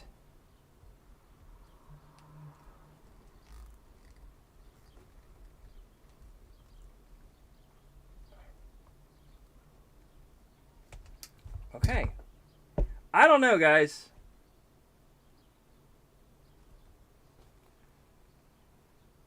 I'm not a crawler guy. This is new to me. But clearly,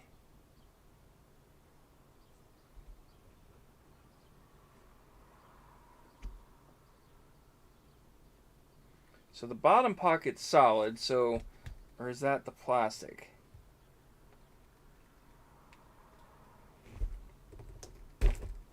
So yeah, they definitely slide in and out.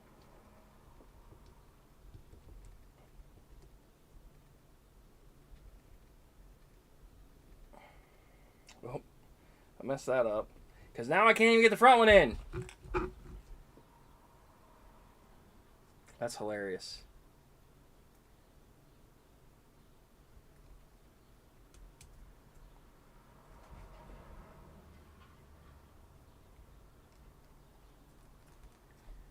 Uh-oh. We got a problem, guys. I don't know how to fix this. I broke it. This is not my expertise.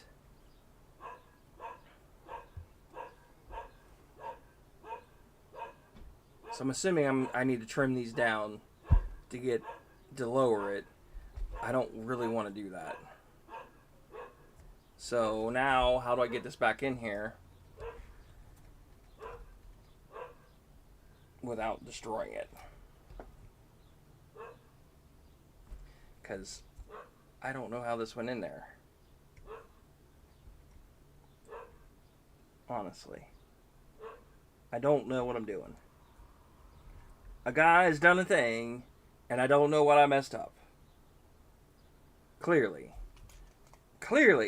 we got a problem. So that's got to go through the bottom hole. But how do I get this through the bottom hole? I guess I'm just going to trim this off.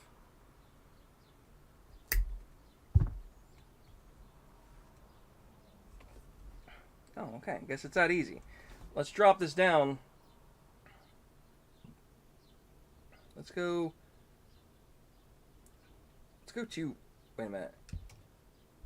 let's go 2 holes. So I cut the bottom one. So that's that one and that one. Okay, so there we go. That's 2 holes down.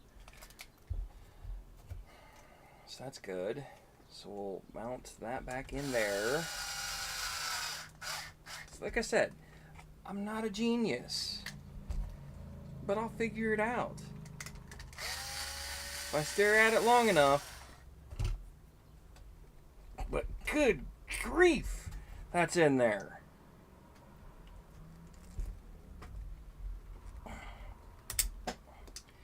Why is that so?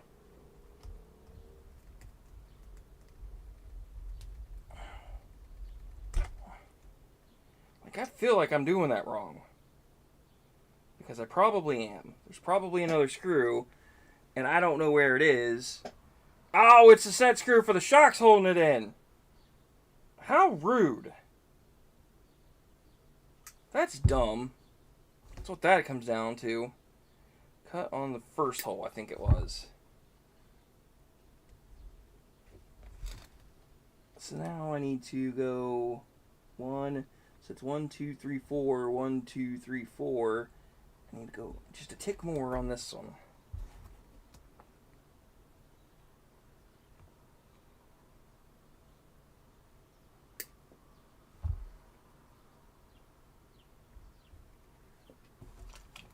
So I got uniformity on both sides. 1, 2, 3, 4. And I'm going to put it right there. And we're going to go right there with it. So that's 1, 2, 3, 4, 1, 2, 3, 4. So that's good. The back, I know, can come down a decent amount, but I don't want to go crazy with it because I don't like squatted trucks. So I'm not going to make this like completely squatted, but I am going to cut up to, wait a minute, 1, 2, 3, 4, 5 holes are showing, so that's 1, 2, 3, 4, 5. So it's going to be the bottom hole is where it was currently at. So let's cut this to the bottom of the bottom hole, and I want to go down. Let's go down 2 holes. That's what she said. So it's going to be 1, 2, 3, 2, 3 showing. So what's that? 1. So if I go to there, that gets me 4 showing. Let's go down to 3, which is the 4th hole.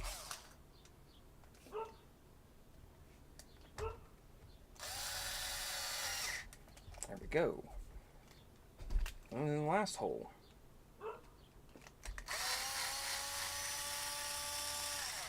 There we go. We're about done, gentlemen and gentleettes. Cut that off. 1, 2, 3. Yep. Just right there. There we go. So now we should have a body that sits a lot lower on the front and the rear.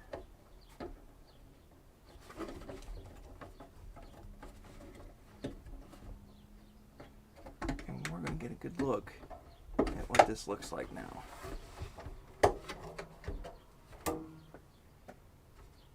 It's definitely lower. And now it's rubbing the tires, which I'm okay with because I can fix that. We're trimming the body a little bit more. And then that's going to come down, hit body stops, and when it hits body stops, it's just barely missing the fenders. I think we're going to be okay with this. I think I can raise the front if I need to a little bit more, but it's a lot better than where it was 10 minutes ago. So, with that, I'm going to wrap this up